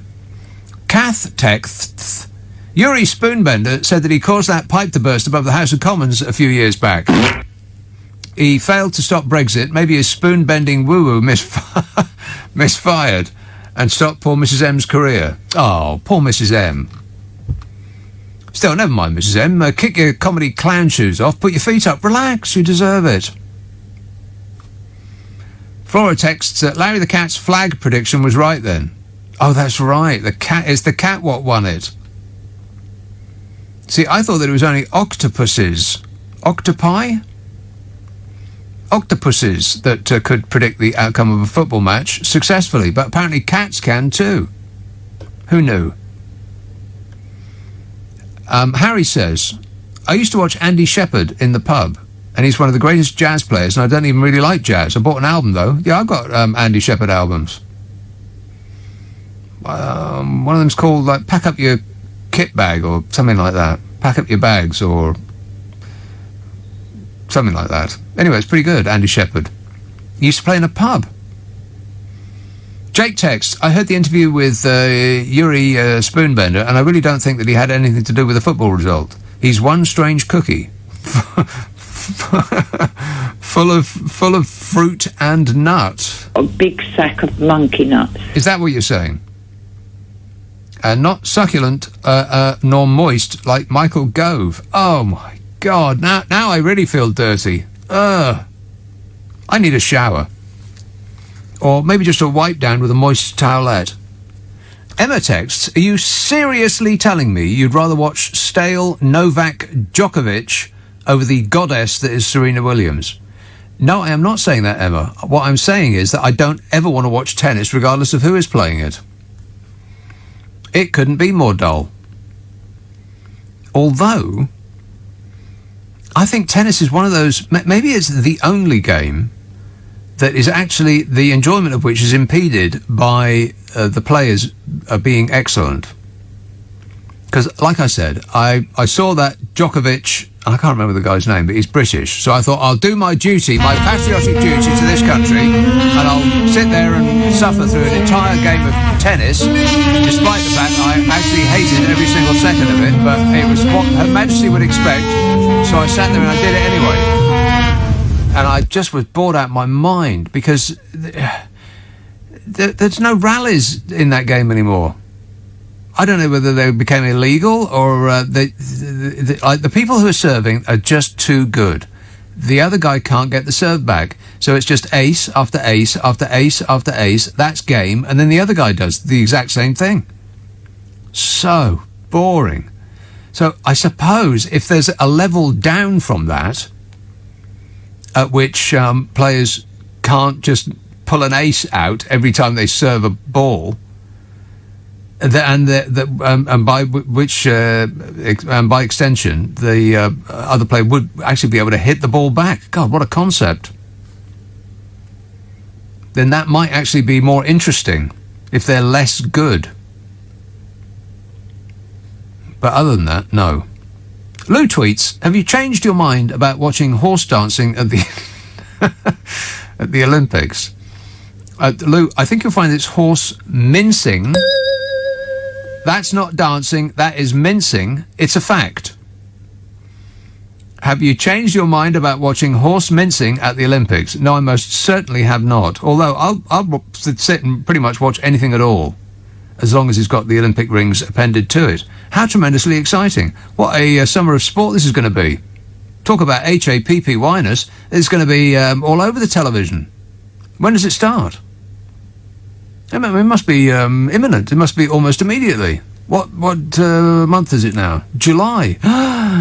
July? Oh, no. Summer hasn't even started yet. Although they did promise us it was going to be super fantastic. You know, I did the whole weather forecast yesterday, so I'll just do a brief update. I'm going to look just to see if anything has changed. Oh, my God. Will you look at that? Raining tomorrow and raining on Monday and raining on Tuesday and raining on Wednesday. That's almost the entirety of next week. And then 70 degrees on Thursday. This is Leicester Square. I don't recommend you hang out in Leicester Square to enjoy the weather, but, you know, wherever you are, it's probably going to be like this there or thereabouts. And then it gets slightly warmer next week. Oh, look at that. They have changed their mind. It's got a little bit better. Not this coming week, but the one after might be in the mid-70s. The mid-70s. Isn't that great? No. Not really. No, not really. To have waited so long. What's it going to be like in Glasgow? Ooh. Just draw a veil over that. Never mind, eh? 0345 6060 973. Let's have Derby. Brent. Good evening. Yes, sir. Have you seen the Eye of Fire in the Gulf of Mexico, as they're calling it? God, it's like the Lord of the Rings out there. Well, it's getting a bit like Lord of the Rings, because if you look at the footage, it's actually quite amazing. It's the ocean's on fire. It is. And for some strange, yeah, it is. And for some strange unknown reason, they've got barges trying to put out the fire with water. With water, yeah. I know. I laughed out loud when I saw that. The water is on fire, so they're putting out the water being on fire with water. Yeah. Yeah. It is. It's like Hades has done a fart, and the whole world's catching fire. It does look like the entrance to hell has just opened up underneath that water. Yeah. And of course, Greta, or otherwise known as Gollum, has she's tweeted, and of course, then the world leaders are taking notice, of course, of Greta. No, so it's quite interesting. They're pretending that they're taking notice, but they're actually ignoring her completely. She fired a broadside at them. From I think it was the Austrian Climate Conference or something like that. That's right. Yeah, anyway, it was absolutely blistering, and I agreed with every single word she said.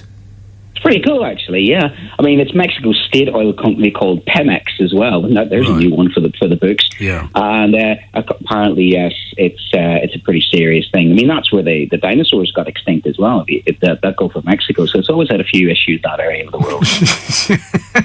Another excellent reason not to go to Mexico. Yeah. Oh, another quick one. Two stories. I was listening to a news item, and I connected two together. You see how England team, brilliant, everybody's congratulating them. And then you have Priti Patel on the next story talking about, deportations. And I was looking at that graphic doing the rounds, how many the England team would be the England team if it wasn't for migration. Right. You sort of think, enjoy this now, because if she has her way, there'll not be an England team in the future if that keeps going. Well, I think the way things are going, enjoyment of anything at any time is going to be against the law.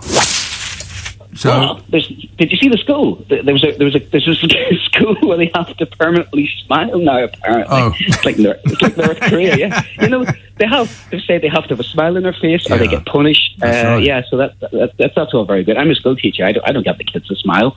I'm not there to entertain them. It's like Gladiator. Have you ever seen Gladiator when he has that kind of? You get this at the end of year, the end of term. Are you not entertained? Yeah, that part with them. They go, "Can we do something fun today, sir?" I go, "What do you mean do something fun? It's not my job to entertain you." Exactly. And then I always show that clip where he goes completely mental and shows the sword, and that kind of shuts them up then. Yeah. Right. Well, you want to start dealing out some punishment. Don't let him get away with a thing. Excellent work. Thanks a lot, Brent. 0345. Yeah, you got to smile continuously while you're at school. We want you permanently laughing. The stuff that's happening, it just boggles my mind. Here's a recording of my mind being boggled. Keith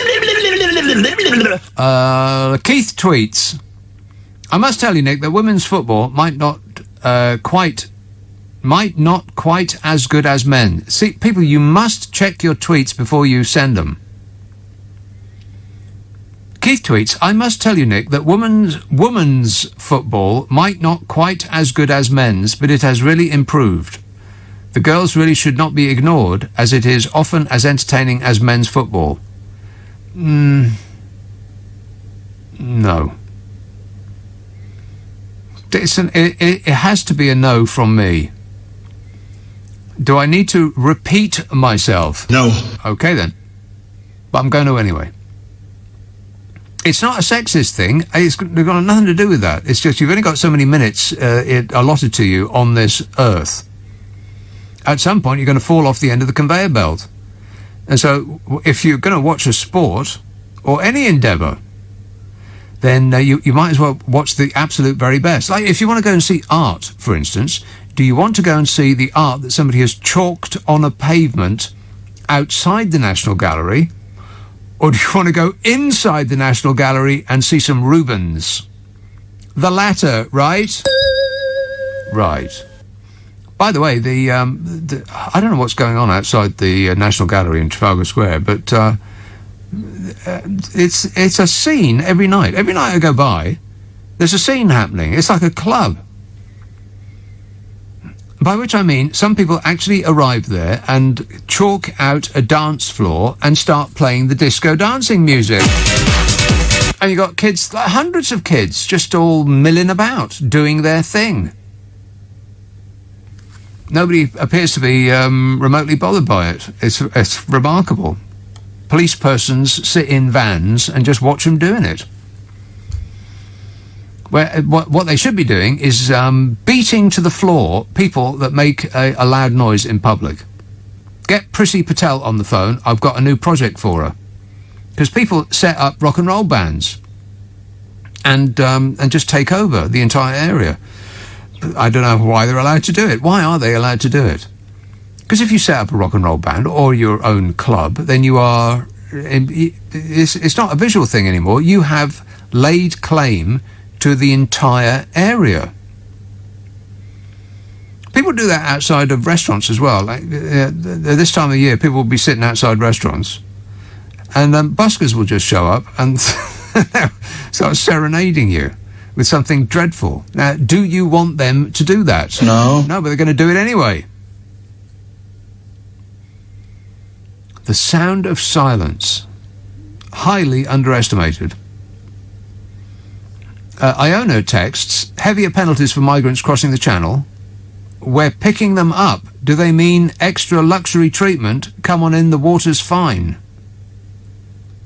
What does that mean? I don't know where you're... I've got no idea what you're on about there, Iona. But it's like peppered with exclamation marks and capital letters. You know, like she's shouting at me. Or he or she, sexist, is shouting at me. Anything that's got all caps, you can just delete it straight away without reading. Frank texts, good evening, Nick. Yuri bends the spoons and Boris bends the truth. What a great double act. Yeah, maybe Yuri Spoonbender is going to be the next leader of the NHS. Johnny texts, perhaps it's the crazy organisational skills that are turning the world upside down that is actually the cause of climate change. Shall I read that again? No. No, I very much doubt that it would make more sense if I read it twice. So I'll just pass that one by. I'll assume it's not what you meant to send, Johnny. Check your texts before you send. Let's see what this one's like. Are we expecting this one to make any sense? No.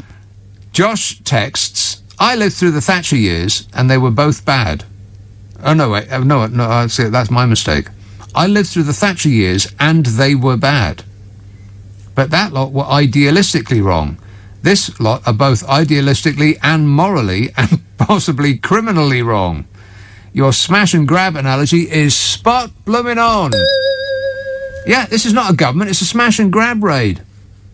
Tom texts, hi Nick, why is the England flag so boring? What? Oh my God. Get Pretty Patel on the phone right now, I mean it. She's going to be booting your door down before you know it. She's going to deal out some punishment. Yeah, the England flag is pretty boring. I mean, it does look like something that somebody knocked up while, you know, in the brief moments while they were waiting for their pint to be pulled. I mean, it's like no effort whatsoever. A red cross, white background, that's it, job done. No messing about.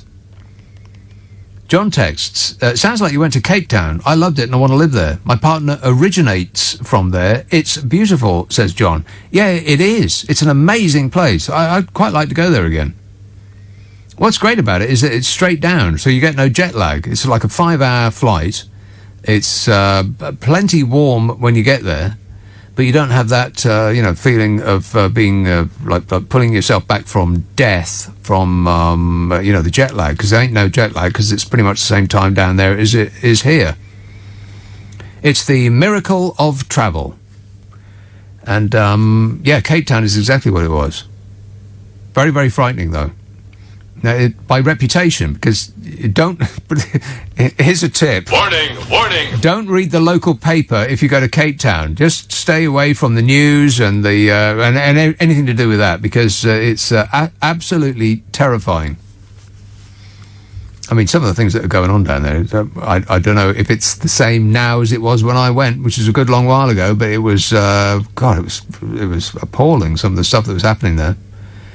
And the poverty was just extraordinary. I mean, you think that we're poor in this country.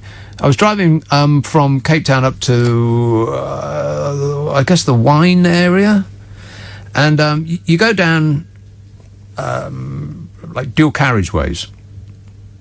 And the roads are perfectly fine. And out of the corner of my eye, I was aware of this sort of visual mess at the corner of my eye. They just kept going on and on and on.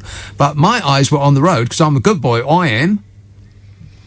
And after a while, I glanced over to see what that was, that sort of visual mess that had kept going with me for what seemed like an age. And it was like shanty towns. Must be millions of people.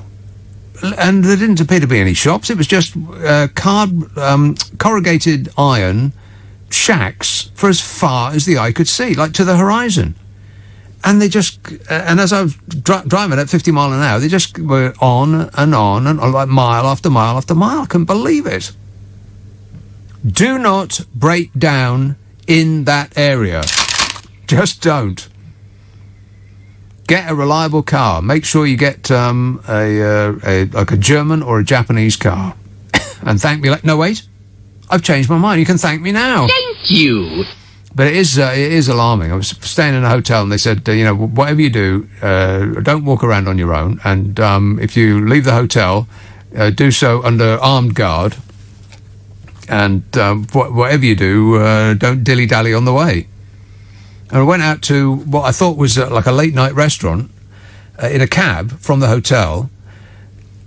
And got there, paid the cab left, in the middle of absolutely nowhere, and I would go up to this address, and it's shut. And so I'm standing there, alone, in the middle of absolutely blooming nowhere, and this is before mobile phones. I know this sounds like a revolutionary concept to kids, but there was a time before mobile phones. Can you believe that? No. Yeah, it's true. So what are you going to do? I didn't have any money on me. There was a payphone, but you can't use the payphone if you ain't got no money. And so I had to persuade a passerby to give me money. I'm lucky to be alive. And I had to call the hotel to tell them to send a car back to pick me up from where the previous cab had just left me immediately, if not sooner. Absolutely terrified.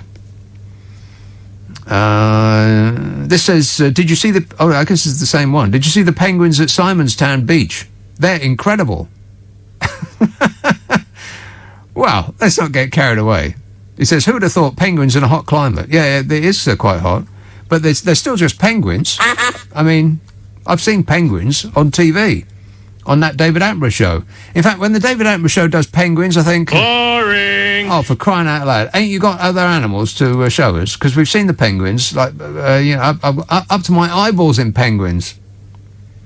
Yeah, I know, they shuffle along, and then the stupid ones like huddle together for 6 months, while the women go and have a swim. and a relax. All the blokes are there with their backs to 50 mile an hour freezing cold blooming winds. They're covered in snow and they stay there in the pitch dark for about 6 months while the women all go and have a holiday. Can you believe that? Stupid penguins. And they walk across ice. It's like about, I don't know exactly how long it is, so I'll make it up. It's about 50 miles. Can you believe that? No. 50 miles they walk, waddle. More accurately. Why can't they just be happy where they are? I'll tell one next time I see one. Will emails, do fruit juices that test positive for COVID have to self-isolate or have to be admitted to hospital? The rules are so confusing. I think the kids are using lemon juice and they're squirting it on their test and trace thing in order to get a positive result so they don't have to go to school. You believe that? Yes. Yeah, I actually can, yeah. It's not going to help you in the end, kids. I mean, I know that bunking off school is fun, but don't do it too much because it will impede your progress later in life. I know that you don't think that you need all of that stuff, cosines and all those things. Multiplication. Do they still even do that anymore? Did you use sines and cosines? I didn't even know what that is. And I studied it. And, all the other stuff, like what's the capital of, I don't know. Think of a name of a country. I can't at the moment. Ukraine. What's the capital of Ukraine? Nobody has any idea. You ain't going to need any of that stuff, you think, but, eventually you will. Just think, you might be on a television quiz show one day. That stuff might come in handy. How did they even come up with that notion that squirting lemon juice on their COVID test kit at home would come up with a positive result, which means that they wouldn't have to go to school for 10 days? That is borderline genius.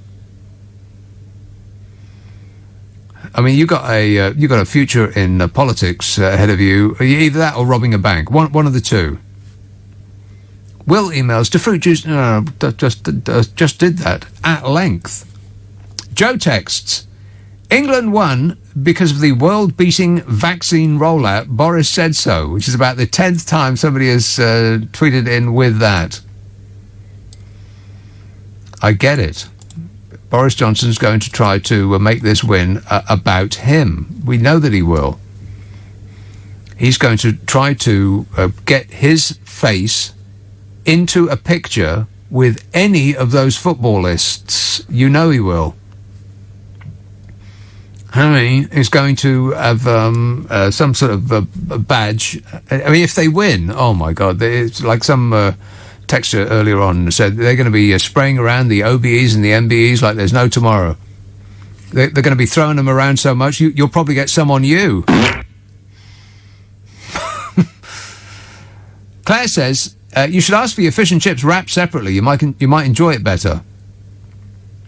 Well, that's actually not a bad idea. So I think the problem with fish and chips when they're wrapped in paper is that the paper itself then creates like a steam bath, which makes it all gooey and claggy. If you had it open, then the steam could escape, and it might retain a bit of its crispiness. Not a lot, probably, but a little bit. And on that subject, Simon says, Harrods fish and chips is £35 for the fish and £7 for the chips. What? And £495 for a side of caviar. Book now. Hey, you know what, Simon? No. God, you'd have to be out of your mind. 42 quid for fish and chips in a shop? It's a no from me. Owain says, the best part of a football match is when the match ends. Well, that's just at this moment. In this time, Owain, that is traitorous to even think it. What time's the match on Wednesday, by the way? I hope it's on late, because otherwise I might have to rejig my busy schedule of, napping and staring out the window. Bermondsey, hello, John. Hello, mate. 45 quid fish and chips, mate. Where'd you go and buy your fish and chips for 45 quid, for Christ's sake? You're not listening to this show, are you? Harrods. Yes, I am. Simon says Harrods fish and chips. Harrods. 42 quid for fish and chips. Yeah, would you really go to Harrods to buy some fish and chips? No. No, you're going to be bonkers to go to Harrods to buy fish and chips. You'd have to be bonkers, yeah. Or you'd have to be one of those people that drives those luminous purple spaceships that make a noise like the Earth being pulled apart, and you park them outside, and then you go indoors and buy a watch for £250,000, and then spend £42 for fish and chips, because those people, money means nothing. I think they're called shareholders in Chelsea Football Club, aren't they? Yeah, something like that. Yeah, Chelsea or Man City or yeah. Yeah, but no. Welcome to Bermondsey, where you're going to get a nice plate of fish and chips, eat-in or take away, for about 5 or 6 quid. Absolutely stupendous quality and freshness. And I love fish. I'm not so keen on the chips, funnily enough, but the fish. I couldn't do without the chips. Oh, come on. The chips are the best part of it. I don't know what I don't know what it is about frying potatoes, but you think of any other food that you would nick off somebody else's plate, and there isn't any. You'd steal chips, you'd steal crisps, but you would not steal any other food from anybody's plate, would you? I mean, you wouldn't pick up a bit of their steak, you wouldn't steal their peas, you wouldn't nick their carrots, but you would help yourself to a chip. Am I right? Well, I'm worried about you because I don't want to meet you in the socially distanced new era that we're going to go into. Yeah. But you'll be trying to nick chips off my plate. I'd be smearing my dirty fingers all over your chips. Yeah. Cool, blimey. Yeah. I don't want to go anywhere near that. In fact, to be absolutely certain that I get the maximum amount possible, I'll be licking your chips as soon as you stop paying attention. So be aware of that, John. You have been warned. Thanks a lot, mate. 0345 6060 973. Yeah, I think that the chips have got drugs in them. I think that the process by which you roast potatoes, because roast potatoes is the same thing. It just makes your brain go spangles, doesn't it? No other food does that, apart possibly from pizza. Pizza. But apart from that, there's no other food that makes you act like it's got drugs in it. That is correct, isn't it? Chips. There must be something about the process of heating chips in an oven, heating potatoes up in that manner, that produces some sort of drug. I've been saying this for ages, and nobody has disproved me, which means it must be right. A lack of disproving means it's correct. Completely correct in every respect. You see somebody's chips and you just want to take one, don't you? Even if you don't know the person. It's probably not a good idea to take the chips off the plate of a person that you don't actually know. But if you know them, help yourself. You know you want to. But there's no other food that you would do that with. I mean, even like different types of potato. Nobody says, can I have some of your mashed potato? Ever. In the history of gastronomy, nobody has ever said that. And you don't take their other vegetables because, Boring. Who wants that? You don't say, can I have a bit of your fish? You say, can I have a chip? It's the chips that have got the drugs in them.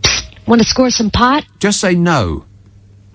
Just say no, thank you. I mean, good manners don't cost nothing, do they? Be polite. Alan texts, Nick, the glowing error that most of these football fans seem to forget when they sing along to Three Lions is the line when they belt out 30 years of hurt, as it refers to how many years England have been rubbish at football between 1966 and 1996. So they should actually now be singing 55 years of hurt and counting. What? Oh, my God, that's actually right. Was it 1996? That doesn't seem like that long ago. I mean, I look at those numbers and it seems, it's not yesterday exactly, but not that long ago. It's actually 15 years. Can you believe that? No. It's true. Do the math. 55 years of hurt. Well, hold that thought. You just never know. I do think, though, that if we go through and win this, it's almost like it needs an asterisk next to it, because all of the major teams have been knocked out by other teams ahead of us. It's like all of our work's been done for us by other teams. I mean, beating Ukraine, it's like I said at the beginning of the show, it's a bit like Chelsea playing Blackpool. You'd expect Chelsea to win 4-0, right? It's the next one that we've got to worry about. Mike emails, I used to do a 20-pint fundraising session for the local playing field association. Great days, but not the next day. A fundraising session for the local playing field association required that you drink 20 pints. Booze. Why? I think you could have probably just donated the money that you spent on the pints, and that would have been the fundraising session. Chris says, my local Tesco has contactless payment tills. Great, eh? Unfortunately, you have to actually touch the screen to press pay now. There's more bacteria on those screens than in your loo. What's the point of contactless? Disgusting. Oh. Those screens do need a wipe down, yeah. That is true. That is a good point. And he's probably correct that a touch screen does have more bacteria than your loo. Maybe not the inside of your loo, but, you know. Jeff texts, Nick, it's not coming home. No more than Boris will only play at home. Huh. Well, Carrie might have something to say about that. Bodge? Yeah. And even if she does have something to say about it, I very much doubt it'll make the slightest bit of difference, you know. Leopards and spots and all. Gavin texts, hygienic, Nick. Hygienic. That's the word I was looking for some while ago. I can't remember why I was looking for it, but I do know that I was looking for it. Probably had to do with something about bus seats. Feltham. Hello, Monica. Hello there. Hello there. Talking about chips. Chips.